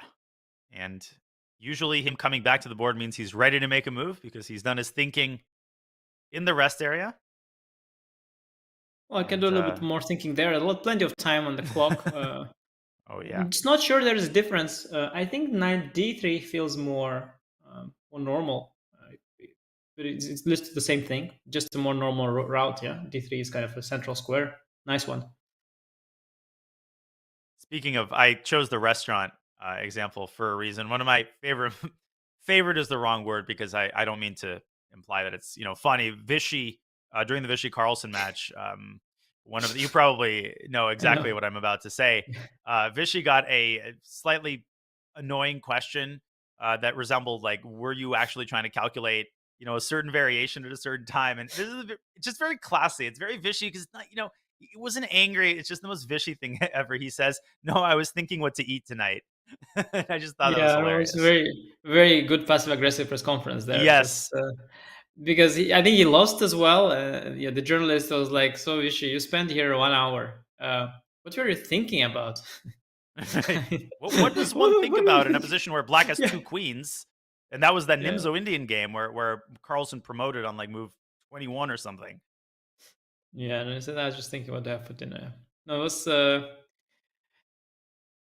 some press conferences are quite legendary. I don't know if we're gonna have. We're probably gonna have one today as well after this game. We'll see we'll see what is in store for us. But a lot of the stuff is really hilarious. You've got all sorts of different journalists from the chess world, also from the outside. The players are in all kinds of different moods sometimes, and all kind of stuff happens there. It's a competition of its own. The press conferences.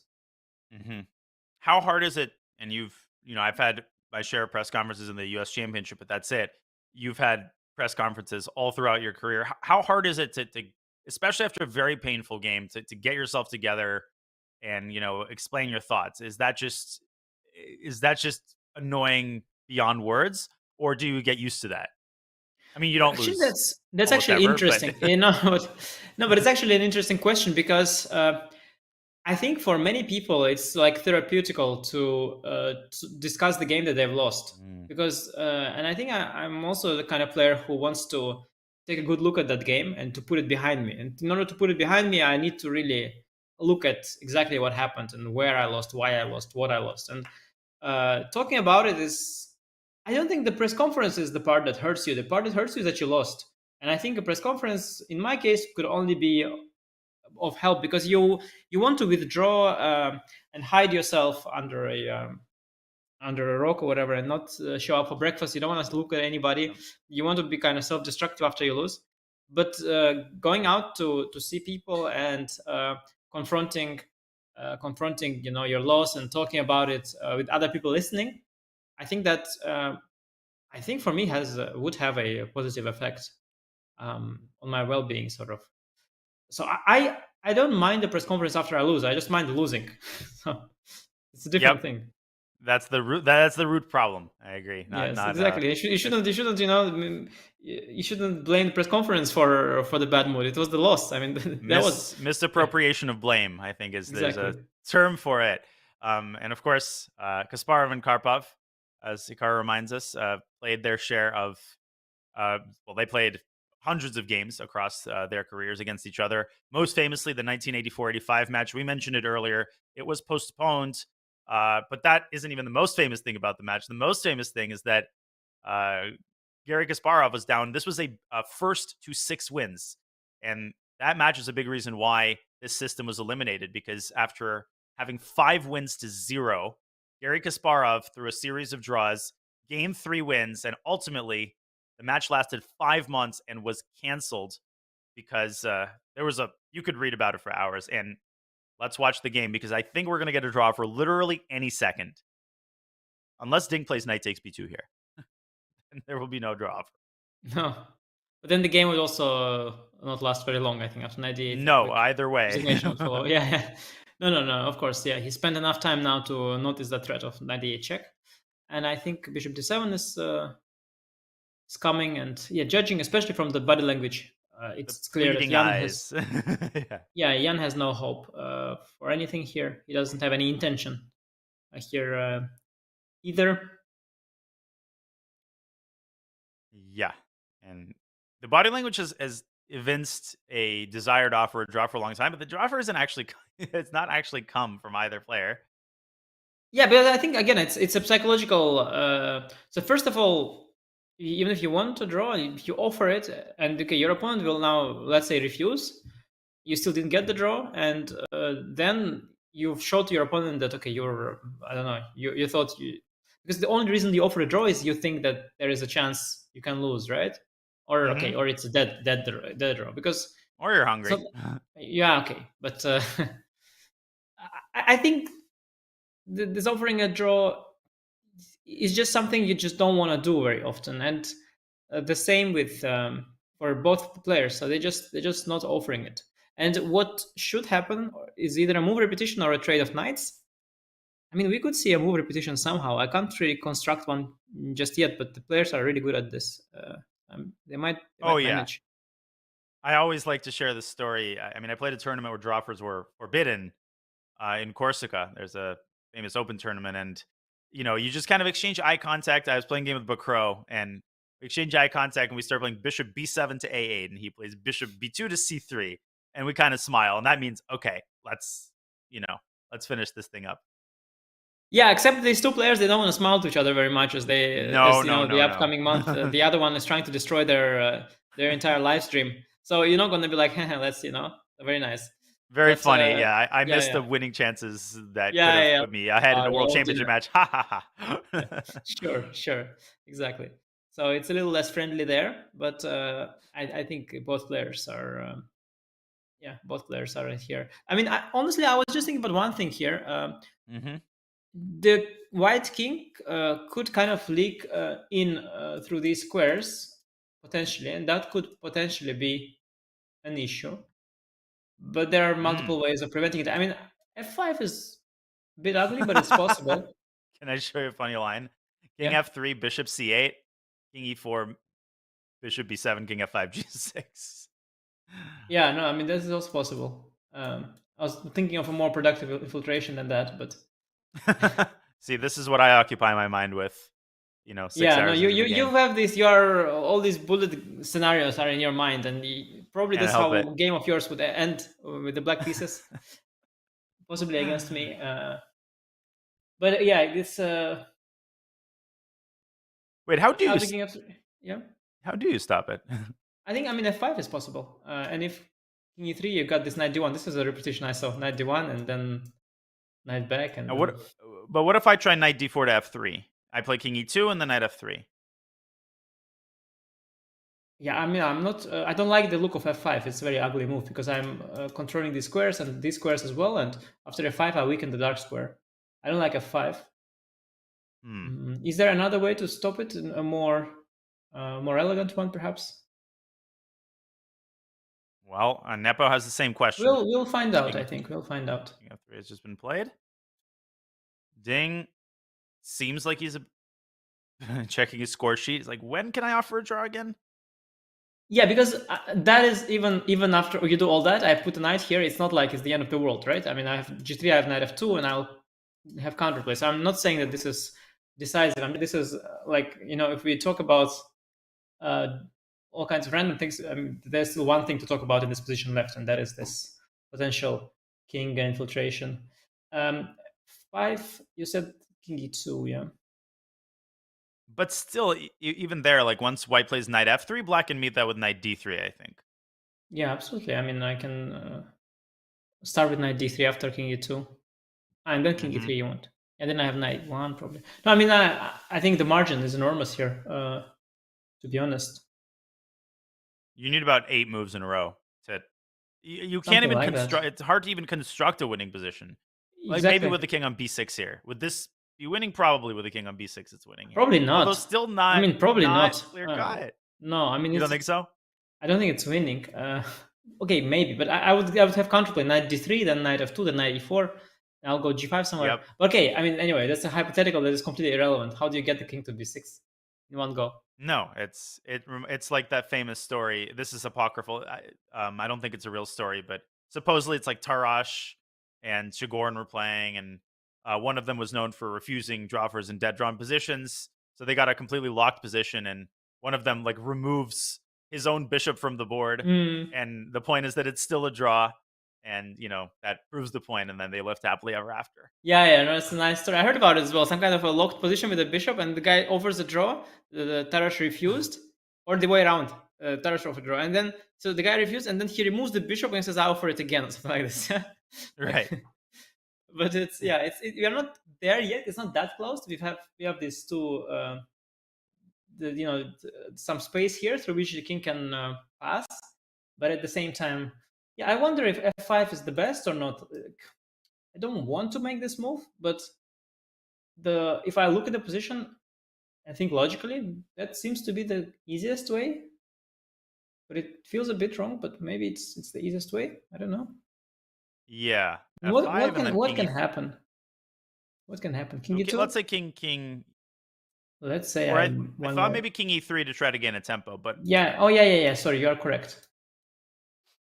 That was the idea, and that's what you meant, yeah. Now you will get... now king e2 and knight f3. Do we go knight d3? King e3. e3. Bishop c6. G... Knight d4. I mean, it starts to get a bit nice for yeah. Oh yeah, knight d4.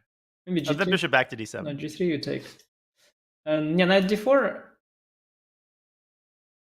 Yeah. Bishop back, exactly. I mean, this has to be this is quite clean, no? I guess. Yeah, I'm thinking about a crazy winning attempt. No, it's knight not even worth mentioning. I was thinking g3. Oh no, for black, I mean after knight d4, I was thinking bishop takes g2, knight b5? And then knight takes b5, g5. But oof. It's actually not the easiest thing to prevent. Oof. By the way. Nice. Yeah, I mean, it's, suddenly we created so much life in this lifeless position. Creativity is the mother of invention, I think. Is that how it goes? We have to manufacture interesting ideas, so we really scrape the bottom of the barrel for whatever we can find. No, we're getting paid for this stuff, so we have to. Yeah, but, absolutely. So do the players, but they don't have to. That's the difference. The players can just do the uncreative stuff. Ding has taken half of his extra time. Yeah, the thing is, you've got another 15 minutes on move 60. The engine, because I had enough. I turned on the engine. The engine actually agrees that f5 is actually the zeros, and the other stuff is the 005, the smallest of advantages for white. So this is the easiest way to go, indeed, even though it's a little bit ugly. But even like the point is that even king e4 like this is also nothing, of course. And if you go g3, I will target that pawn as well some way. Knight f2, knight h1. Yeah, I was thinking about that exactly. I was just thinking about knight h1 here. Yeah, GMTA, Ray Mines. Wow. Yeah, it's a matter of taste here at this point, I think. Yeah, I mean, Ding, he doesn't want to take another 30 minutes on this move. I mean, then Jan will legitimately start playing for a win. Yeah, it's an interesting question. When you have the position that it is kind of drawn pretty obviously, but your opponent also looks like he wants to draw, and then you have some doubts. Now the question is, how do you deal with it? Do you play quickly, or do you try to take your time? Because both are a little dangerous. If you play too fast, you run the risk of making an inaccuracy, making your task legitimately difficult. At the same time, if you think too long, you might still not find a clean way, but you've shown your opponent that you are worried. And I've seen a lot of games go wrong because of that. Like, opponent has no hope, but because you think so long, the opponent is like, why is he not making a draw? And then at some point he's like, is he really worried? And then he starts thinking like, okay, maybe I have something actually. So this works both ways. You cannot think too long here. So I think Ding should take his couple of minutes, like 5 minutes maybe, and make that move. Be it f5 or g6, just make something. Yeah, and I mean, he understands. Let's not forget this is the World Championship. He knows what he's been through. So I think Ding, he knows this is the last hurdle, and if he crosses it successfully, he'll have a very pleasant evening, reminiscing about the bullet that he dodged today. Yeah, talking with Richard about yeah, about what he's going to play next game, like c4 and g4. Richard Report has reined it in a little bit when it comes to his repertoire. A couple of years ago, it was like he would play c4, e3, and g4. I mean, you probably remember that phase. Yeah, there are three phases. So very young Richard Rapport, I don't know if you know, but at some point I was preparing for him for the second phase of his, but I looked up his first phase. So very young Richard Rapport, only one e4, only main lines, extremely well and narrow prepared, like your classical kind of well prepared kind of guy who is just playing like one thing all the time and like well prepared in that. And then at some point there was a shift from one day to the other.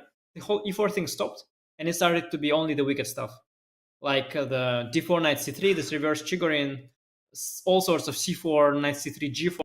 Only the weakest stuff was there, and now there is the third phase where he does both. Sometimes he goes for the main lines, sometimes he does the wicked stuff, and I think that is actually suiting him very well, just to be this balanced player who sometimes plays a solid Petrov and sometimes does some crazy Spanish where he sacrifices a piece on g4 like he did against MVL and the Grand Prix.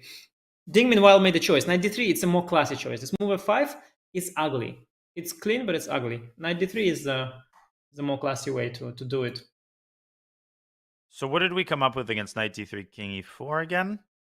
I just thought make waiting move, but the computer suggested very nice f5 as well. Oh, and knight f5, knight f2. Or wait, is that the yeah, that's good enough. Oh yeah, that's good enough. I mean, easily good enough. For pet, because king f3, you can play bishop f5. Yeah, this is so dead, yeah. The pawn is irrelevant. I can bring my bishop here and sit there, or forever. f5, yes, yeah, is it's nice. Such a reassuring 5 is nice, and if you go here, I'll take here. So in fact, this is a better order, because after king e4, f5, you sort of, with black, you gain some time on this operation. You gain the tempo, actually. Nice. Good move. That's why it's there's the upside of taking time. You can nicely take your time and come up with something super accurate. Yeah, and clearly he's seen f5, because that literally is the only move. And again, Jan is doing this lean back thing, where he seems to be about to offer the draw. But you're right; they're waging the psychological war. Let's see. We do want to take a break, but let's wait for Jan's move, because every move I think a draw for is increasingly. Yeah, I don't know if you want to take a break. Like maybe we we just work hard and then we take a break for the entire day after it's over. Yeah, it's a question here. Yeah, I mean I'm fine either way. Yeah, but Ding is back in the room. Ding is back in his restroom. Okay, G3. Jan. So again, Nepo, again, the look to the side, okay, let's end the game here. Well, one time I read his annotations to his win against Yuangi. One time he actually mentioned in his annotations, he said that he on purpose in the opening tried to appear as if he doesn't want anything, to confuse Yuangi into thinking that he doesn't want anything, and actually then to spring a surprise on him. Sometimes Jan's body language can be deceiving, but in this case, if you look at the position as well, I think he really doesn't want anything. I mean, it's not like he's hiding his devilish intentions. I think there's just nothing in there, and he just doesn't have much. After G3, I don't know. I mean, you can go F5. You can probably not go F5. I guess F5 is the easiest. Oh yeah, F5 just boxes in.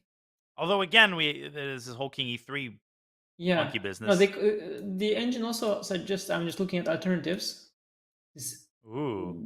This is actually very clean. This is a dead. 94. Yeah, it's a dead draw. Yeah, F. Doesn't look like F5, but probably F5 is the. Is it also okay F5? Oh, he's actually losing. That's funny. Because the bishop runs out of squares. Yeah, it's Tsungswang. Yes. Oh yeah, this is actually very interesting. It's very similar to this women candidates tournament game between Lei Tingzhe and Zhang Zhongyi. But that was an amazing endgame. Yeah, that was a draw, but this is not a draw actually. She won as well, but this is actually a Tsungswang. Because in that position, quite interesting. I'll show you the difference. In that position, this was a stalemate. But if we could bring up an analysis board, just so we could show that end game. Yeah. As Jan Nepomniachtchi takes his time, so we'll take this opportunity to show. Could we maybe replay Anish through that line one more time? Yeah. So we're talking about this line. We don't have to do this, but okay, this is a draw, and now we can sort of suicide with F5, try to stabilize the pawn structure, and then we have this position which is very similar to that game, except there are some details like this pawn is there, and it's all kind of a little different. But this theme there was that you could go bishop e6. This was like a stalemate. King couldn't move. But here I've got this moves available to me. C3 and B4 opens up some squares for the bishop, but I guess White's pawns are just too far advanced. Although it's never actually as easy as it looks to win those types of positions. You mean this? C3 takes B4? You actually can win either. Probably you should go to the king side. Like the only reason you're winning maybe is because of the G6 pawn, I think. Oh yeah, for sure. For sure, because pawns, it's a draw. Because the A pawn is also of the wrong color. That would no, you're.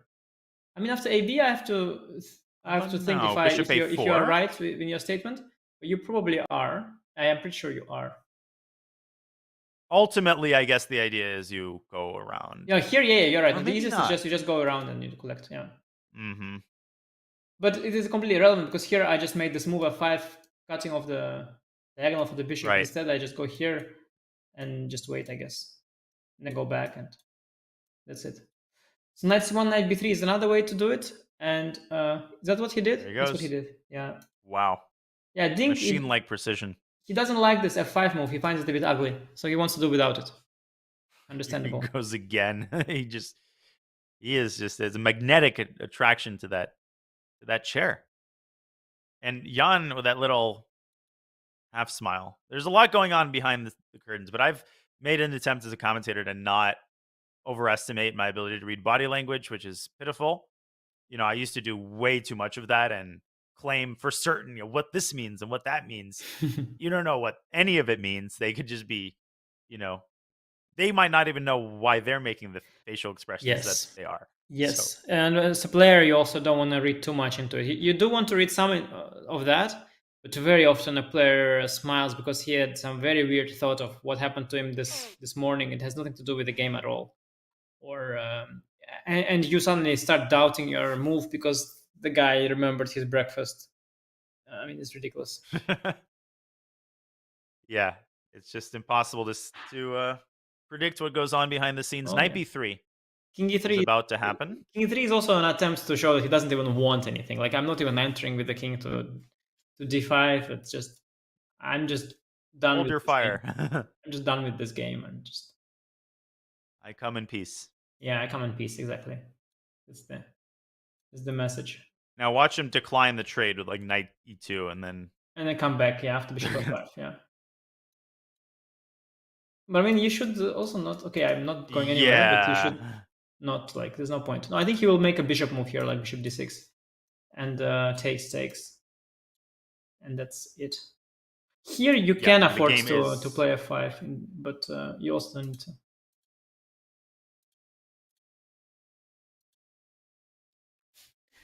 Yeah, the game is about to end. Jan waiting for Ding to carry out knight b3.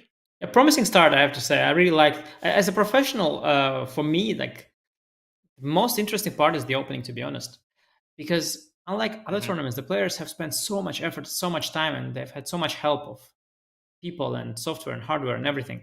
And they really, they've done their best, and the motivation is the highest to come up with ideas. And I really like to watch the opening phases and see what ideas they brought. And today, the idea Jan brought to the table was really very interesting. Oh, just offered a draw. Yeah.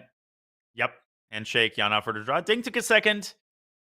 Handshake has occurred. The first game of the 2023 FIDE World Championship has concluded in peace, but it was not a peaceful game. It was anything but a peaceful game.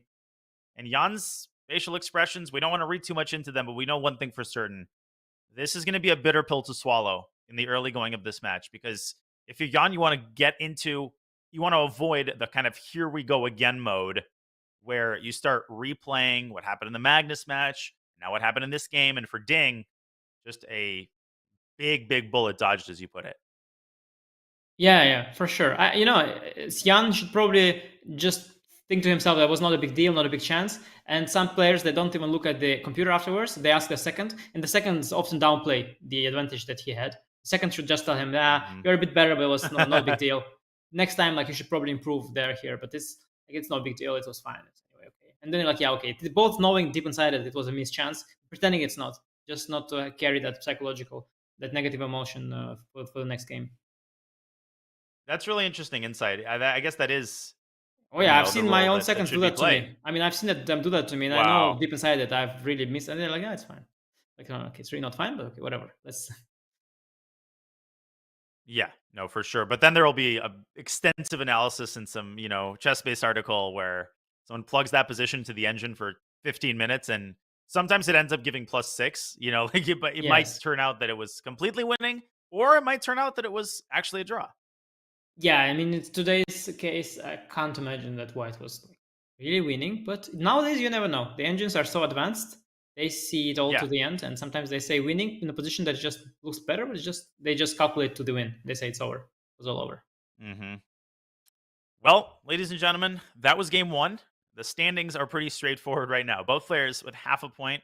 Of course, a draw counts for half a point. A win counts for a point for the winner. 0 points for the loser. The first to 7.5, also known as best of 14, wins the 2023 World Championship. There it is. Game one is a draw. Jan Nepomniachtchi will have the black pieces tomorrow. And a completely new set of challenges. And, there's still that feeling of novelty in the first two games, because now it's Ding's turn to show, to fire the opening bullet and show what he's brought to the table. Yeah, I'm very much excited. Looking forward to see, because Jan is... he showed that he came well prepared. He didn't come empty-handed. He surprised Ding, he surprised the commentators. Kudos to him. Now let's see if Ding can do that. I suspect he will do it in different openings, in closed openings, I guess. 1d4, 1 knight f3, 1 c4. But we'll see what Ding has brought to the table. I'm looking forward.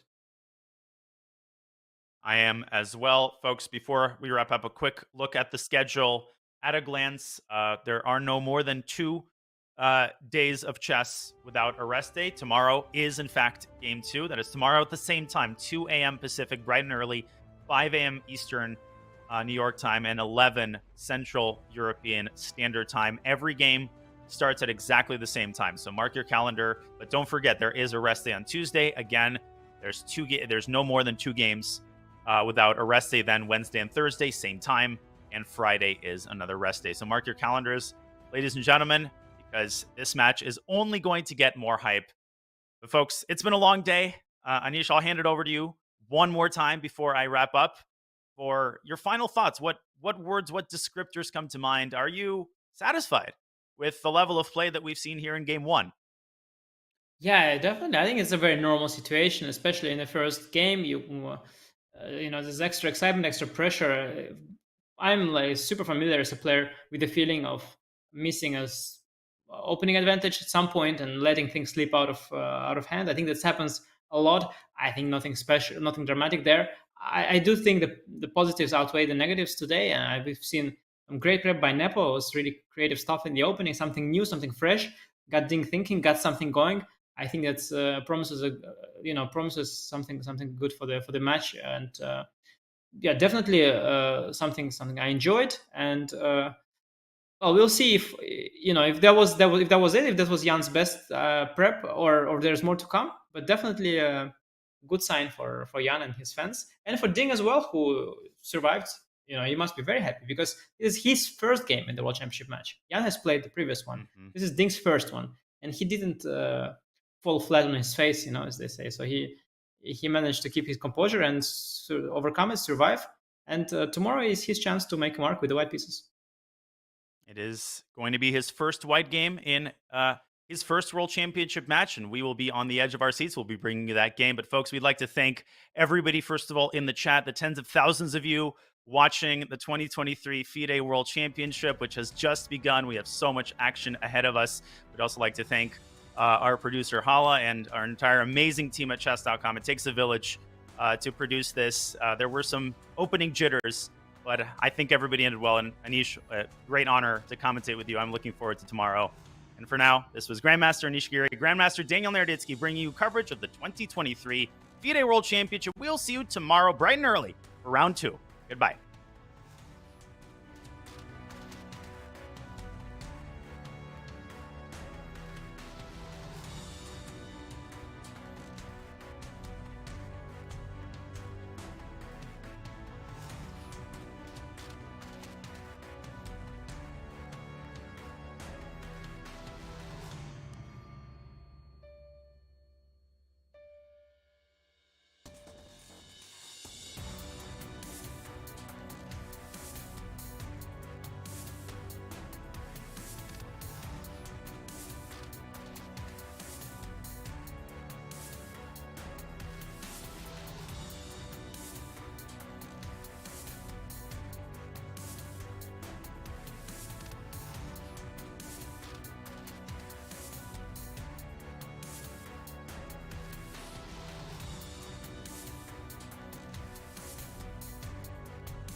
We're 5 minutes away from the start of the 2023 World Championship. Sure, both players are very, very, very, very, very nervous right now.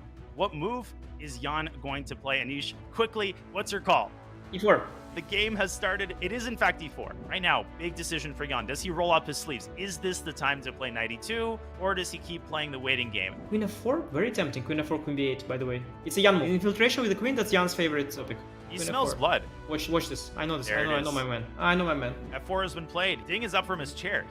He's definitely surprised by this move. Something's gone wrong here. Somehow he missed something and now he's just slightly lost the thread. Maybe should be 7 played. I like it. He just reached the time control and he just solves his last problem and everything worked out for Ding. He knows that this is in the bag now. Oh, he just offered a draw. Handshake has occurred. The first game of the 2023 FIDE World Championship has concluded in peace.